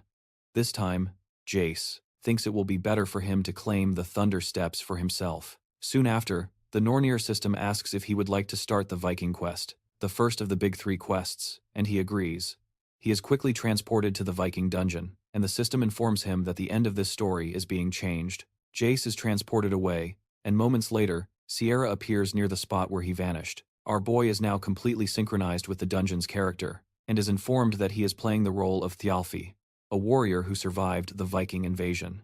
The first mission of the 3 Greats begins. A thematic quest called Thialfi's Grudge is immediately added. Thor envied Thialfi's swift feet and kidnapped his younger sister, Röskva, as a hostage. In order to force Thialfi to work for him, our boy must become Thialfi and save his younger sister. He must save Röskva to resolve the grudge. The mission's difficulty is B rank, and the reward is an active skill, called Commander's Shout. The mission's failure conditions are the death of Röskva and the death of Thialfi, but the failure penalty for him is death. Thialfi is the servant of the thunder god, Thor, and the fastest in the 9 realms. He was originally a human but began to despise the Aesir because he lost his family to the Vikings, who worshipped the Aesir. Jay is surprised to learn that Thialfi hates the Aesir, because this is not the original story according to popular belief. Jay wonders if this is another conflict between the Aesir and the Nornir. Suddenly, Jay hears someone calling him by Thialfi's name, telling him to wake up. As he gets up, he feels a sharp pain in his head, but has no idea where he is. When he looks around, he realizes he is on a ship he stole to find Röskva, and when he looks ahead, he recognizes the person who woke him as Frederick, the person who devised the plan to steal this ship. Frederick asks him if he is okay, and just as he is about to answer, the ship collides with another vessel, causing the entire ship to lurch. Before they know what is happening, a group of pirates boards the ship, and it seems they are in trouble. Jay does not know what is happening, but it is clear he will have to postpone finding Röskva for a while. Jay immediately tells Frederick that he will leave this to him, and he jumps to the next ship, even as Frederick tries to stop him. When our boy jumps and lands on the other ship, the men are startled, but one of them starts mocking him for jumping into enemy territory, when he should be hiding. They start calling him names and threaten to kill him immediately, but our boy says nothing as he notices a girl tied up in the middle of the ship. He recognizes her as Arya, the same girl who had boasted about her skills, so he wonders what she is doing here. Immediately, the Nornir system informs him that the tied-up girl is Thialfi's younger sister, Thialfi's sister, Röskva. Arya prides herself on having a genius brain, and also on being a future great raider. She considers herself an amazing person but somehow found herself trapped in this dungeon just 3 minutes. Before the emergency announcement in the park, she had told her friends she was going to the bathroom. Now that she is trapped, she calculates there is a 0.6% chance of a dungeon appearing where she is and a 0.6% 0.0003% chance of her being locked in a thematic dungeon. After lamenting her bad luck, she decides to stop thinking about it and instead find a way to get out of here. After crying, because she doesn't want to die here, she hopes a rescue team has already arrived. And, while hoping to find one of them, she sees Jake standing in the middle of the park, so she follows him. She wonders who he is, because he doesn't look like part of a rescue team, so she decides to follow him. In the present, Jake wonders why he ended up running into her again. Of all the people he could have run into, especially after they even made an announcement for everyone to escape. While he's lamenting his fate, the pirates prepare to fill him with arrows. But our boy creates a mana shield to protect himself from the rain of arrows as they fire. He wonders why he's always surrounded by abnormal people. Soon, he creates a mana-charged punch, and knocks them all down with one blow. Eventually, our boy decides to be optimistic. Although Sky is a bit difficult, he knows she will be useful for the mission. A new and larger opponent appears and tries to cut Jake down, with his sword. But our boy slides out of the way to avoid the attack. Since he can't send Sky away, he decides it would be better to use her. After dodging the first attack, he lands a punch on the big guy's face and sends him rolling backward. First, he needs to resolve this situation, and then decide what to do with Sky. The other pirates rush in to deal with him, so Jake says he doesn't have time right now and tells them to come at him all at once. After a while, he takes out all the men and approaches Sky, then tells her she can stop pretending to be asleep. Jake asks if she was supposed to be the bait, but she just smirks and admits she's been found out with a smile on her face. She asks if he's supposed to be Tialfe. Jake confirms that he is and crouches down to talk to her, but suddenly he shatters the structure she's tied to with a single punch, making her tremble. With a crazy look in his eyes, Jake tells her he can guess what she's thinking right now, then advises her not to try any funny business. Of course, the threat worked because Sky nods enthusiastically and hiccups right after. The system then informs Jake that he has completed the first of the 3 great missions and is being sent to the field. He and Sky soon appear in the park again, and they sit across from each other at a table. In Sky's eyes, Jake is a magic class raider who moves like a martial arts raider. She assumes that he is approximately the same age as her and has a bad personality. While she wonders who this strange person is, Jake finally breaks the silence and asks what kind of ability she has. Sky stammers and eventually reveals that her ability allows her to be better at swordsmanship. She believes the lie should fool Jake, since there aren't many middle school students with abilities like his. Since he has a bad personality, she plans to use him to her advantage. But as she's thinking, Jae-hyun says that's not all there is to her ability. When he tells her he hates liars, she insists she isn't lying and that she has a D-rank skill called Beginner's Swordsmanship Review. After a brief pause, Jae-hyun informs her that her skill is called Cognition Accelerator and explains that it makes time seem to slow down and accelerates the user's thoughts. It's usually used in leadership positions, but it's effective for analyzing and understanding the mind of the opponent. When he asks her if he's wrong, she is utterly perplexed and asks how he managed to figure out her skill immediately. Jae-hyun stands up and tells her he can't take her with him because she still seems to be planning to lie and use him. He tells her he's not that stupid and turns away, but she begs him to wait and apologizes. With tears streaming from her eyes, she pleads for him not to leave her there alone because she will absolutely die if he leaves her behind. Jae-hyun asks her how he can trust her, and she offers to prove herself. When he hears this, our boy smiles and proposes that she write a contract. In that case, initially, she's confused, but she soon understands what he's saying. When they draft a contract, the first term of the contract is that she cannot act in a way that harms Jae-hyun. The second is that she must obey all of his orders. The third is that Jae-hyun will guarantee her safety until completing the dungeon, themed after Neverland. And the fourth is that she will never speak about this contract. She grabs her hair in frustration as she reads the contract. This contract is enforceable using Jae-hyun's subordination skill, which comes with his indoctrination skill. He can maintain supremacy through a contract, and he knows this is the best way to use it, since she's a real pain in the neck. Eventually, she agrees to sign it, and a binding chain appears around her neck and arm after signing. The system declares that Seyoon has been subordinated, and the subordination will not be broken even after answering the question, since it is a subordination through a contract. Jae-hyun tries to cheer her up, saying it's a pretty good condition since it's not like he has control over her mind, but she retorts that there's no way it's pleasant to have another person in her mind. When she says this, He tells her he can break the contract since he never forced her to make it, and that he can just leave her there. But before he can finish his statement, she assures him that she will do her best. Meanwhile, in the Temple of Hell, someone tells Hell that they've noticed the little adversary seems to be pushing himself, especially since the gazes of the gods on him have become quite sharp. He shares that the Aesir gods will definitely be upset if they leave now. So he asks Ryu to be his eyes, because he'll need to buy time until the opponent is ready. At the park, Sue follows Jay around, and she soon asks where they are going now. He informs her that they're going on one of the rides first, called the Haunted House, and she screams because she's afraid of such attractions, so Jay asks if she's scared. She asks him if he really thinks she would be afraid of that, and asks what kind of high school student is afraid of something like that. Jay replies that someone like her might be, but when she insists that she isn't scared, he agrees with her as they get closer. Our boy tells her to get ready to go in, but she begs for time to take a deep breath. The system declares that they are starting the second mission in the haunted house, and they are soon transported there. They must escape without breaking the 3 rules, and some of their abilities will be blocked. Jay asks Sue what her role is in the dungeon, and it seems to her that she's the cameraman because of the camera she was given, so she asks him what his own role is. Our boy explains that he's a horror streamer, and it's been a while since they had a guest. Suddenly, a huge man appears beside them and greets them. Sue looks like she's about to burst, but the man soon introduces himself as Alfred, a butler of this mansion. He explains that he is serving Countess Flandier. The butler explains that the Countess instructed him to come and greet them. And the Nornir system informs Jay that he has received the second mission.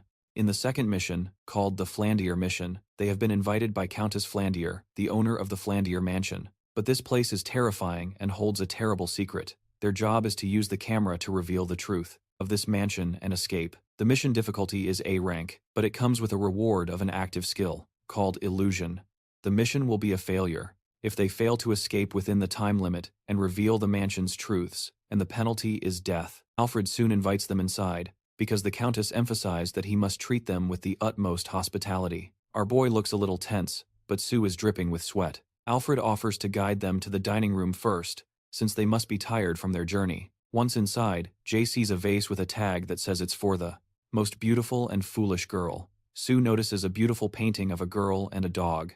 Then Alfred informs them that it's a portrait of the owner and her dog, Chan. Our boy guesses that the girl must be 12 or 13 years old, so he mentions that the Countess must really value her childhood, since she put up a portrait like this one. Alfred agrees that the Countess treasures her childhood because she has very dreamy and happy memories, but he says this with such a horrifying expression that it makes our MC uncomfortable and Sue teary-eyed. Eventually, the strange butler tells them to follow him, and the two trail close behind. Our boy knows he needs to be on alert. The system told him the context of the first mission, but it didn't do so for this second one, which means he'll have to uncover all the secrets by himself. He looks at Sky, who is freaking out, and asks if she's okay, pointing out that she was lying when she said she wasn't scared. However, Sky interrupts, saying she's just nervous because she hasn't gotten used to the place yet. Right after, Alfred tells them they've arrived at the dining table, where he shows them the feast that Countess Flandier has prepared for them. Still with that frightening look in his eyes, he told them to start eating and slowly disappears behind the door, as if he were expecting them to eat poison from the dishes. When Alfred leaves, the two are paralyzed for a moment. Eventually, Sky mentions that it would definitely be a bad idea to eat the food, so Jerry Ryan suggests they explore since the butler is gone. As he's about to move, Sky tells him to wait so they can get some information before they go. As he waits, she focuses her attention and activates her cognition accelerator skill. The ability makes her highly aware of her surroundings, and after a short while, she informs Jerry Ryan that she's discovered a few things about the mansion. Our boy is surprised by how quickly she gathered information, so he asks her what it is. Sky states that she thinks the owner of this mansion is a child of about 12 years old, and when Jerry Ryan asks why she thinks so, she explains that the nearby chair in the hall is proof of it. The seat of the chair where the owner sits is higher than the others, which means she is much shorter than the other people who sit in the other spots. Moreover, all the shelves in the hall were quite low, and only the lower handles were used. Jerry Ryan considers that this actually makes sense, so he proposes they search elsewhere. Sky follows and expresses her desire to get the camera she won back, as it's really expensive. When Jerry Ryan stops, suddenly, Sky approaches and asks what's going on, but he says, intensely, that it's no time for games, as they are locked in here. Outside, at the sight of the themed dungeon's appearance, Raiders and reporters arrive 2 hours after its appearance, and one journalist in particular mentions that a park employee revealed that there is a raider from the Lotus Guild inside, and a high school student, Sky. She also expresses her concern about finding out if the two kids will make it out okay. Nearby, a raider named Sunbinam, who was nearby, curses upon realizing that the inability to enter the themed dungeon will prevent them from being promoted soon. His friend King Rum, the same raider who appeared after Jairon and Roy Rion dealt with the goblins, mentions that there was no way of knowing a themed dungeon would appear in the park. The senior mentions that if the civilian council's judgment on them is negative, then King Rum could also be demoted despite having been promoted because of the goblin incident, and the senior acknowledges that his own promotion will be nullified. King Rum thanks him for the kind words, and the senior reiterates that they will be blamed for all of this. He asks King Rum to check who the two people inside the dungeon are, and King Rum is surprised to discover it's Jairon, remembering he heard the boy had enrolled at Myas Academy, and wonders if Lotus has already recruited him. When the senior notices his expression, he gets worried and asks if there are 2 people, instead of 3, but King Rum reassures him, saying that he believes this dungeon theme will be cleared from within the haunted house. Sil is petrified to learn they're locked in. She starts to tremble and asks Jason what will happen if they get trapped in here and can never get out, but he tells her to calm down because this is a dungeon and there must be an exit. Out of desperation, she has no choice but to agree with him, so she decides to search a little more for an exit. When he's alone, our boy considers that the owner of this mansion doesn't seem to like them. Secondly, there's no way he can't open this flimsy door with the high stats he has now. Besides, Sil already escaped this place on her own before his regression, so it's safe to assume that the required resistance stat to successfully break out of this dungeon is low. It seems to him there must be another variable involved, and as he thinks, Sil asks him to come look at something. He asks her what's wrong, and she explains that there's something wrong with the camera. He thinks she must be overreacting, but when he gets closer, he finds Alfred's dead body, who had guided them there, lying on the table where they were supposed to eat. He realizes that the Alfred who led them there was an imposter. Immediately, the system notifies them that they have reached 70% of Alfred's secret, the first mystery of the mansion. When he realizes that the camera is showing things they can't see, they realize this camera is the key to solving the mystery. Our boy realizes that if they assume the Alfred they met is fake, then this screen is showing them the present, or the past. Since this is a dungeon where they need to solve the mansion's mystery, it wouldn't show the future, so Sil concludes it must be the past. She believes the camera is showing them the mansion's secret through the past. In that case, she realizes that all this food is definitely not meant to be eaten. Jason realizes it was strange for him to keep feeling a bit of mana, which means this is all an illusion. Illusion is a type of magic that sometimes appears in dungeon traps, so our boy places a finger on the table and activates his absolute calculation skill. For some reason, the system informs him that there was a failure in activating the absolute calculation skill, because the ability is not allowed here. When he realizes this won't work, he turns to Sia and asks what she's looking for under the table. She mentions that she feels there might be some device to open a door there, because the only thing in the entire room that is different on camera is Alfred being on top of the table instead of the food. She believes the key to escape must be here. So, suggesting an idea to solve the mystery, our boy immediately activates his mana detection skill, and when he focuses on the table, he notices a beam of mana emanating from one of the plates filled with pudding. This confirms his suspicions, since illusion magic is fundamentally linked to other objects or calculations. Therefore, to destroy the magic, one must destroy the object or erase the calculation. He informs Sia that the key must be inside that pudding, but for some reason, Sia is afraid to get closer because of the terrifying image of the real Alfred's dead body. When Jairon teases her asking if she's scared, she yells that she isn't and shoves her hand into the pudding to find the key. After searching for a while, she finds a key, and the system informs them that they have successfully undone the mansion's second secret, the seal of illusion magic, so they will receive extra rewards once the dungeon is cleared. Meanwhile, the fake Alfred watches the two guests from a pearl in another room and becomes worried that the guests didn't enjoy the meal. He states that they cannot fail in how they treat their guests and promises that he, Butler Alfred, will never disappoint the Countess. Eventually, he leaves to do something about it, while laughing like a maniac. Inside the hall, Jairon and Sia go to a well-lit room. However, when Sia looks through the camera, she sees a lot of darkness, blood, and children's toys. They soon find a door through the camera, which Jairon deduces is the guest room. When Jairon suggests they go in to see if there's anything strange, Sia backs away because of the blood in the room, but Jairon reminds her that they need to find a way out, or they'll be stuck in the mansion forever. Eventually, she agrees that she doesn't want to stay in the mansion forever, so our boy tells her to shut up and look around, and to call him if she sees anything after they go inside. Jay decides to look for clues around shortly after. He looks back and sees a girl in bright white clothes with bloodstains on her body. When he looks closer, he realizes that parts of her face have been torn off and that a thread was used to sew her mouth shut. Soon, she points her finger at him, and the fake Alfred appears behind Jay, but he doesn't notice. Shortly after, Jay wakes up and sees a strange figure looking at him. He gasps, but soon realizes it's Sierra. She asks if he's okay, but he asks her to stop shouting because his head hurts. He had already predicted this, so he doesn't know how they managed to subdue him and wonders if this is how this dungeon is supposed to progress. Sierra informs him that she tried to figure out their situation using a cognition accelerator. Considering all the moss and humidity, she assumes they are in an underground prison, and there are traces of torture everywhere. After a while, Jay goes to the iron gates and mentions that there must be a key, somewhere. He also decides to use his active skill called Silence to prevent anyone from hearing them, and he punches the gate with a mana-infused strike. To Sierra's shock, the gate shatters as if it were made of cardboard. It even cracks the wall where it was set. When Sierra exclaims, Jay tells her to be as quiet as possible, because it will be bad if Alfred, or whoever he is, finds them. She teases him, saying that he silently destroyed the wall, but he tells her to shut up and thinks of ways to get out of there. While he's talking, they hear a dog barking, and Jay is shocked to see a puppy jump into his arms. He wonders what on earth a puppy is doing here, and notices a key in its mouth. Hurriedly, Sierra tells him to put the dog down, right now, but Jay asks why. Since it's just a normal dog, both in appearance and mana signature, he assumes it might have also gotten trapped here, since it has a key in its mouth. Sierra protests that there's no way the dungeon would give them the key so easily, and that this dog might be a trap, but the dog starts to growl at her. The growling makes her stop talking, and the system notifies our boy that they have received a new quest called Flandier's Diary.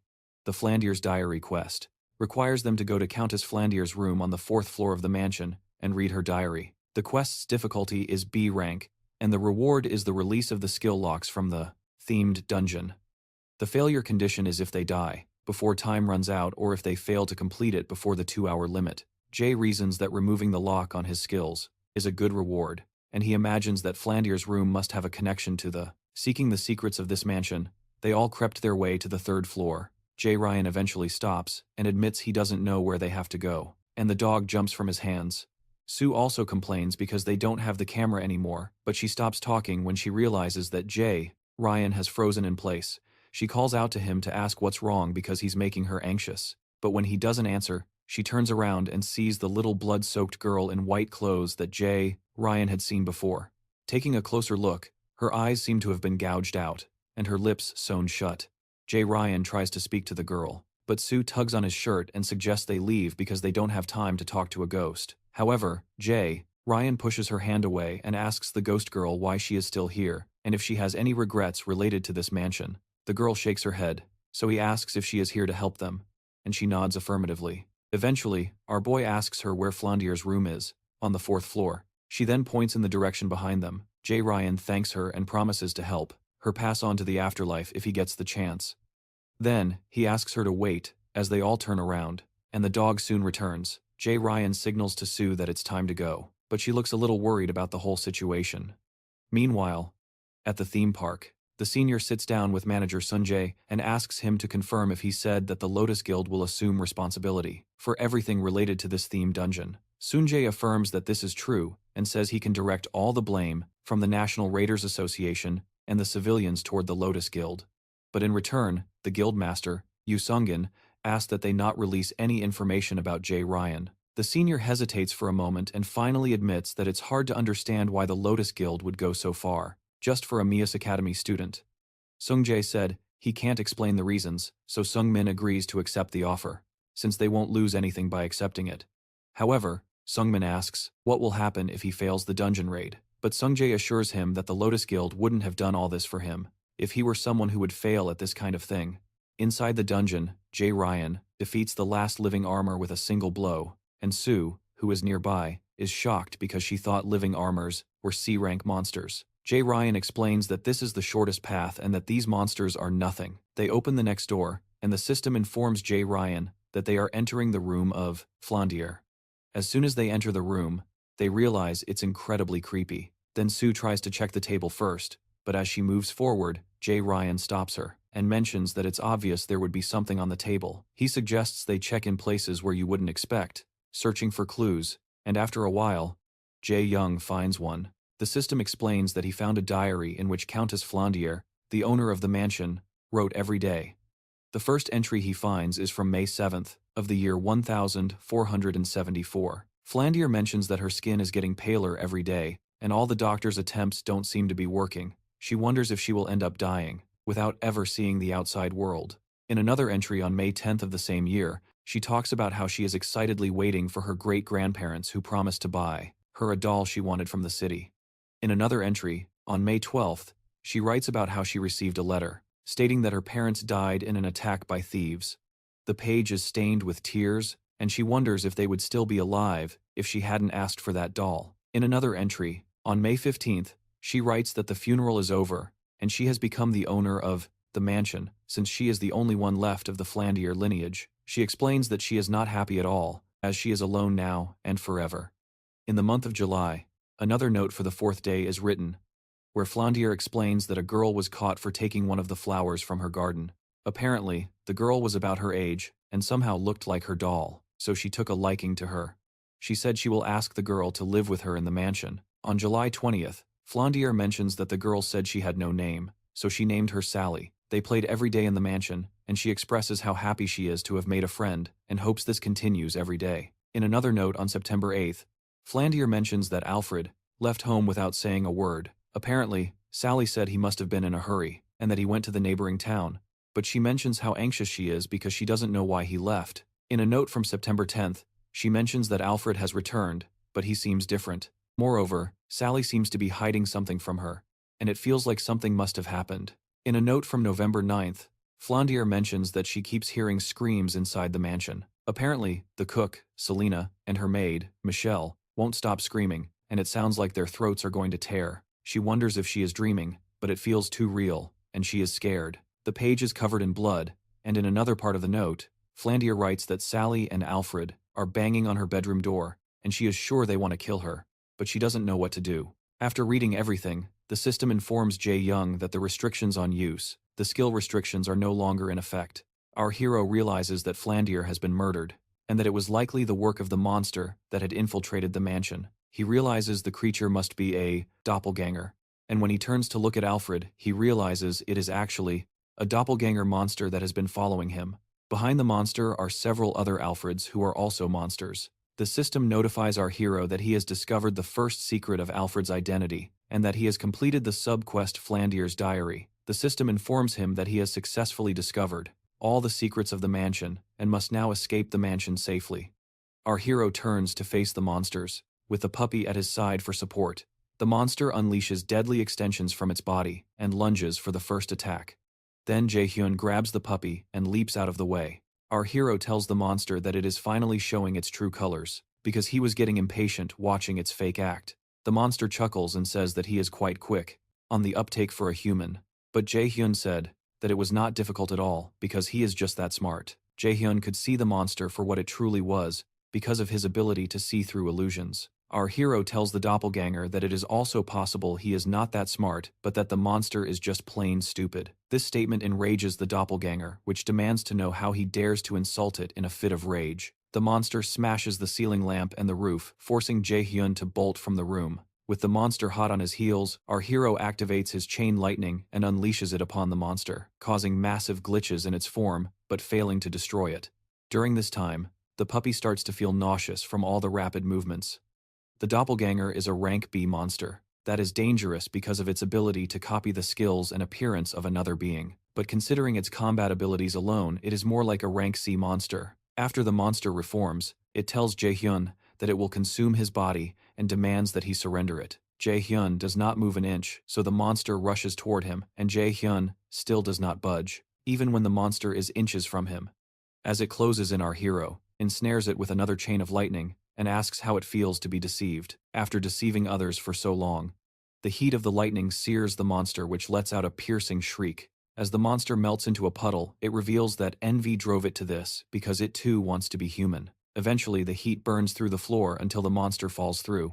With the monster out of sight, Jae-hyun turns to the dog and says that it is very good at barking and talented at being a dog, which probably means that the dungeon eventually turned Sarah into a dog. Our boy heads to the nearby door, but soon notices the spirit of Flandra again, but this time, she looks exactly like the painting. She has a smile on her face and waves at him, which makes Jae-hyun smile back at her as he opens the door. He bids her farewell, and the system informs him that he has completed the second mission.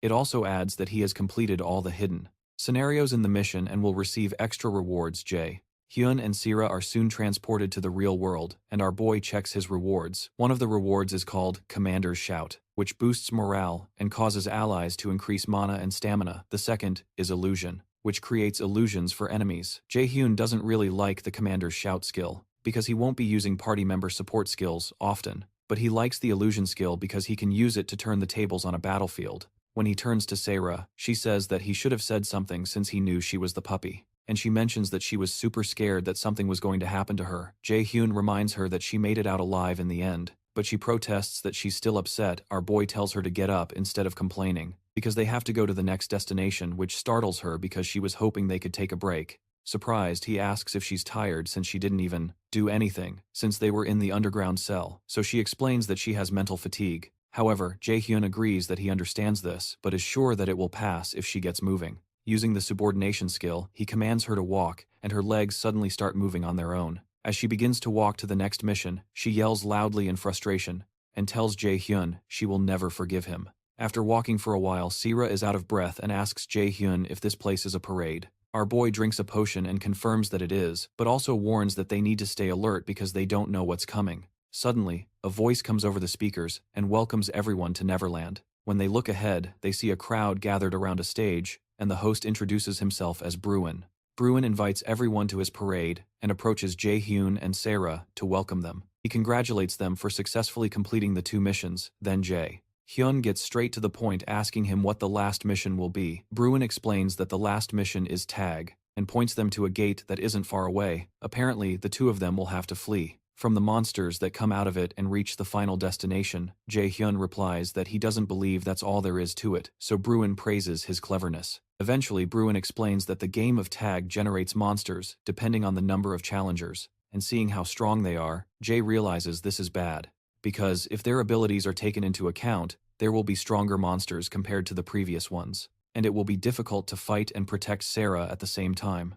When Bruin assesses their abilities, he congratulates them because they are measured as S rank. Bruin marvels because he has never had such high rankings before and mentions that he is impressed. But Jae protests that this makes no sense at all. However, Bruin just wishes them luck and transforms into fire. The system, Norman, informs Jae that he has received the quest called The Last Festival and that he has to escape from Surtur, the fire monster, and either reach the final destination or defeat the monster. The themed quest The Last Festival has an S-rank difficulty, and the reward is Thialfi's Thunderous Steps. The conditions for failure include being killed by Surtur, but they are informed that there are 3 enemies to defeat.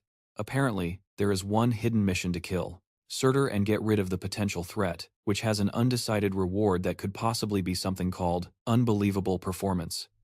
Jae is shocked that there are 3 of them, and he realizes that something is wrong.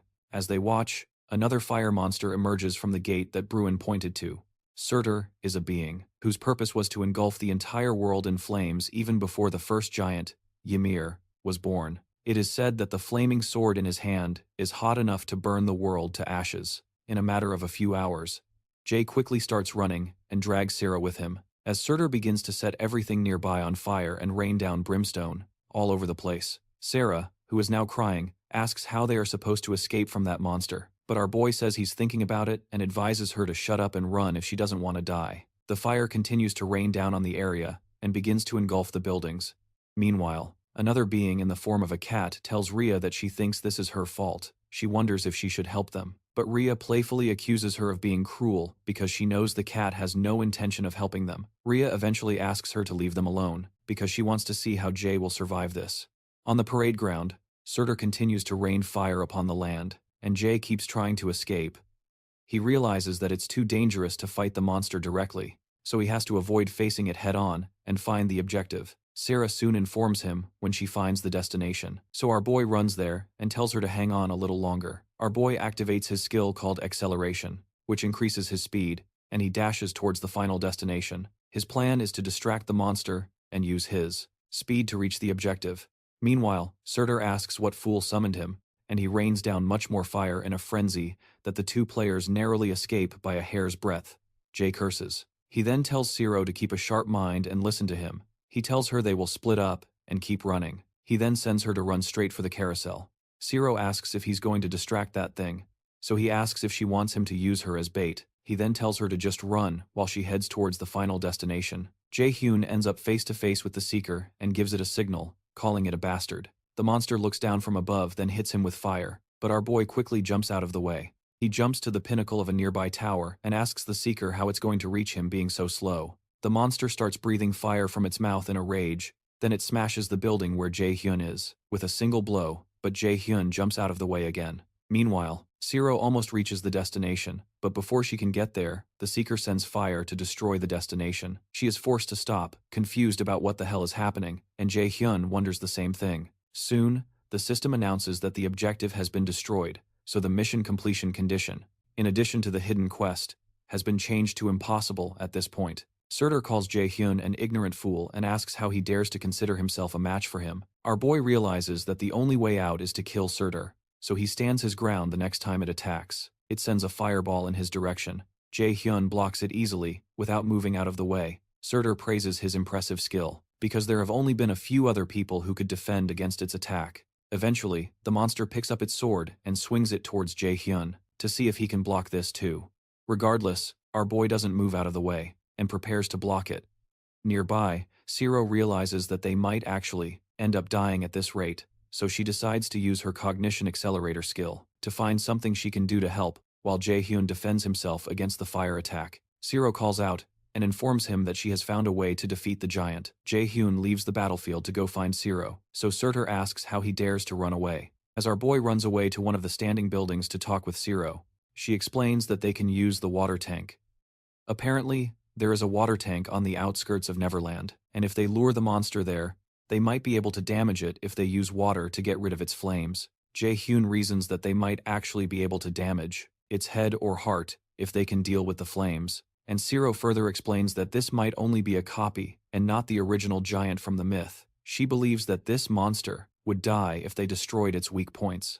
She explains that she will use her ability to predict Surtur's route, and will inform him so he can lure it to the water tank right after. Jaden heads out and runs towards the water tank, but he relies on Seo to indicate the number of steps to take, in which direction, and what to do to evade the next incoming attack. Aimed at him at a certain point, our boy stops. Surtur then calls him a weak human and asks if he's given up on running. Jaden turns to him and says he's not running. Our boy mentions that he heard Surtur is nothing compared to the Aesir gods, and that he's just working as a gatekeeper now, so he's in no position to call him weak. This statement hits Surtur hard, and as Surtur just exclaims in anger, Jaden asks if he's afraid of him, a mere human. Now with his eyes ablaze, Surtur calls our boy a bastard, and as he strikes with fire, a wave of water erupts towards him. It turns out Jaden had activated his illusion skill, so Surtur didn't know he was standing right in front of the water tank, and not Jaden. The water is so abundant that it covers the monster and temporarily extinguishes the fire around its body. Without hesitation, our boy leaps into the air with his mana-charged sword and plunges it into the monster's heart, pushing it to the ground with its back on the floor. Surtur accuses him of using a dirty trick, but Jaden says it doesn't matter since he won. The giant warns him not to be arrogant because he only fought a copy of himself, and dealing with the original form won't be so easy. Shortly after, Surtur dematerializes, then the system informs Jaden that he has completed the final mission of the Great Three, and that he has cleared the hidden route and will receive extra rewards, called Unbelievable Performance, as well as an item called Surtur's Immortal Flames. Chio, who is nearby, is happy that it's all really over. The cat that was watching them realizes that Jaden didn't need any help. In the end, he finds him interesting and admires his will to get stronger. But Rael mentions that Jaden is nothing more than a mere vessel. The cat doesn't believe what Rael said, because she is the one who is always curious about how Jaden is doing, and he also believes it's too early to let the Aesir know about the boy. They need to focus and help him get stronger, so that he can become strong enough to kill Odin, the leader of the Aesir. Meanwhile, our boy receives the Thundering Steps of Tialfi, an S-rank item, who ascended to the position of God of Light as a human. The equipment will boost strength and dexterity and grant a skill called Step of Light, which is also S-rank. Jaden is shocked at how incredible the equipment is. But he soon notices a strange expression on Sio's face, so he wonders if she's trying to pull something on him. He uses his subordination skill on her to force her to show that she got an item called the Seal of Reskeva, which increases strength and grants a skill called Courage that resists the fear status effect and increases dexterity. While she laments how annoying he is for using the skill of subordination on her again, Jairon considers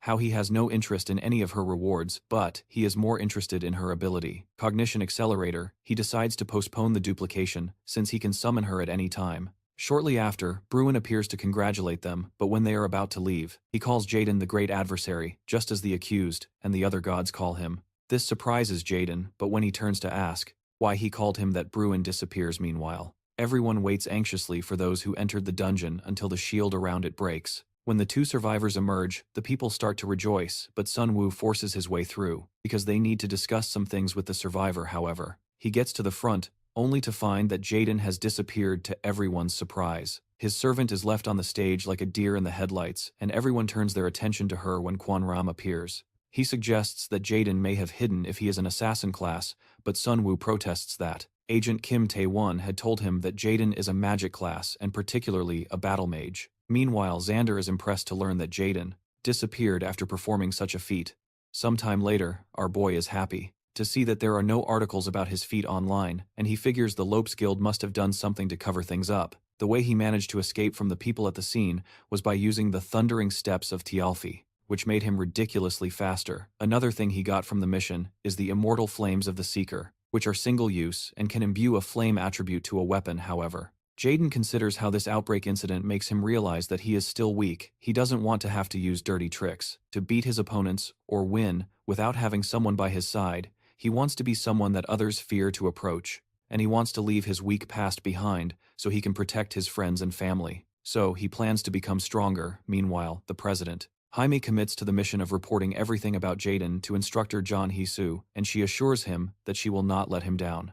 When she leaves, Jairon thinks about how excited he is for the next event, where he plans to get rid of all the filthy things. In his way on the floor, he spreads photos of several students whose faces he has marked with an X. The next morning, Jairon explains to the girls why he was unavailable the day before, and Jung had assumed he was ignoring his calls and messages on purpose, but our boy clarifies that is not the case, and on the other hand, asks if he is injured anywhere, and he said no, and Jung thinks he has the worst luck getting into so much trouble and wonders if God hates him. Suddenly, Sylar approaches them and mentions that he saw our boy's annoying face. There, he tells Jay that he cannot pull any stupid tricks on him this time. But when Yuna asks our boy if he knows the strange new kid, Jay tells her that he does not know him. Annoyed, Sylar shouts at them that he is Sylar. But instructor Yesul tells him to lower his voice, so he has no choice but to back down when Yesul steps up to the podium. She introduces herself to the cadets and informs them that she will be teaching the first part of understanding magical calculations. She asks them to do their best as she plans to teach them very well, but Jairon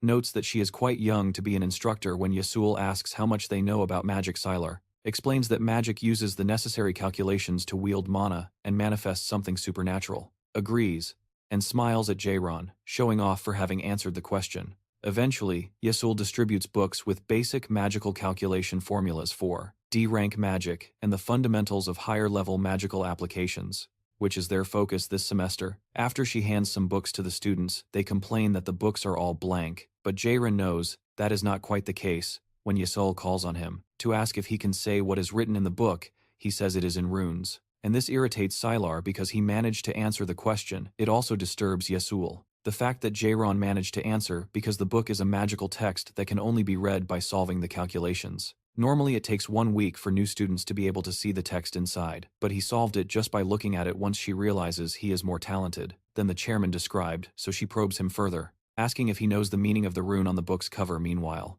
Jairon does not know why he can read the book so easily, and he does not know if it is the Nornir system playing a trick on him, or if it is the fate of the Zaysir, but he tells her that what is written on the cover is the life of Odin and the fundamentals of runes back in his apartment. Syl complains because Jairon, whom she calls a bastard, made her walk so much that her legs are now aching. She also hates the fact that she had to answer the reporter's questions about the inside of the themed dungeon and to explain what happened on her own before leaving. Our boy had prevented her from revealing anything about his ability, using his own subordination skill.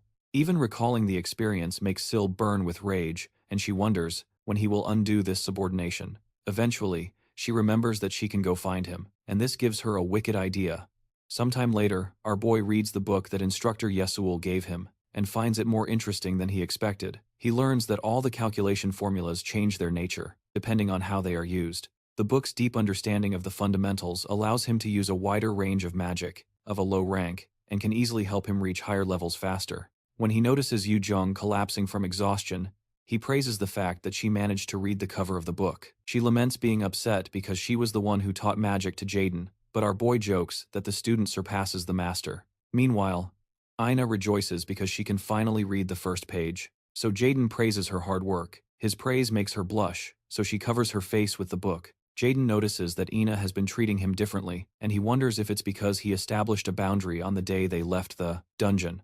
Outside the library, Odin's crow watches the students, and soon returns to report the situation to Odin.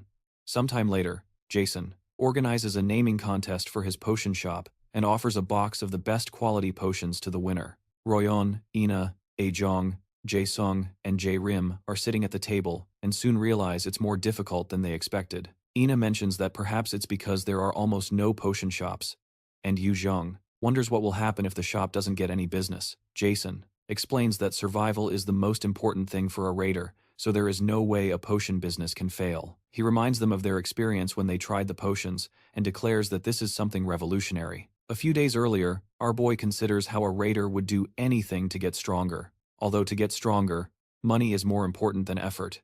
As someone who has regressed to the past, Jairon realizes that he has many opportunities in business and investments because of his knowledge of the future. In the present, he plans to have Jae-sung on his side, since he knows he will be responsible for half of the entire world's potion business in the future. Suddenly, Sil bursts into the room where they are having the meeting and scolds Jairon for not keeping his promise. He wonders how she found him, but soon remembers that the system told him that the user and the subordinate can locate each other, and this effect cannot be cancelled. Yu Jung asks Jairon why he would blackmail a child like that, but Jairon simply asks Sil to sit down, so he can borrow her brain. A few minutes later, Sil suggests the name Celestial Demon Potion, but our boy forcefully shuts her down, using subordination, because he finds her idea to be in poor taste. Others also suggest names, but Jae-hyun doesn't like them, and believes that even the dungeon monsters would have better ideas.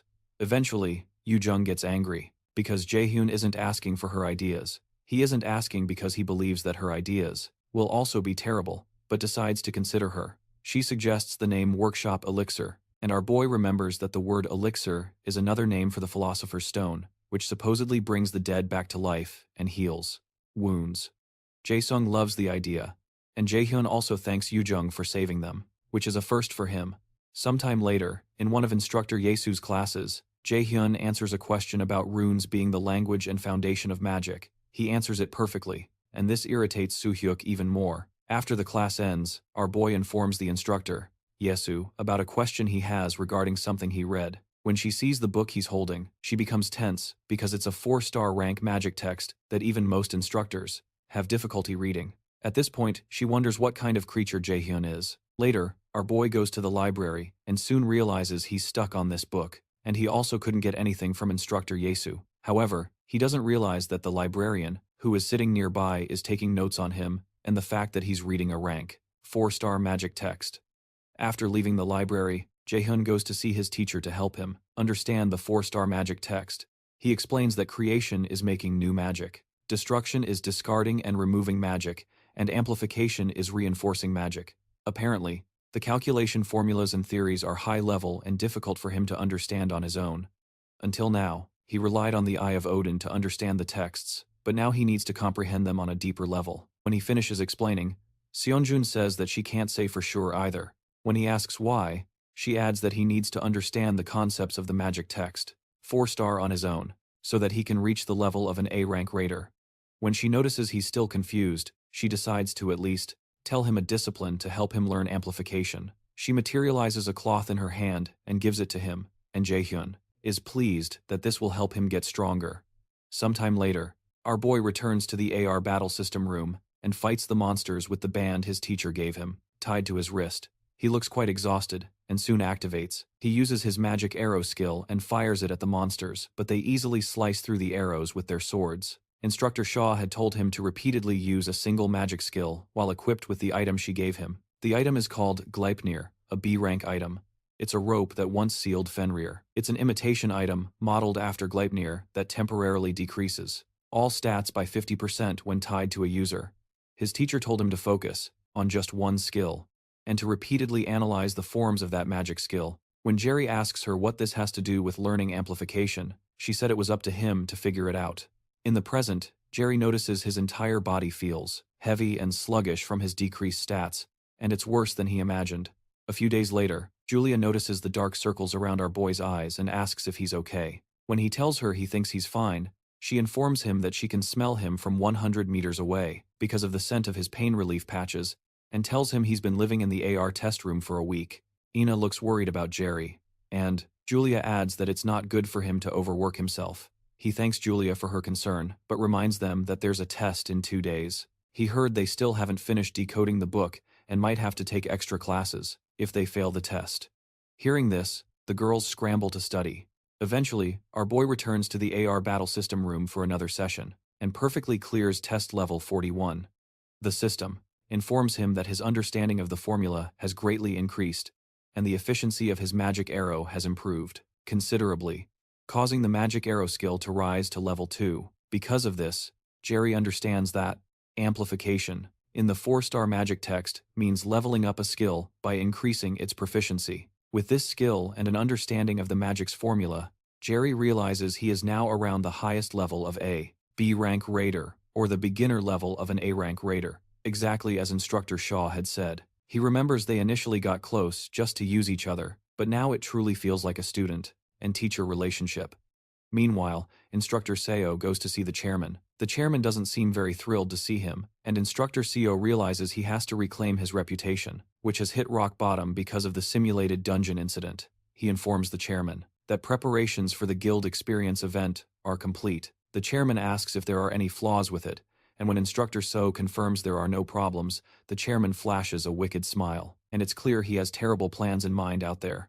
Jae-hyun moves into the dense forest, and he asks a mysterious person if they will come to this location or if he needs to go meet them. Soon after, a bright light appears, and a strange figure emerges. Resembling one of Odin's ravens, it leaps toward our boy, but he quickly dodges the attack. When the being gets close enough, our boy delivers a powerful kick that sends it rolling and crashing into a nearby tree. Jae-hyun tells the being that it must have missed the news, that its colleague went through absolute hell the last time it tried to kill him. Suddenly, our boy notices other creatures trying to ambush him from above, and it becomes clear that President Kim is the one pulling the strings, giving these creatures the audacity to attack him within the Academy's own grounds. Jae-hyun surrounds himself with countless magic arrows and tells them they've messed with the wrong person, then fires them forcefully at the bird-like creatures, knocking them back. However, he soon sees something that makes him recoil and shudder with dread. One of these beings turns out to be his own father, Min Seong-ho, who tells him it's been a long time since they last saw each other. Jae-hyun burns with a deep rage and unleashes several chains of lightning at his father, who dodges his attack with impressive ease. After evading his attacks, his father places a hand on his sword and sends a sword strike, sharp and fast, in his direction. Jae-hyun is cut on his side because he can't escape the blow quickly enough, especially since he didn't even see his father draw the sword, catching him completely by surprise. The strike that Seong-ho sent created a gash so deep in the ground that it would have sliced Jae-hyun in half if he hadn't moved away in time. After a brief moment of silence, Seong-ho tells our boy that he was really looking forward to seeing him after such a long time, but his personality seems to have become much more aggressive. However, Jae-hyun tells him to stop calling him son, as he has never considered him his real father. Surprised, Seong-ho mentions that our boy must be in his rebellious phase, but Jae-hyun tells him to cut the act and state the real reason for his presence here. For a brief moment, Seong-ho looks at Jae-hyun and acknowledges that he possesses the power of prophecy, but he believes there must be a limit to how strong he can truly become eventually. He asks Jae-hyun if the resistance against the Zai Sai has managed to contact him, and when Jae-hyun looks shocked, Seong-ho gets his answer. He sends sword strikes to take down Jae-rim, but our boy manages to create a magical barrier to protect himself. Regardless, the overwhelming force of the blows shatters the barrier and burns some of his clothes. Then Jae-rim wonders if this is truly the power of an Injal S-rank raider. His father told him that he had gotten stronger, but Jae-rim still can't comprehend how he knows about the Z-Seer. and he wonders what his father has been hiding from him. Eventually he asks Song-ho if he really intends to kill him, and he tells him he has no such plans. However, Seong-ho considers the growth of the great adversary to be unbelievably fast, and at this rate, he will become a major obstacle not too far in the future, for both his own plans and for the USAC. He decides to use divine power to stop the great adversary's growth, so he tells Jae-rim that he will rip off his limbs as Song-ho amplifies the power of his strike and directs a massive, devastating attack in his direction. Jae-rim stands there hopelessly as the immense power moves towards him until it is mysteriously stopped by the cat that was conversing with Inferno. Seong-ho asks the cat if the contract between the seer and the seer of the resistance was broken, or if it simply decided to defy the great Odin. The cat tells him that it's not sure what he's talking about, and Jae-rim can't understand how the cat just spoke. The cat soon transforms into a female being and tells Song-ho to leave, as they still have unfinished business with this child. Our boy can tell from her mana that she is stronger than Seong-ho, and he doesn't know what the hell is really going on. When Seong-ho asks her if she really needs to make things even worse, she cuts herself and lets drops of blood fall to the ground, and the drops soon transform into monstrous hands that attack Seong-ho. Seong-ho blocks the attacks, and the hands become larger, and the blows stronger. While still attacking Song-ho, he tells the girl that Loki has become weak enough to depend on a mere human to finally end the war between the gods. However, the girl reminds Song-ho that he is also a mere human who is trying to kill Odin, so he's not much different from her. Eventually, Jae-rim's father decides to leave for now, but he warns that he will make her take full responsibility for the contract with the Aesir if she gets in his way next time. Regardless, she tells him to do as he pleases, but reminds him that she can behead him at any moment if he also interrupts her.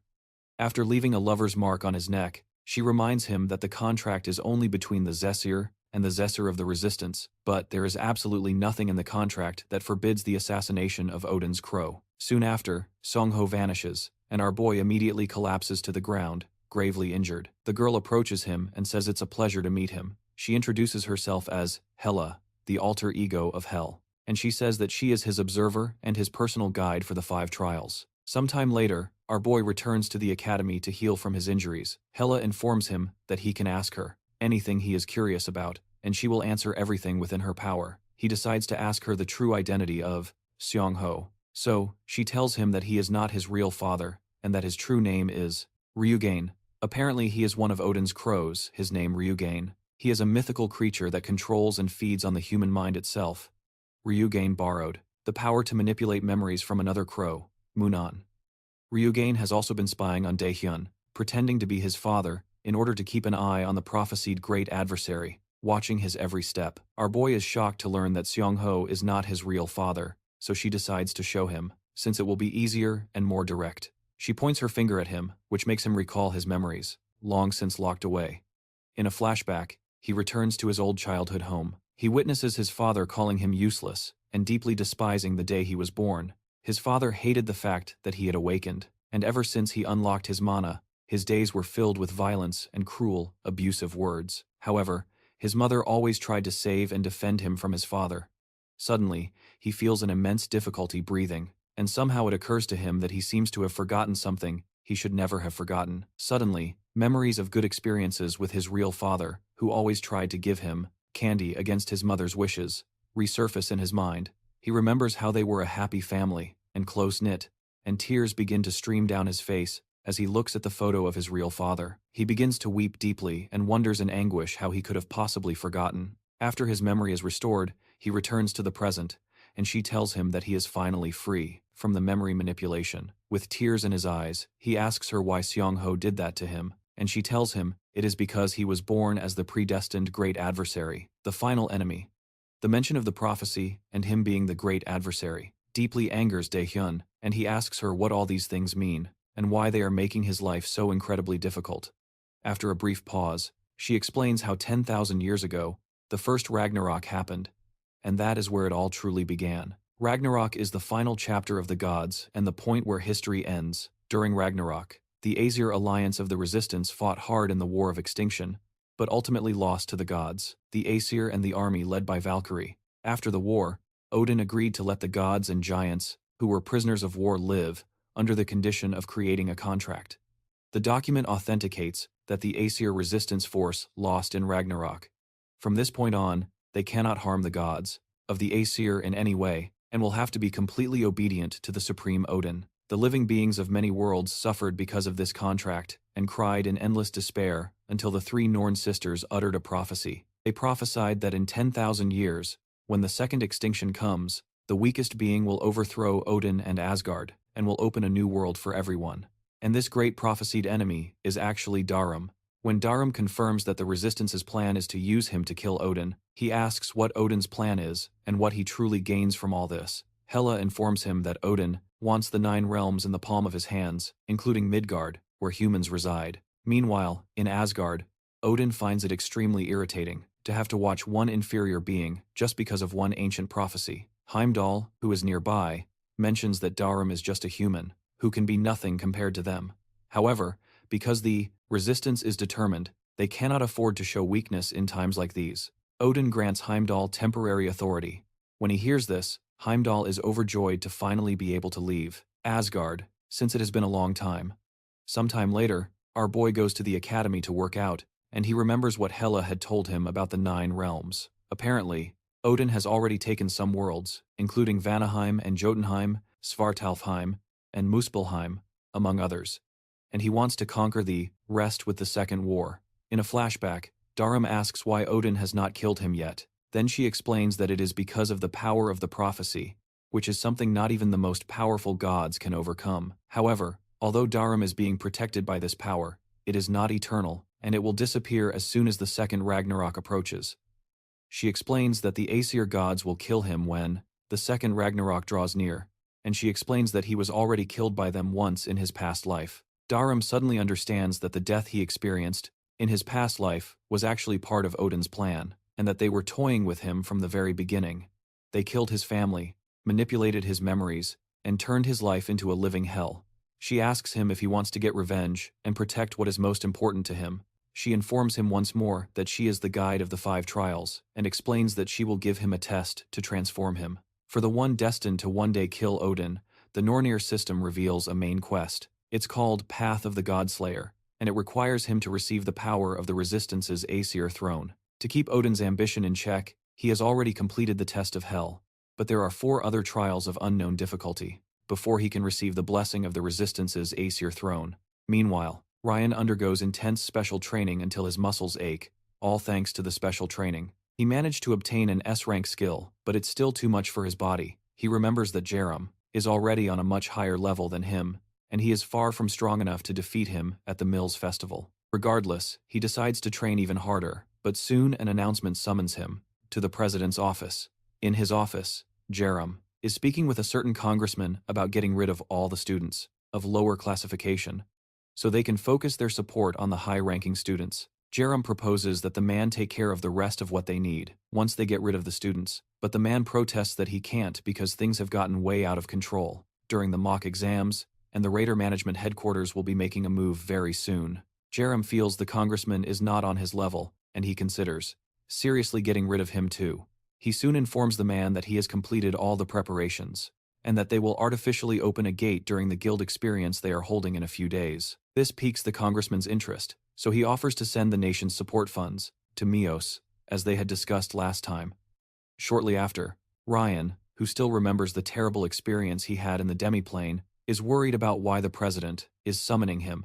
He assumes the president was the one who invaded his mind in the demiplane and was responsible for causing the incident in the simulated dungeon. As he knocks on the president's door, he decides not to act rashly, as he knows he can't handle this alone. Later, while in class, our boy remembers his conversation with Rella. In the flashback, she informs him that Odin probably already knows that he made contact with the force of the wiser resistance, which means Ragnarok might happen much sooner than planned. Instructor Yesu soon finishes her class and asks them to wake up those who are sleeping, including Ina, because she has an important message.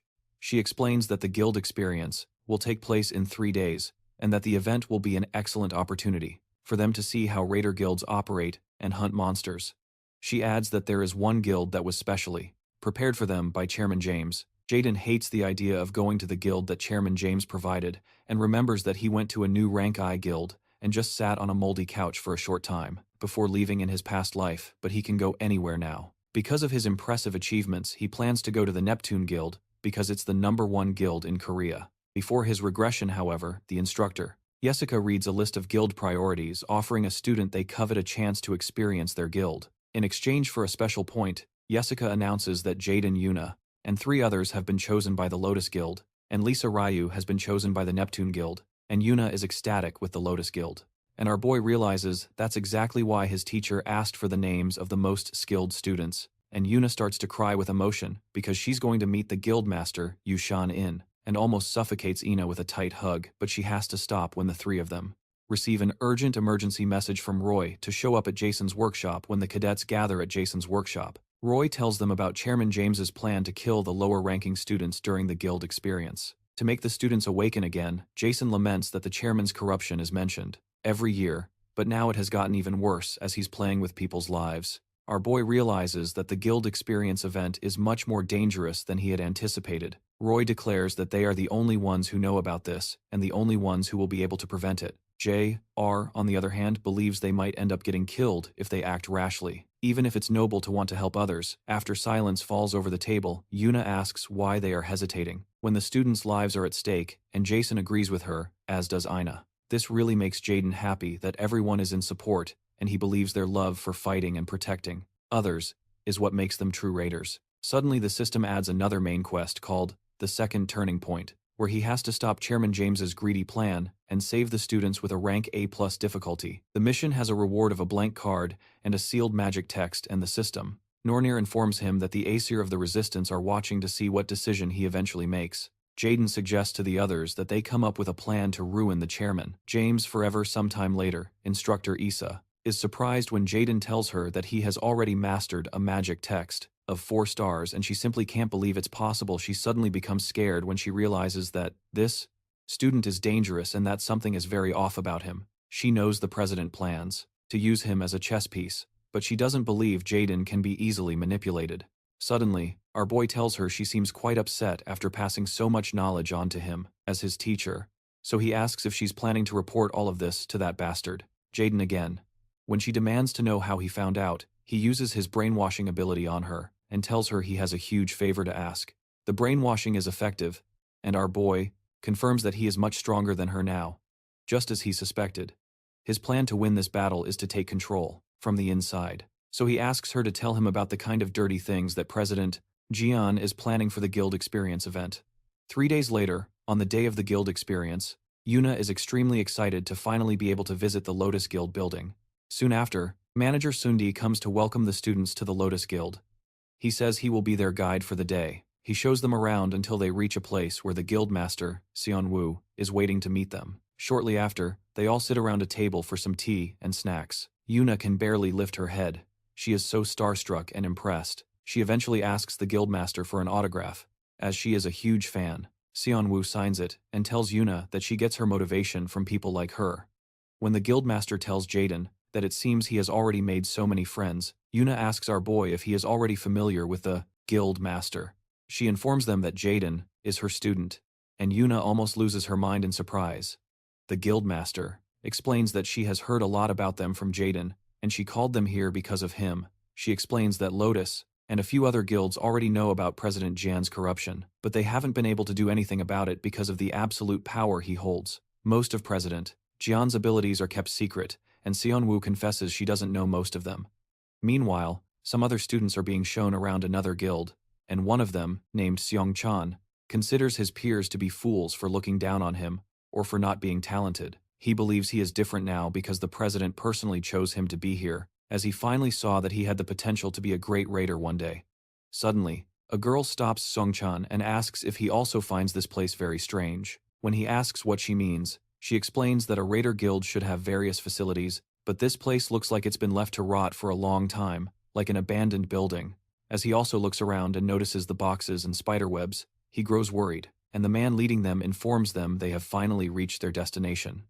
As the man turns around, they see his disguise burn away to expose the face of Instructor Seog. He hadn't realized that the effect of his abilities would wear off so quickly, and he realizes he has no choice but to start the plan early. He immediately activates a magic circle, a glowing pink one beneath the students, and bids them farewell. The students begin to panic and try to run, but they are unable to move. Meanwhile, the kids use the mana map that Guildmaster Sion Gun gave them to track the source of some supernatural activity. But when they realize it looks more like an abandoned building than a guild hall, they aren't sure if they're in the right place.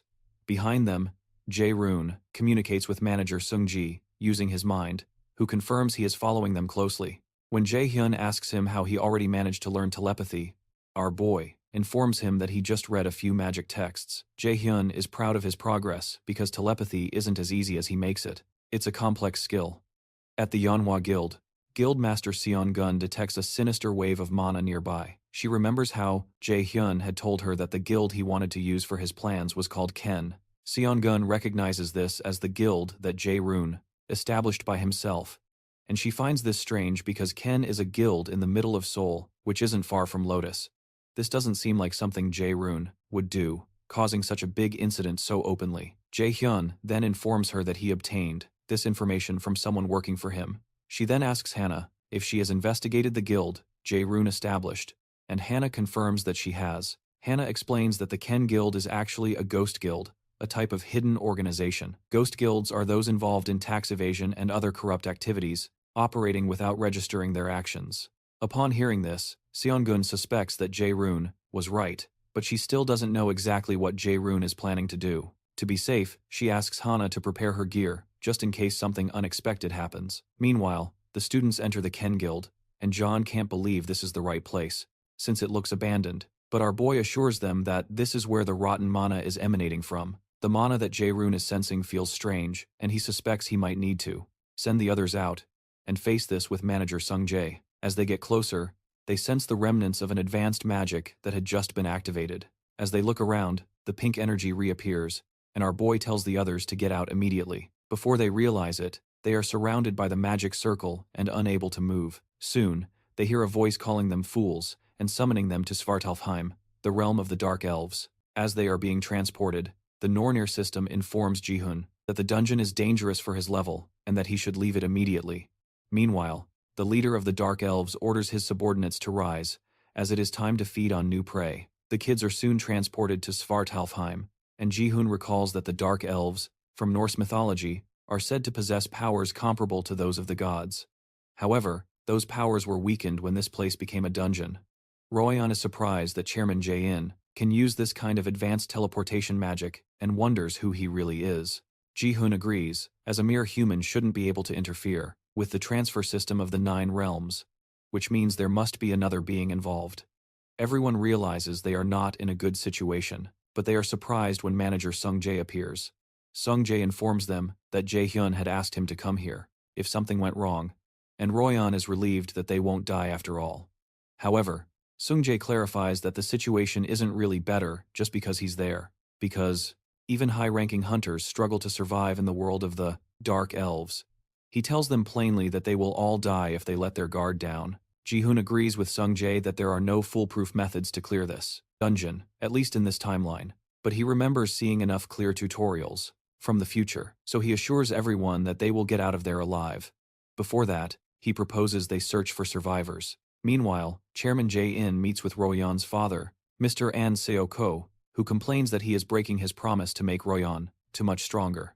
Jae-in assures him that there is no need to worry, as Royan will come out in first place in the next event. However, Mr. An realizes that Jae-in is like a snake, and asks how Royan could lose to a student from the magic class in the freshman hunt.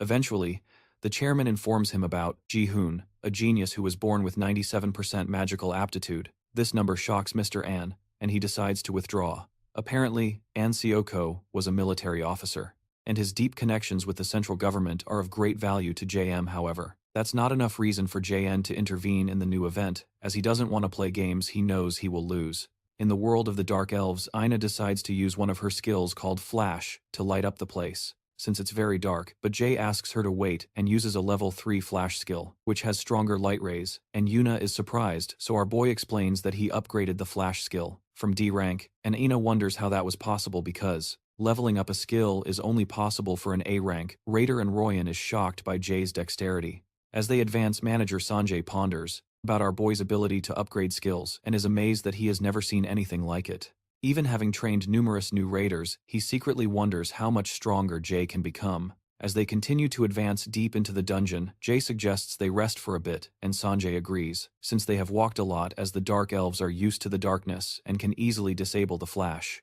Our boy turns off the light, so they can get used to the gloom. The young ones soon drink some mana potions that Jason had prepared for them in advance to replenish their energy. When Royan mentions that the survivors must be somewhere beyond the fork, Jay uses his mana perception. To check the dungeon's surroundings, he detects that the middle path leads to the boss room, but suddenly he notices an object approaching and catches the arrow in midair. Before it pierces Ina's chest, our boy activates his absolute calculation skill and everyone enters combat mode. Upon noticing they are surrounded by dark elves, everyone watches in shock as Jay crushes the arrow in his hands. And Yuna quickly activates a mana field around her friends, and Ina activates a skill called Slow to try and delay the elves. She then summons her Radiant Divine Sword and begins to attack the elves. Meanwhile, Royan activates his Polar Extreme Martial Arts skill and creates a diversion that allows the others to attack even more when he gives the signal. Manager Sanjay leaps towards one of the dark elves with his dagger and faces him head-on. Our boy decides to join the action, so he activates his Chain Lightning, now at level 5, and hits several of the elves with his chains. According to the Svartalfheim clearing tutorial, the weapons and armor of the elves are all made of magic, which means he can destroy everything with absolute calculation. He signals for Yuna and Ina to only use fire-type magic, so they decide to follow. Even without understanding, as one of the elves throws its spear at him, Jay tells Royan to use taunt skills to simplify the enemy's movements while he burns the spear with his fire. Royan immediately uses his taunt skills to draw the monster's attention to himself, and Jihyun asks Sungjae to kill the dark elves whose movements have been weakened. Sungjae complies with the order, but he wonders if Jihyun knows something about the dark elves while using his stealth ability. Using his level 5 ability to completely erase his presence, Sungjae tears into the flesh of a dark elf. Meanwhile, our boy uses his Fire Strike skill, landing a blow that destroys one of the dark elves, and Jihyun also activates his Flame of Eternity to create a fireball that covers a large part of the area, forcing the elves to move. As the dark elves advance for an attack, he activates his fire arrow and takes them down, while one of the elves wonders how these humans know their weaknesses. Royan's sword pierces through his back and out of his chest. The elf is furious that a mere human dares to attack him, but as he turns to face Royan, Jihyun's lightning chain surges to finish him off. Shortly after, the entire fight ends, and Jihyun proposes they keep moving forward since they don't have much time. He informs them that he senses the mana of some survivors and fears they might die if they delay.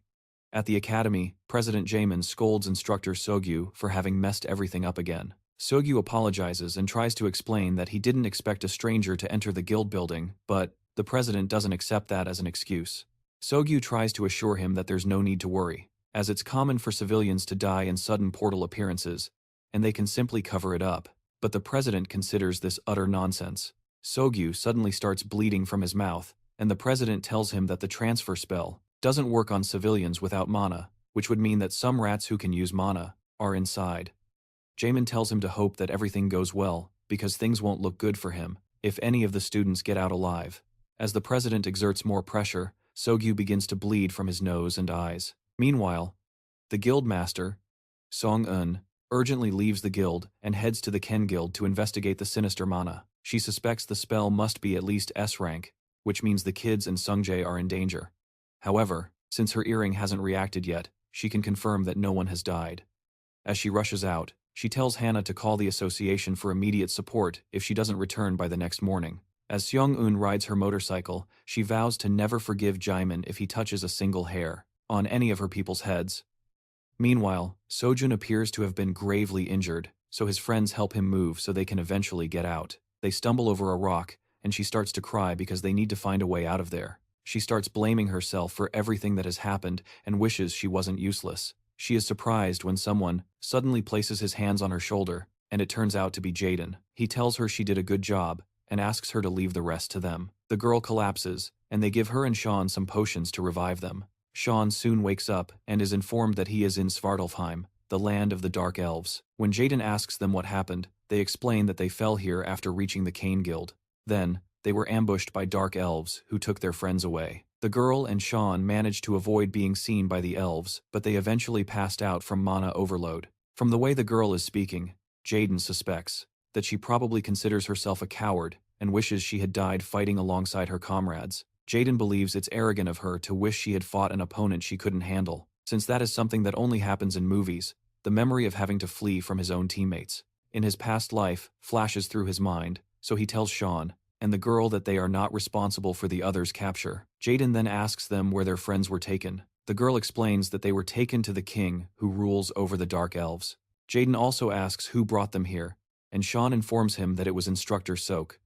After a while, Jairon asks the others to wait while he goes ahead, but Ethan protests, asking what he is going to do. Our boy informs them that he senses dark mana from the direction where the others were taken, which means it is probably the path to the boss, and he needs to hurry. Because the others' life forces are growing weaker, Ethan protests that he's crazy and will get himself killed, and Ina agrees that they need to work together. But for some reason, Roy agrees with Jairon. Our boy explains that they won't be able to fight the Dark Elves one-on-one and win, and they need to stay behind to protect the injured. Ethan tries to protest but eventually falls silent, as he has no other ideas. Sung also reluctantly agrees, but he asks Jairon to return immediately if he finds anything dangerous. Jairon leaves the others in Sung's care, and Roy assures him that he will protect the others with everything he has. As Jairon advances through the dungeon, Sean's friend wonders if he will be okay, so Sung assures her that he will be fine because he is strong. Meanwhile, Ethan wipes the tears from his eyes and assures Ina that Jairon will be fine, noticing that she is also distressed.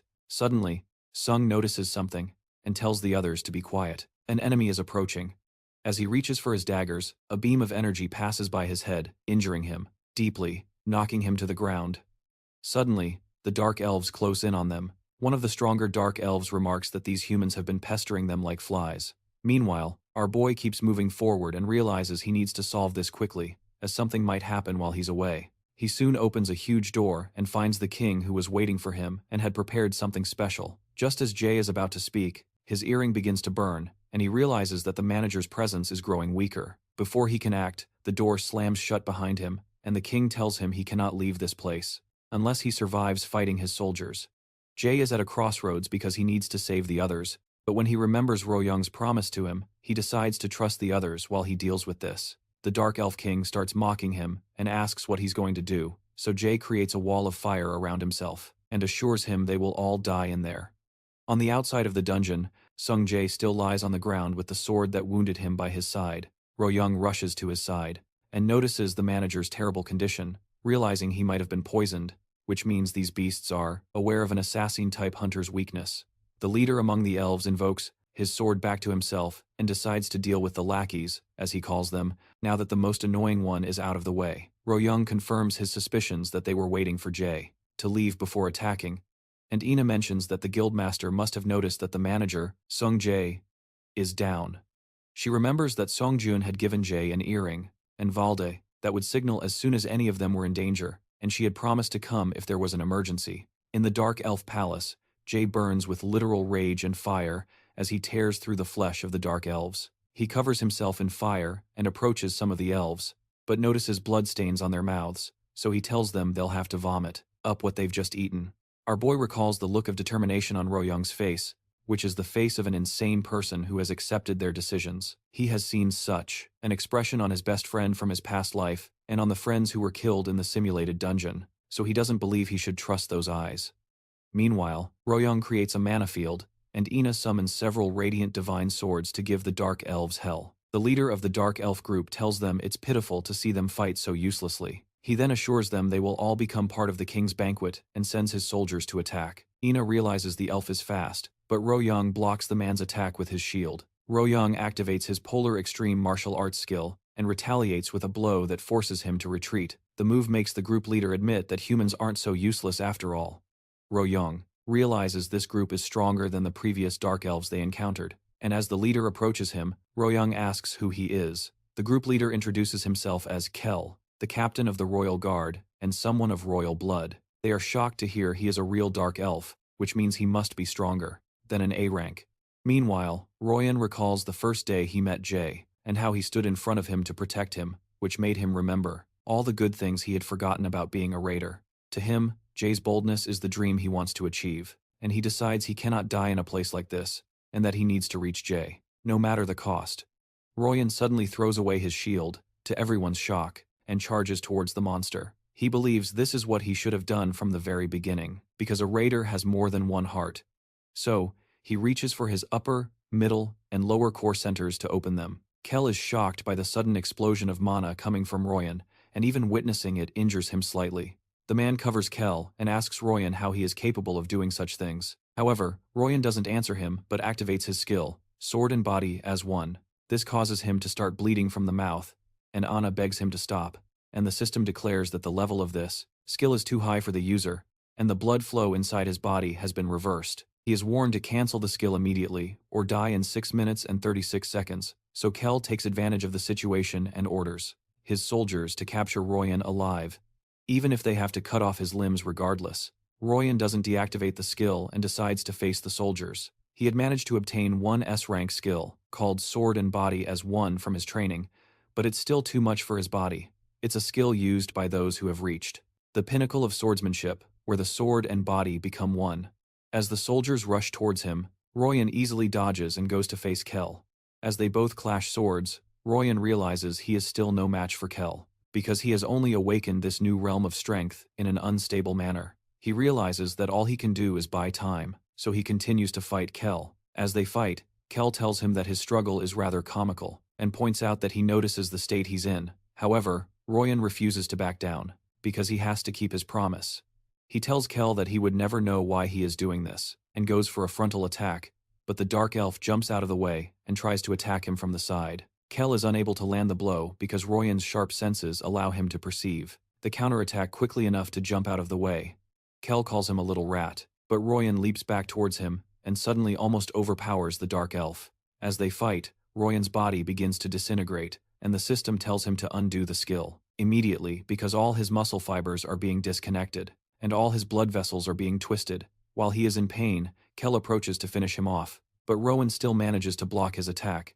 He starts coughing and gasping as his body can't take it anymore. Regardless, he pushes on with the ability and decides to put up one last fight. From where he stands, he unleashes a massive monoblast that tears through the ground. The attack injures a dark elf, but Rowan is disappointed to realize it's another elf that Kel used as a shield. The elf calls out to his captain as he dies in his arms, but Kel tells him not to worry because he was useful. As Rowan collapses and coughs up blood profusely, he mutters to Kel that he's a coward, the words barely leaving his mouth, before Kel rushes toward him and plunges his sword into him. Meanwhile, tears stream from Yuna's eyes as she watches the scene and calls out for Rowan from inside the palace. Jairon is kicking dark elf butt using chains of fire. He still can't free the captured students, and remembering he had asked Rowan to give him just 10 minutes to kill the king and save the others, he grows worried. At that moment, one of the dark elves charges at him with a spear, intending to kill him, but our boy waits for him to get closer and covers his face with fire. Meanwhile, the dark elf king laughs as he watches the whole scene. He calls Jairon a fool, and asks if he thinks he can win against the number of soldiers facing him. Jairon asks why not, and the king tells him that he's too arrogant for a useless human. Jairon recalls hearing people call him useless too many times while growing up, and he's sick of it. Suddenly, the dark elves begin to struggle for breath, and our boy starts to glow intensely. As several of the elves collapse, the surprised king asks his soldiers why they're standing still and not attacking. But he doesn't know that our boy is activating his skill, Chains of Hell. As the soldiers try to attack, Jairon takes down several of them, using his chains, and thanks the king for giving him the chance to try out his new skill. Hundreds of dark elves burn from the hellfire, and the enraged king calls Jairon a bastard. He threatens Jairon, saying he won't let him live after what he's just done.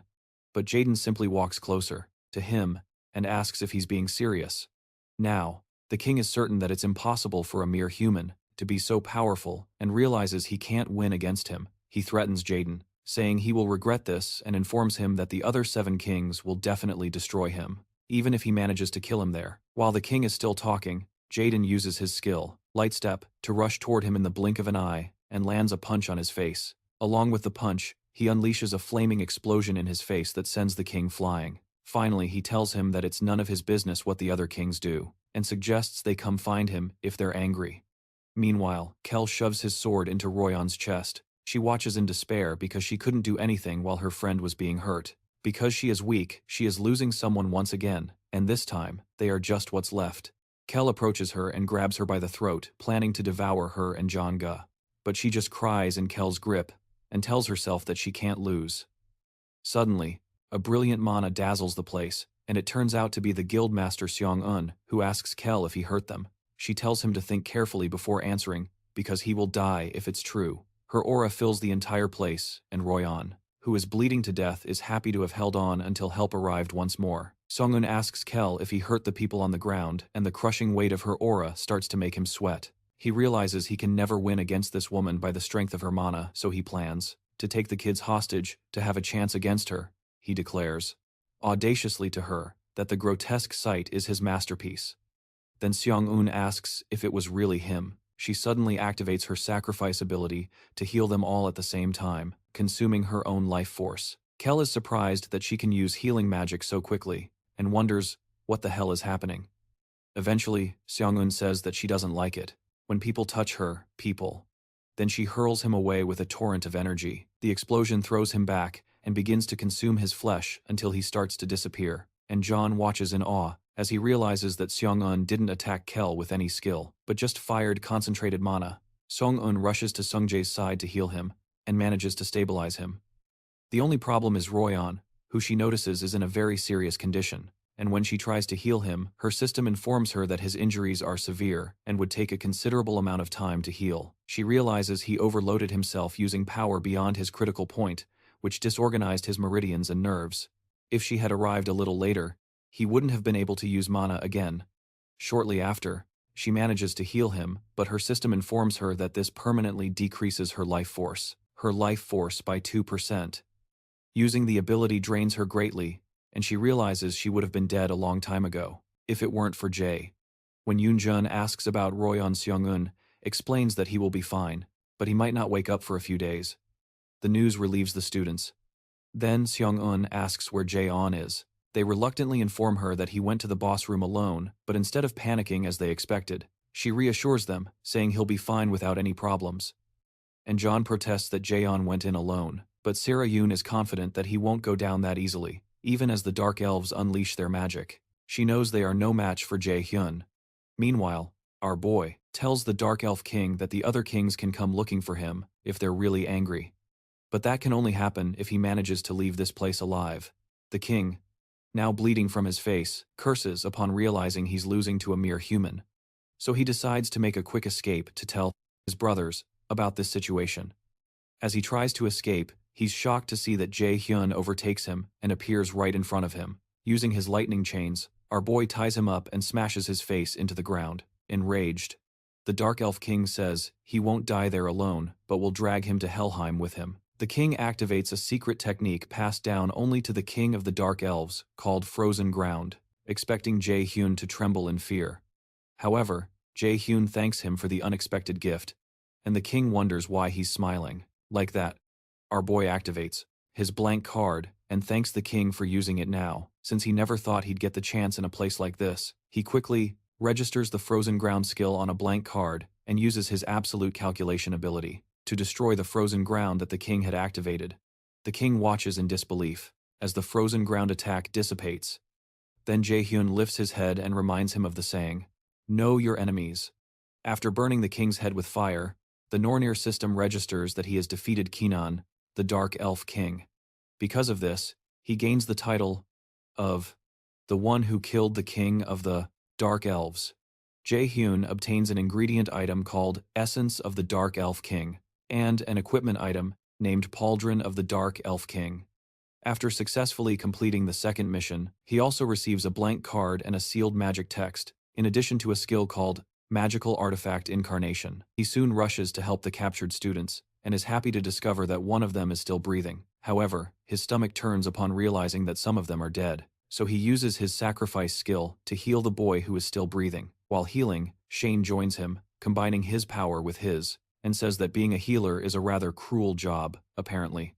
A healer is happiest when healing isn't necessary, and the second, happiest when saving someone on the brink of death. Meanwhile, in the city streets, Silas seethes with rage upon realizing that his plans have been completely thwarted. He swears to himself that it doesn't matter if they get out of the dungeon, because they will all die a painful death. Suddenly, Jae-hyun appears at his car window and shatters the glass to grab his neck tightly with a maniacal look on his face. Jae-hyun calls him a son of a bee times chi, because of what he did 1 hour earlier. Those who were trapped in the world of the Dark Elves emerge at the entrance of the Cane Guild. Kim Seong-chan thanks Seong-hyun for all her help. Then Seong-hyun says they can visit her guild later if they are that grateful. The offer surprises Yoon-jung, who wishes she could join immediately. Jae-hyun finds Yoon-jung embarrassing and tells her to read the room better, so she kicks him in the shins and reminds him that he's not allowed to speak for the rest of the day because he made them worry. Jae-hyun winces in pain and wonders why it hurts so much, even with her strength attribute being so low. Soon after, Hannah arrives in a company van and informs the guildmaster that she had to come rushing because she couldn't contact her for hours. Song-hyun apologizes for it and says she will explain the details of what happened later when things have calmed down. In the meantime, she asks Hannah to take the injured and the children to the guild first. Seong-hyun doesn't go with them, as she and Jae-hyun have something to do. Hannah asks manager Song-jae to go with her, and Jae-hyun notices that Song-jae's sleeve is torn, which surprises him quite a bit. As he's about to say something, Seong-jae communicates with him telepathically, telling him not to tell his sister anything, as it seems it will be worse if Hannah finds out. There seems to be a love-hate relationship between these siblings, and Hannah almost leaves Seong-jae behind when he doesn't get in the car, forcing him to run to catch up to her. After they leave, Jae-hyun and Song-hyun ambush So-ki, who was watching from nearby. He is shocked that they got out and doesn't understand what Seong-hyun is doing there. Enraged, he activates a magical item that Chairman Jae-hyun gave him due to the urgency of the current situation. Using the item, he teleports behind her and tries to stab her, but she easily dodges out of the way. She mentions to him that his teleportation item isn't all that great, as it only moves him a few dozen meters, which isn't much. She asks why he was trying to kill the students, and who was behind it. But Seoki refuses to answer and claims that mages are inferior. Anyway, he activates something that Seong-hyun recognizes as a mana suppression device, so she tells him that's a shame. Meanwhile, Jae-hyun listens to the conversation and decides that Seoki is of no further use. Song-hyun prepares a mana blast despite Seoki's mana suppression device, and she asks if he really thought he could defeat her with something so weak. Jae-hyun realizes that he couldn't detect the seal, magic seal at the Cane Guild earlier, because Seoki had also used a mana suppression device. There, Gi-eun tells the instructor that she doesn't care if he won't say who is behind this, since she already knows it's Jairon. She also adds that the mana suppression device is easy to destroy if she pours enough mana to overload it, and she guarantees he will die right there. Suddenly, she changes the atmosphere and summons lightning upon him, which soon courses through his entire body. Jairon recognizes the magic spell she used as Call of Lightning, a rank A skill whose strength greatly depends on the user's power, and he realizes that the level at which she is using it is on a completely different dimension. Sometime later, Ina returns to her quarters and remembers how Jae-ryan protected her, taking the spear that was meant to kill her. She realizes he was able to reverse engineer the spell in a short amount of time, which means she still has a long way to go on her journey, but she makes sure to find time to thank him later. Meanwhile, reporters swarm the academy, eager to hear what they have to say about the matter, and they wish to speak with President Jae-in. Instructor Yesul informs Jae-in that the academy's reputation has plummeted, and the rumors that he created the Phantom Guild to try and abandon the students are a serious matter. Jae-in seethes with rage as he expressionlessly wonders why this happened. Yesul reports that there are journalists outside and calls coming in from everywhere, so she asks what she should do about them. Irritated by the whole situation, the president orders her to lock down the academy and tell everyone they are not giving interviews at the moment. As she leaves to handle it, Jae-in realizes there must be a traitor within their ranks for such information about his plans to have been leaked, which is a problem. Of course, Sokri is probably dead, so he decides on an eye for an eye. The president calls someone and offers to pay whatever they want for a media cover-up. A few days later, Jae-ryan intentionally bumps into Royan in the hallway and comments that he's looking fit, which is good. Royan is happy to see him and says he's only doing well because of him and the guildmaster. After a brief pause, Jae-ryan asks why he almost killed himself, and when Royan struggles to answer, Jae-ryan warmly assures him that he just needs to keep moving forward with that kind of mindset without giving up. He encourages him to do whatever he wants, and think about the reasons later.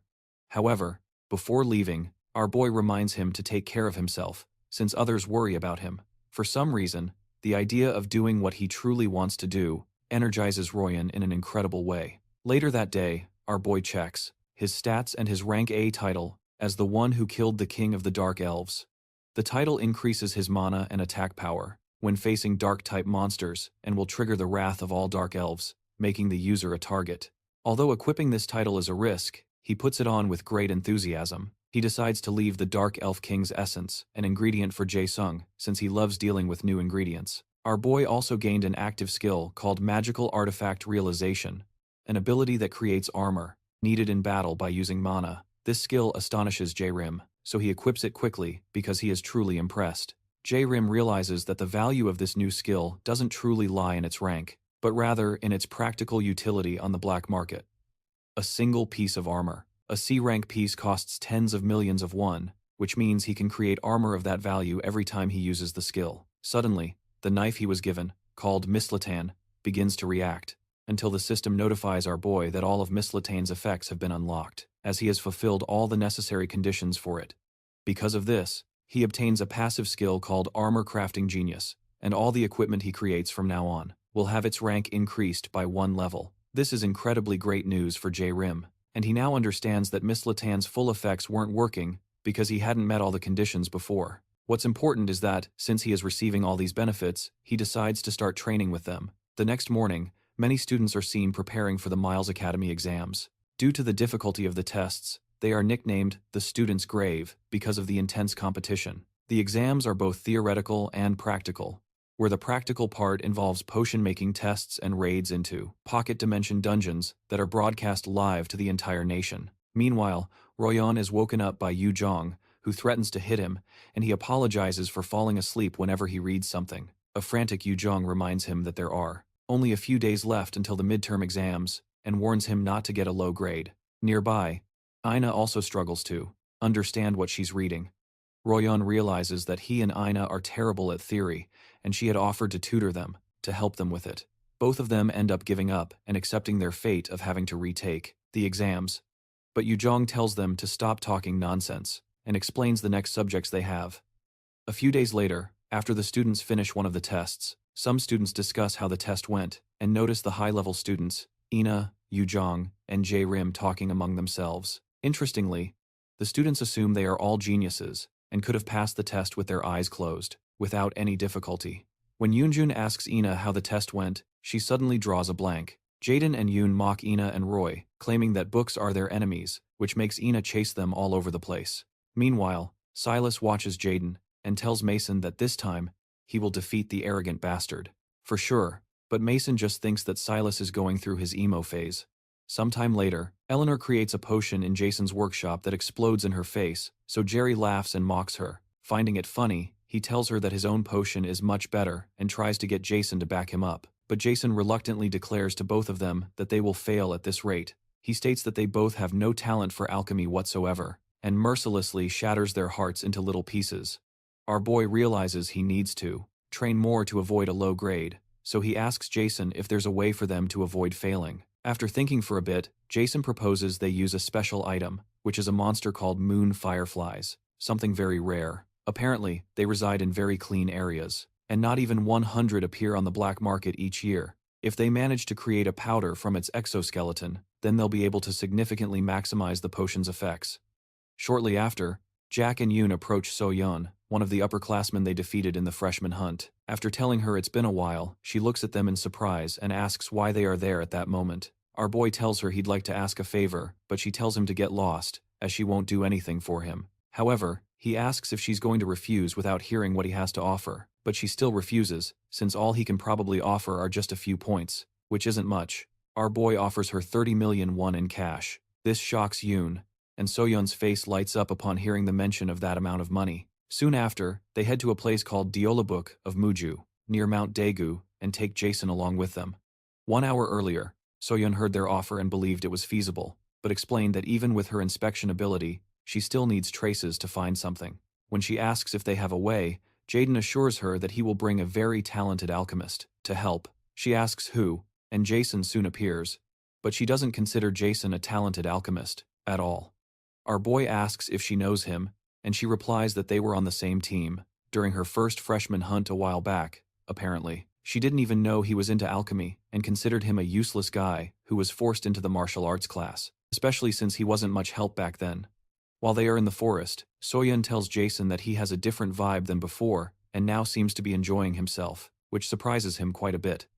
Moon fireflies are nature monsters that look normal in the real world. Jae-sung leads them to a good spot where they can easily find fireflies, but Soyu reminds him that it's getting hard to see ahead of them from that point on, which is a problem anyway, and Yujin notices that the landscape doesn't seem to be affecting Jae-sung. So our boy informs her that Jae-sung had told him he likes insects, and this startles Yujin. After searching for a bit, our alchemist finds a trace of a moon firefly, so Soyu springs into action to find them quickly. After activating her skill called Inspection, she finds something she believes to be moon fireflies. They soon start following the path but realize it's not the same way they came from, and they note that it's a bit creepy in a way. However, Soyu insists that her skill is guiding her to this place. After passing through the strange-looking vegetation for a while, they suddenly come across a glowing waterfall with fascinating fireflies moving all around. Jae-sung informs us excitedly that these are moon fireflies, and it's clear by their size compared to normal fireflies that they are monsters because of the speed at which they move. Jae-sung activates his gravity skill to restrict their movement, which is essential, but the insects seem to resist the force of the pull.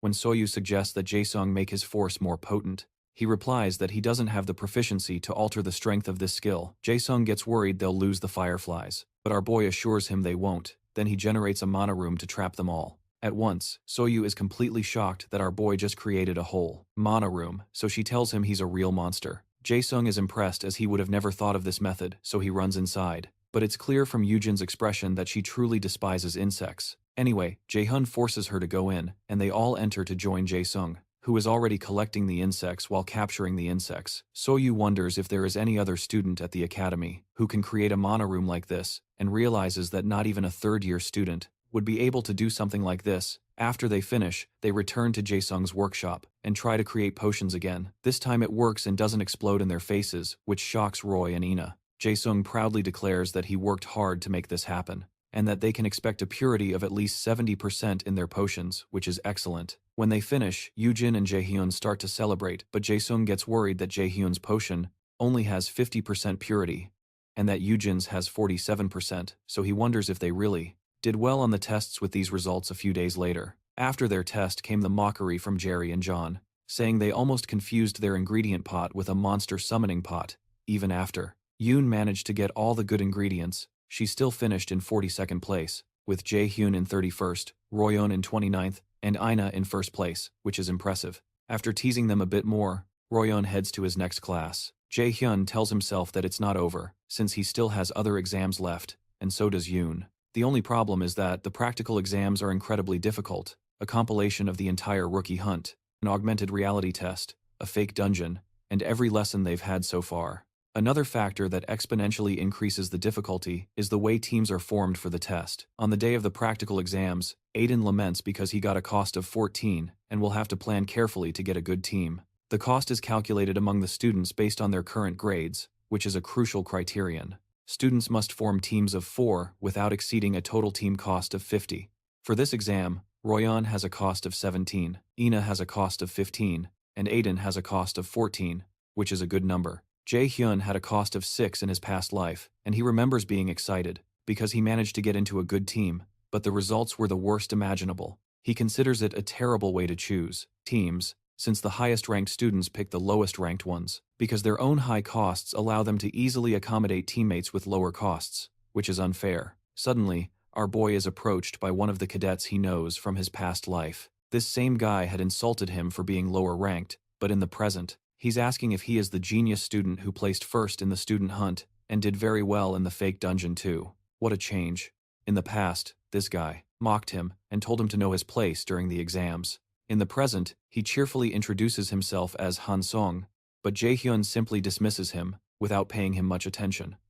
Regardless, Han Song suggests that they form a team because he has a low cost compared to his skill, and he proposes to help Jaehyun with his cost of 20, which makes it difficult to choose teammates. However, Jaehyun considers this guy just a trashy bastard who preys on the weak and fawns over the strong, which is despicable. He tells Han Sung it's a shame, but he doesn't want to team up with him and tells him to find someone else. Stunned, Han Sung tries to explain again that he has a low cost but high skills, but our boy tells him that it doesn't matter because he can pass the test alone and Han Sung is too weak. Regardless, our boy goes to meet some of his friends and asks if they've considered his idea. Hansen glares at him with utter contempt, while the warriors Dina and Samuel tell Jaden that they are willing to participate without any problem. Hansen recognizes Dina and Samuel as the ones who abandoned Jairon during the mock dungeon, and our boy tells them he's happy they agreed, as he was worried they might say no. Hansen continues to seethe with anger because Jairon chose those bastards and storms off, certain that Jairon will regret his decision. Sometime later, Jairon and his new teammates meet at a cafe. Suddenly, Dina asks Jairon if he is sure he really wants them, since they weren't very helpful in the mock dungeon, and Samuel also reminds him that they were left to die in the incident with Ken because they weren't skilled enough to survive. Regardless, our boy assures them he has no intention of losing. Jairon realizes that Gina's and Samuel's rankings are lower than what they're capable of, because they fled during the mock dungeon, and that they are the ones with real potential, not Hansen. The two of them agree and ask who the final member will be. Our boy tells them the young lady will be arriving soon, and shortly after, Eugene enters through the door. They remember how Instructor Dion had to stop Eugene from destroying them, because they left Jairon behind in the dungeon. As she walks in, she directly asks Jairon why he called her to team up with these guys. Meanwhile, Chairman Hyun reads about how Mills Academy is losing its title as the best academy in Korea, and he is at risk of being kicked out because of the incident. He smashes his computer in a fit of rage, because those damn reporters still wrote the articles even after he paid them so much money. He realizes that the media is turning its back on him. It's clear to the powerful Chairman Hyun that the Lotus Guild is the most likely culprit responsible for this. He decides that he has no other choice but to keep a low profile for the time being, even if it means taking some losses. He must wait for the media to quiet down and then return to his original plan, all because of some seer. Meanwhile, back at the cafe, Eugene sits down defiantly, eyeing the two warrior cadets. She eventually agrees to let the issue go, but asks Jairon if he is truly okay with this. Our boy tells them that he wants them to believe that asking them to flee was, realistically, the best option they had, and Eugene has no choice but to believe him. She eventually asks him the real reason he wants them on his team, since he can honestly get the maximum score on the test all by himself. Our boy chose them because they all share a resentment against Gavin, and he's sure they will keep whatever happens between them a secret. He eventually admits to them that he has a plan to take down Gavin, using the event, and everyone looks at him in shock. On the day of the practical exam, the students gather, and an instructor, Park Jun, introduces himself to take over the second part of the practical exams. Our boy figures that this Jun is just one of JN's henchmen, who is here to replace his Okai Guye. Jun explains that the exam will be broadcast to the entire nation, to show the students' skills to the world, so he asks them to do their best and wishes them luck. The students are immediately transported to a place known as a pocket plane that seems to be filled with lava. Our boy's team is Team D, and their mission is to clear all the stages and return with the boss's core. The mission on the first floor is to eliminate all the monsters on the floor and find the stairs leading to the second floor. The place is clearly hot, and Jairon informs them that they are in a dungeon modeled after Muspelheim. Our boy suggests they start by mapping the dungeon, as they need as much information as possible to respond to any problems, and because there are items he would also like to obtain. Jairon explains that one of the items they need to get is ice grass, because prolonged exposure to the heat in this place will slow them down and be dangerous in other ways. The others are surprised, as Jairon and the rest seem to be the experts on this, but our boy explains that these are the fundamentals of dungeon exploration and that survival is a raider's top priority. Soon after, Jairon activates his mana detection skill until he finds the ice grass. After tracking the mana, they find a field full of ice grass. Jairon suggests they take as much as possible and store it in their inventory. Since Songwoo had said he had good grades in alchemy, Jairon leaves the job of making potions to him. Suddenly, they are notified that spectators will be entering the room soon and are reminded to be careful about what they say and do. The students need to present themselves to the spectators from all over the nation and must satisfy the viewers. Jairon doesn't like the idea but considers it useful in some ways. While they are gathering grass, he informs the others that 4 rank 6 monsters are approaching and orders them to go with Formation B. Everyone gets into position as several lava slimes approach. Jungwoo activates his taunt skill to draw to them to himself, and Jairon advises everyone to fight the monsters using items to try and keep their distance, since the monsters explode if a certain point on them is touched. Everyone readies their weapons, but they don't move as the monsters continue towards them. When they get close, Joan calls out to Jairon, but he tells her that it's not yet time to act. When the monsters get just a few inches away, the viewing channel for their team is created, and several viewers begin to join, with some of them asking if this is the stream with the student who took first place in the freshman hunt. Jairon then orders his teammates to move. and John activates his water shot skill and fires an arrow at one of the monsters, punching a hole through it, while Dina fights as well. Jairon considers this the perfect environment to use the earth skill, the frozen earth skill that he obtained. So he smiles at the camera and proceeds to activate a skill. He doesn't plan on making things too exciting just yet, but he plans to use his more powerful skills when things get more intense. For now, he activates a skill called Ice Rain and unleashes ice across the field. Some of the viewers wonder if this is really happening and how a freshman can use such a skill. Some of them think it's a mistake, because the skill our boy just used is a high-rank skill. However, Jairon is certain that these foolish viewers will be the ultimate weapon to take down his rival, Ja-in. Meanwhile, the team's senior manager watches the live stream and wonders how Jairon can use a rank A skill. According to what Agent Kim had told him, Ja-in dislikes Jairon, and Lotto supports him in this. He figures it won't be difficult to expose Jairon if he uses this boy, so he watches with excitement to see what Jairon will do next. The ice rain he unleashed eliminates the lava slimes, and Yujin admits she's not even surprised anymore, though she has no idea where he learned it, while Dina points out that it's getting very hot. Our boy suggests they drink their potions, and everyone starts looking for a cooler spot. Then Seon-woo points to a location where less heat is radiating from, and Jairon agrees with him, so he decides to set up a shelter there. Meanwhile, Ina fires several holy arrows at some of the monsters, and Rohan, who is also nearby, destroys another. After they finish them all off, Ina mentions that this dungeon seems too easy, and Rohan agrees with her that they're weaker than he anticipated. Their other teammates just watch in confusion because they realize they could have failed with just a single mistake, and they just fought lava slimes at close range without taking any damage.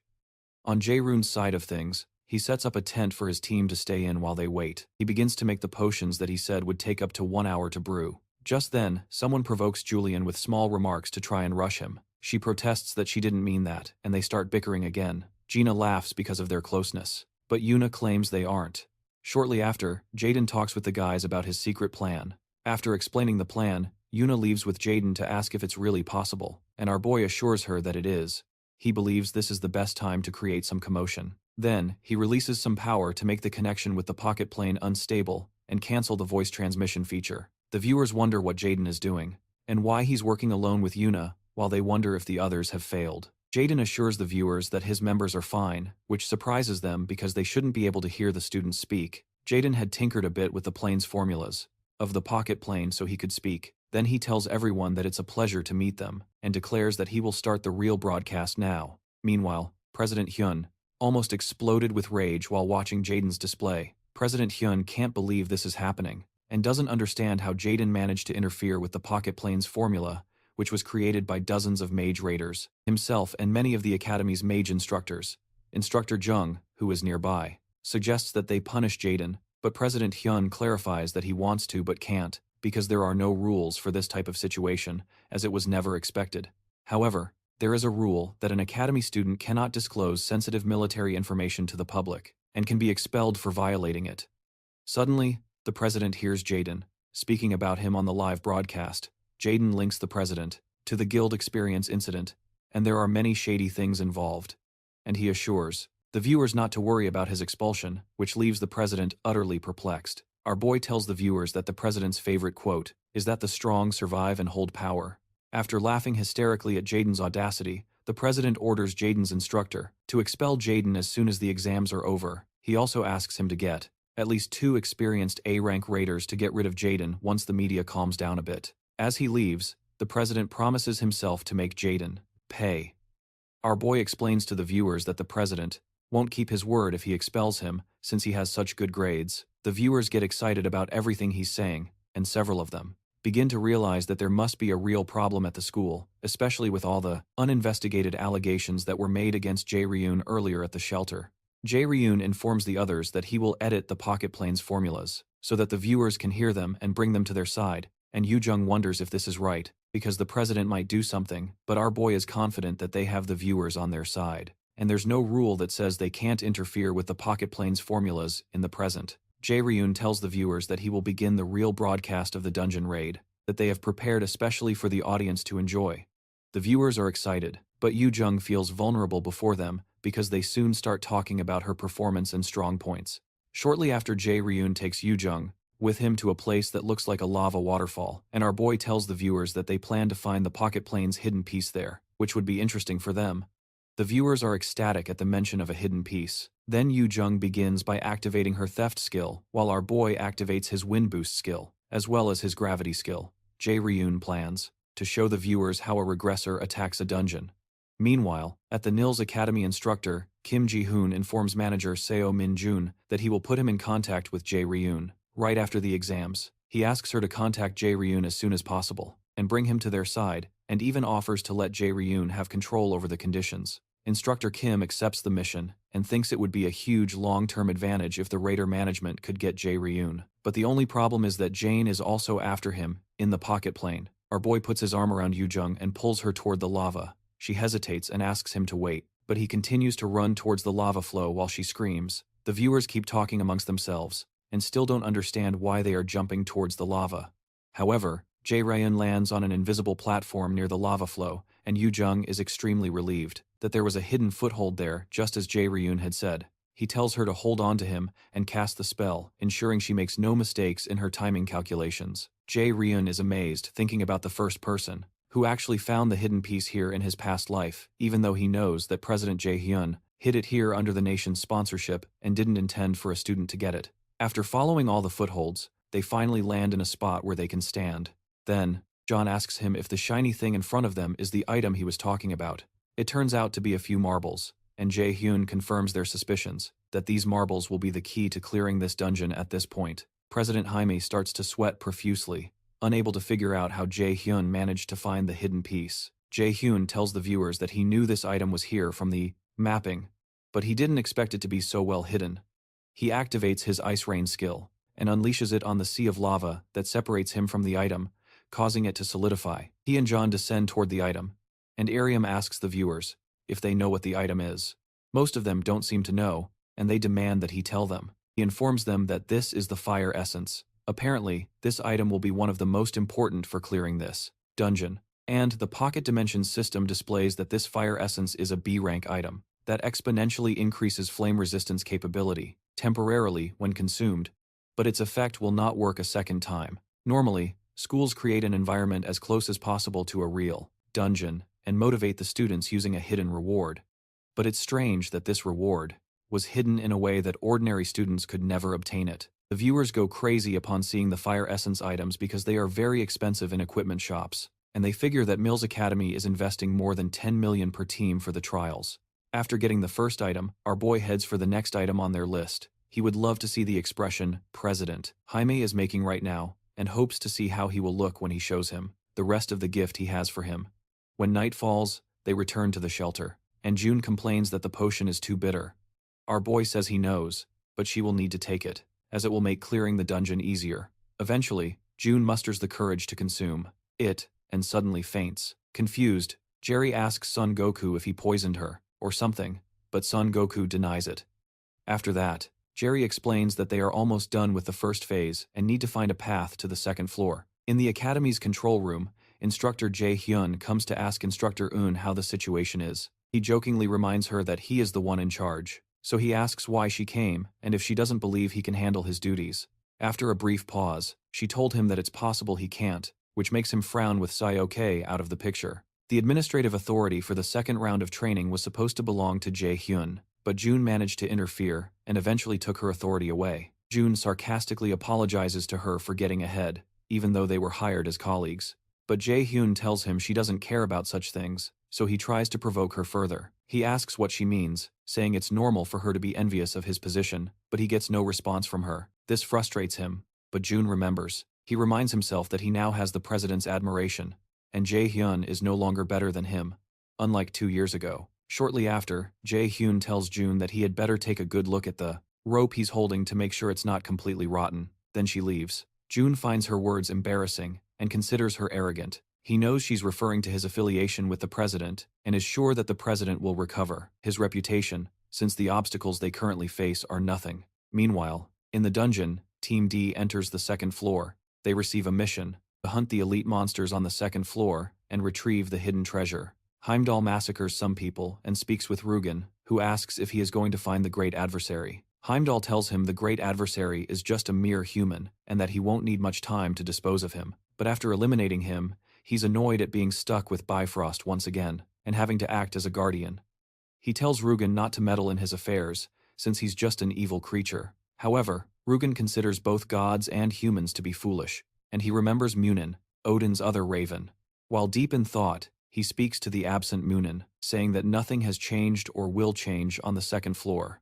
Gina observes that this floor is even hotter than the first floor, and Jin notes that the mission here seems tougher, especially while he's still pretending to be nice. With a horrible expression on his face, he orders them to eat, and they have no choice but to obey. Apparently, there are 3 floors prepared, and the boss is on the final floor. On that floor, Jairon also intends to give Jaeim another problem to solve. Before they start searching for the monster on the second floor, our boy tells the viewers that he has an idea where some treasures might be, which gets them very excited. He gave them that little spoiler to grab their attention, but his true objective is different. He declares that one of the treasures in this dungeon is the salamander, which has a habit of collecting shiny things, just like crows, and it keeps several of them hidden in its nest. The viewers get excited, and one of them checks online to see that salamanders can also purify corrupted items. When they wonder how Jae-hyun knew that salamanders hide items in their nests, he explains that he studied the subject. The second hidden piece is something called a replica of Balmung, a sword that appears in the Song of the Nibelungs from Germany. It's said to be a sword destined to kill dragons, and like Talfi's Thunder Steps, it is an item with overwhelming strength and destructive power. The original was said to have been possessed by an invader,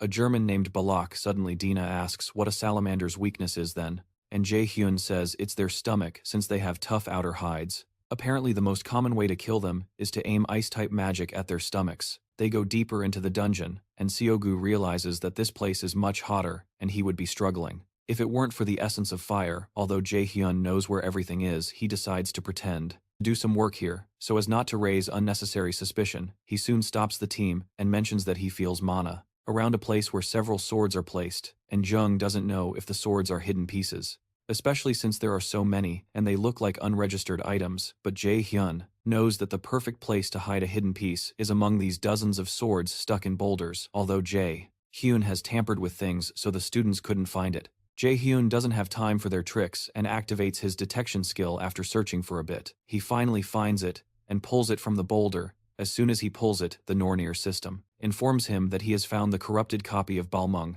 an A-rank item that is the beloved sword of Siegfried, the Dragon Slayer. It has a sealed effect that increases strength by 70 and agility by 30, and an S-rank passive skill called Dragon Slayer that enhances a user's physical abilities. When fighting draconic species, however, the sword's effects cannot be activated because it is corrupted. Some viewers wonder how he knew that specific sword was the hidden piece, but some believe that Jae-hyun has his methods. They continue their journey, and Jung tries to track the salamander, but Jae-hyun reminds her that they need to wait a bit, since she had said that the salamander is weaker after feeding, and the king salamander eats only once a day at night, and Jung asks if it's a good idea to bide their time, since salamanders are sensitive to smell, and they might be attacked first if they stay there. He proposes that they need to find a way to avoid this, and takes out the bug from before, which makes Jung freak out again when she tries to run away. He holds her, because she is the most important part of this plan. The insect is called a bomb centipede, and it spreads a liquid when it feels threatened. The liquid is known for smelling so foul it induces tears, and this stench is what Jae-hyun plans to use in this hunt. Shortly after, the salamander appears after detecting the stench, and Yoo-jung prepares for the salamander and reminds Jae-hyun that he had promised her something for doing this, as she was terrified. Jae-hyun promised to give her a magic staff that Professor Seong-hyun loved, if she did it. In truth, he was just going to give her any random staff, and he's certain she'll kill him when she finds out. The viewers watch with euphoria as they wonder if their plan will work. Jae-hyun assures the viewers that Yoo-jung is an expert in wind magic, and Yoo-jung creates a small gust of wind to catch the insect's scent and send it towards the salamander's nest. The viewers are impressed because this is only possible due to her having incredible control over her mana, and the viewers begin to feel sorry for the salamander as it smells the insect. Tears begin to stream from the salamander's eyes, so Jae-hyun tells the others to remember the plan and wait, and to only move when he gives the signal. He quickly activates his level 2 ice spear and strikes the monster, which is writhing in pain, knocking it to the ground. Jae-hyun waits for the moment the monster spews fire, and when it does, he pulls out the sword Balmung and throws it into the monster's mouth, and Yoo-jung calls Jae-hyun a psychopath, and the viewers wonder what on earth he is doing. Meanwhile, Professor Seong-hyun's jaw almost hits the floor seeing what Jae-hyun did, and is certain there's no way a new student could know this, since he intentionally left it out of the curriculum. On the second floor, the monster starts to vomit up the sword, so Jae-hyun signals for the others to move, and the warriors immediately get in front of him to block the sword with their shields. Jae-hyun then catches the sword, which is now glowing with a different light, and the viewers are still going wild with confusion. To explain what happened, our boy opens the equipment status window, and it shows that the corrupted Balmung sword has been purified. The viewers almost lose their minds over the sword's high stats. He explains to them that there is a purification power within a salamander's core that can purify items. The viewers are stunned by Jae-hyun's level of experience, since he's just a new student. And when he wields the sword, they wonder why a mage would be wielding a sword. They expect him to give the sword to the combat class warriors with him, but he doesn't. Seobin, who is also streaming anonymously, informs the others that Jae-hyun is a battle mage. Jae-hyun positions himself in front of the monster and activates two skills, called Agile Steps and Flexible Movements, to aid his movements. Combining his wind boost with his swift movement, he leaps toward the monster and slashes off one of its arms. After jumping back, he activates another skill, called Ice Blade, to create an icy spike. Seiwoo signals to him that the salamander's stomach is exposed now that it's missing an arm, so Jae-hyun leaps toward it and stabs it in the stomach. The spectators are speechless for a moment, unable to comprehend what they just witnessed. Meanwhile, Seiwoo uploads something online and wonders why Jae-hyun made her do something so annoying. She has just uploaded an article about Jae-hyun's true identity, citing the achievements he had in the Neverland dungeon. Since Jae-hyun had initially hidden his identity during the Neverland incident, this article aims to counter those who are claiming that what Jae-hyun is doing is computer-generated. Meanwhile, on the second floor, after eliminating the salamander, Jae-hyun tells the others he found something called the Ring of Transcendence. The Ring of Transcendence is a B-rank item that momentarily amplifies mana to increase the power of magic and grants an active skill, known as Overdrive. However, due to the absence of something called the Rock of Transcendence, its rank is decreased, and the Overdrive state is unstable. Overdrive is a ranked skill that amplifies mana to increase the power of skills 5-fold for 5 minutes, but it will leave the user unable to use mana for 5 minutes after activating the skill. Because it lacks the Rock of Transcendence, it is just a ring. Jae-hyun suggests they play rock, paper, scissors for it, but the others suggest he take it, since he did most of the fighting. Then Yoo-jung suggests that he just buy them food or something when they get out. Excited, Jae-hyun takes the reward, and they are transported to the next floor. As soon as they arrive, they're informed that the protective barrier will disappear after 1 minute, and the boss fight will begin. They are protected by a magical barrier that doesn't break even when the boss monster strikes it. The monster's blow startles them all, so Dina asks Jae-hyun if he has a plan. He tells her that he doesn't, because they don't need one, and he will do it alone. Some spectators also wonder if it's a good idea for Jae-hyun to abandon the party formation to fight the monster. Apparently, there are some differences each year, but it's usually a C-rank or B-rank monster, and 70% of the students fail on this floor. Shortly after, the barrier is removed, and the boss monster, a lava golem, is unleashed. Our boy charges in with a mana punch, but Dina warns him that it's dangerous, while Seiwoo, Gu and Dinar panic, and Jungo assures them that Jae-hyun is strong, so he won't lose to this kind of monster. Jae-hyun and the monster trade blows, and our boy repels the monster's hand.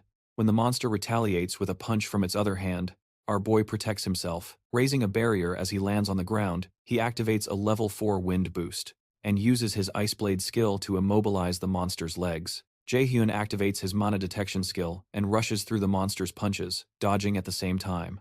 As he moves, Jae-hyun remembers that lava golems are tough and have heavy attacks, but there is one way to defeat them.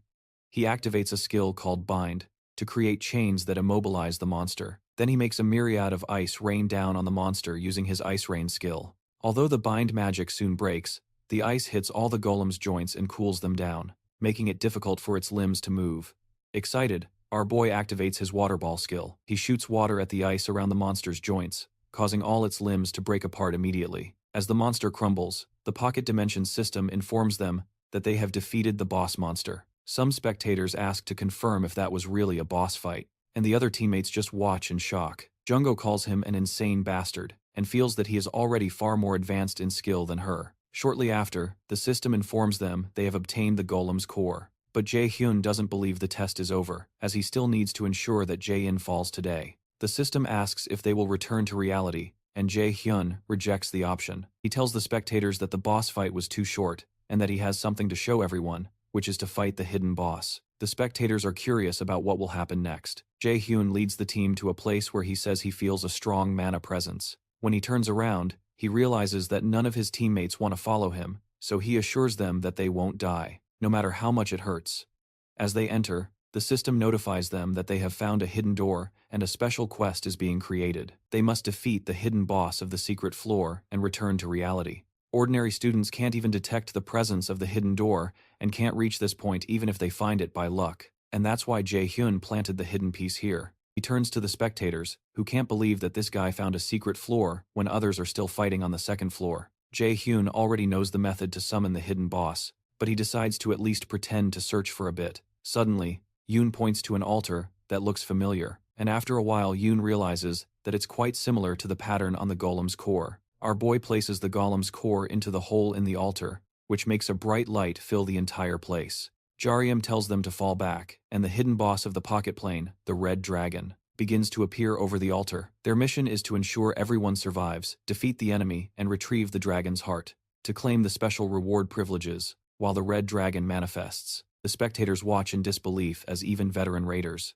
struggle against a monster of this magnitude. The audience begins to react negatively due to the extreme difficulty setting of the pocket plane, the exact response that Jae-hyun was hoping for. However, his absolute calculation ability proves ineffective against the dragon's brute physical attacks. However, he remains confident that he can handle the monster alone. In the control room, the president of AIM watches in complete shock his careful plans to ensure the midterm exams ran smoothly, thus deflecting media scrutiny, seem to have been completely ruined. He realizes that Jae-hyun interfered with the entire pocket plane setup, but an instructor protests, arguing that it's impossible for a student to perform such a feat when Jairon insists that Jae-hyun is responsible. Jae-hyun tries to flatter him for a quick promotion. Eventually the president admits he's relieved that it's Jae-hyun causing the disruption. If the student's goal is to simply obtain an item, they can minimize the negativity. Directed at Mila Academy, if he manages to clear the dungeon. Jairon is worried that Jae-hyun has enraged the dragon, assuming it happened because the student didn't know any better. He desperately hopes that Jae-hyun kills the red dragon, but when he turns back to the screen, he's shocked to see Elder Young wounded and bleeding from the mouth. The students immediately panic, because the pocket plane's protection system has failed, and they need an immediate exit, causing even the president to panic. The spectators are alarmed, as students should never get hurt inside the pocket plane, but it's suddenly happening as the students' HP bars disappear. Because the pocket plane has become unstable, some spectators become genuinely worried that the students might actually die. This development further enrages the president, who curses Jairon under his breath. Meanwhile, our hero wonders how the president must feel being manipulated and having false situations fabricated against him. Just as he used to do to others, some spectators start to complain about Jairon's management of the academy's facilities, suspecting that Jairon is intentionally creating these dangerous scenarios to harm the students they protest. About how often these incidents have occurred, and how the school consistently pushes the children to the brink of death. Jae-hyun is momentarily surprised at how convincing Yoo Jung's performance was, as she suggests she should have pursued an acting career and that her beauty is being wasted at the academy. Jae-hyun discreetly begs her not to make him laugh, since he needs to maintain a somber expression. He eventually steps away from her to confront the dragon. Facing the monster, he knows he can defeat it easily, but decides that a quick victory wouldn't be satisfying. The monster strikes with a claw, but he quickly leaps back, effortlessly dodging the attack. He activates a skill called Mana Weapon and draws his purified Balmung sword. The spectators believe that Jae-hyun can now win with this legendary sword, and begin to cheer for him. Our hero activates a special ability of the Balmung replica, called Dragon Slayer, which grants a 300% damage increase against all draconic species, and launches a double sword strike towards the red dragon, enraging it further and causing it to slam its tail exactly where Sungwoo is standing. Sungwoo successfully blocks the attack. Our hero remembers that there are 2 immediate tasks to complete. He recalls the day Ryan had pointed out in his books that a dragon's weakness is a mark on its heel, so our hero leaps behind the monster and lands his next attack directly on its heel. To finish the fight, he activates his skill called Overdrive, which increases the power of all his abilities by 1.5 times. Moments later, He unleashes his frozen earth skill, instantly freezing the entire area, including the red dragon. Our hero shatters the frozen dragon, securing the victory. Back in the president's office, Jae-in begins to receive furious calls from the school board members, all placing the blame squarely on him. Although he tries to argue his innocence, he quickly realizes that for the first time, no one believes him. He questions instructor On about the media, and On informs him that all the reporters they contacted rejected the offer, stating they could no longer trust Millis. Jae-in is certain that Jin could not have orchestrated this alone, and suspects that someone powerful is helping. As he ponders the identity of this helper, one of his subordinates rushes in to deliver an official document from the Lotus Guild. The document details the disciplinary actions to be taken against Millis Academy and demands the president's arrest. Apparently, Jaden drafted the document himself, referring to the recent midterm exam incident as a serious matter, which placed students in life-threatening danger, mirroring the risks seen during the guild experience. The document states that Director Joan consistently puts students' lives at risk and is known for engaging in bribery of high-ranking politicians for personal gain, among other allegations, for violating 17 other raider-related laws. The guildmaster, Sion, orders his immediate arrest. An enraged Dean protests, arguing that the Lotus Guild has no authority for direct intervention, as only the headquarters of the National Raider Association can take action. Upon reading further, he discovers that 4 major guilds, 29 other guilds, and the management of the National Raider Association agree with the action. The Dean is left speechless as several raiders storm his office to arrest him. Meanwhile, as the students exit the pocket dimension, numerous reporters gather outside, eager to interview Team D about the incident. Jaden is pleased that his professor handled the situation discreetly. A reporter questions him, asking if his remarks about the director inside the pocket dimension indicate that he had prior knowledge of the arrest. Jaden explains that he cannot disclose much, due to the Academy's non-disclosure agreement, but he informs the press that this is the 3rd time they have been placed in danger, and he wants to prevent others from getting hurt. While they press for more information, he refuses to comment further, citing the need for Yuna to receive immediate medical attention. Jaden escorts Yuna to a paramedic bus prepared by the Lotus Guild, a necessary move to conceal the fact that Yuna was not actually injured. Simultaneously, the Dean is escorted out of the Academy by the National Raider Management Police, where he is met by a crowd pelting him with raw eggs. As the eggs fly, the crowd shouts, demands for the director to resign. A short while later, once they are all inside the ambulance, Yuna bursts into laughter, accusing Jaden of being a terrible actor. When he asks if his performance was really that bad, she begins to mimic his actions. The whole scene amuses Professor Seong, so she asks him what his reasoning was in planning all of this, noting that he would have faced ruin if things had gone wrong. However, our hero told her that he learned from the guild experience that, while his safety is important, saving other people's lives must come first. Yuna teases Jaden, saying that this is completely out of character for him. He asks if the guy ate something spoiled, but he just tells him to shut up after a short laugh. Sean informs Jae-hyun that there will be a press conference in 3 days where they will officially close the matter. And with that we conclude our full recap of Mythic Item Obtained. What a journey. If you enjoyed diving back into this story, please show your support by smashing that like button right now. More importantly, tell us what you think, and head on down to the comments section, and let us know what you loved or hated about this manhwa, and don't forget the main question. Rate this manhwa from 0 to 10 in the comments below. Alright everyone, that's the end of the video. If you enjoyed it, please leave a comment. For the next part, subscribe to the channel and hit that like button. Thanks for watching and see you in the next one.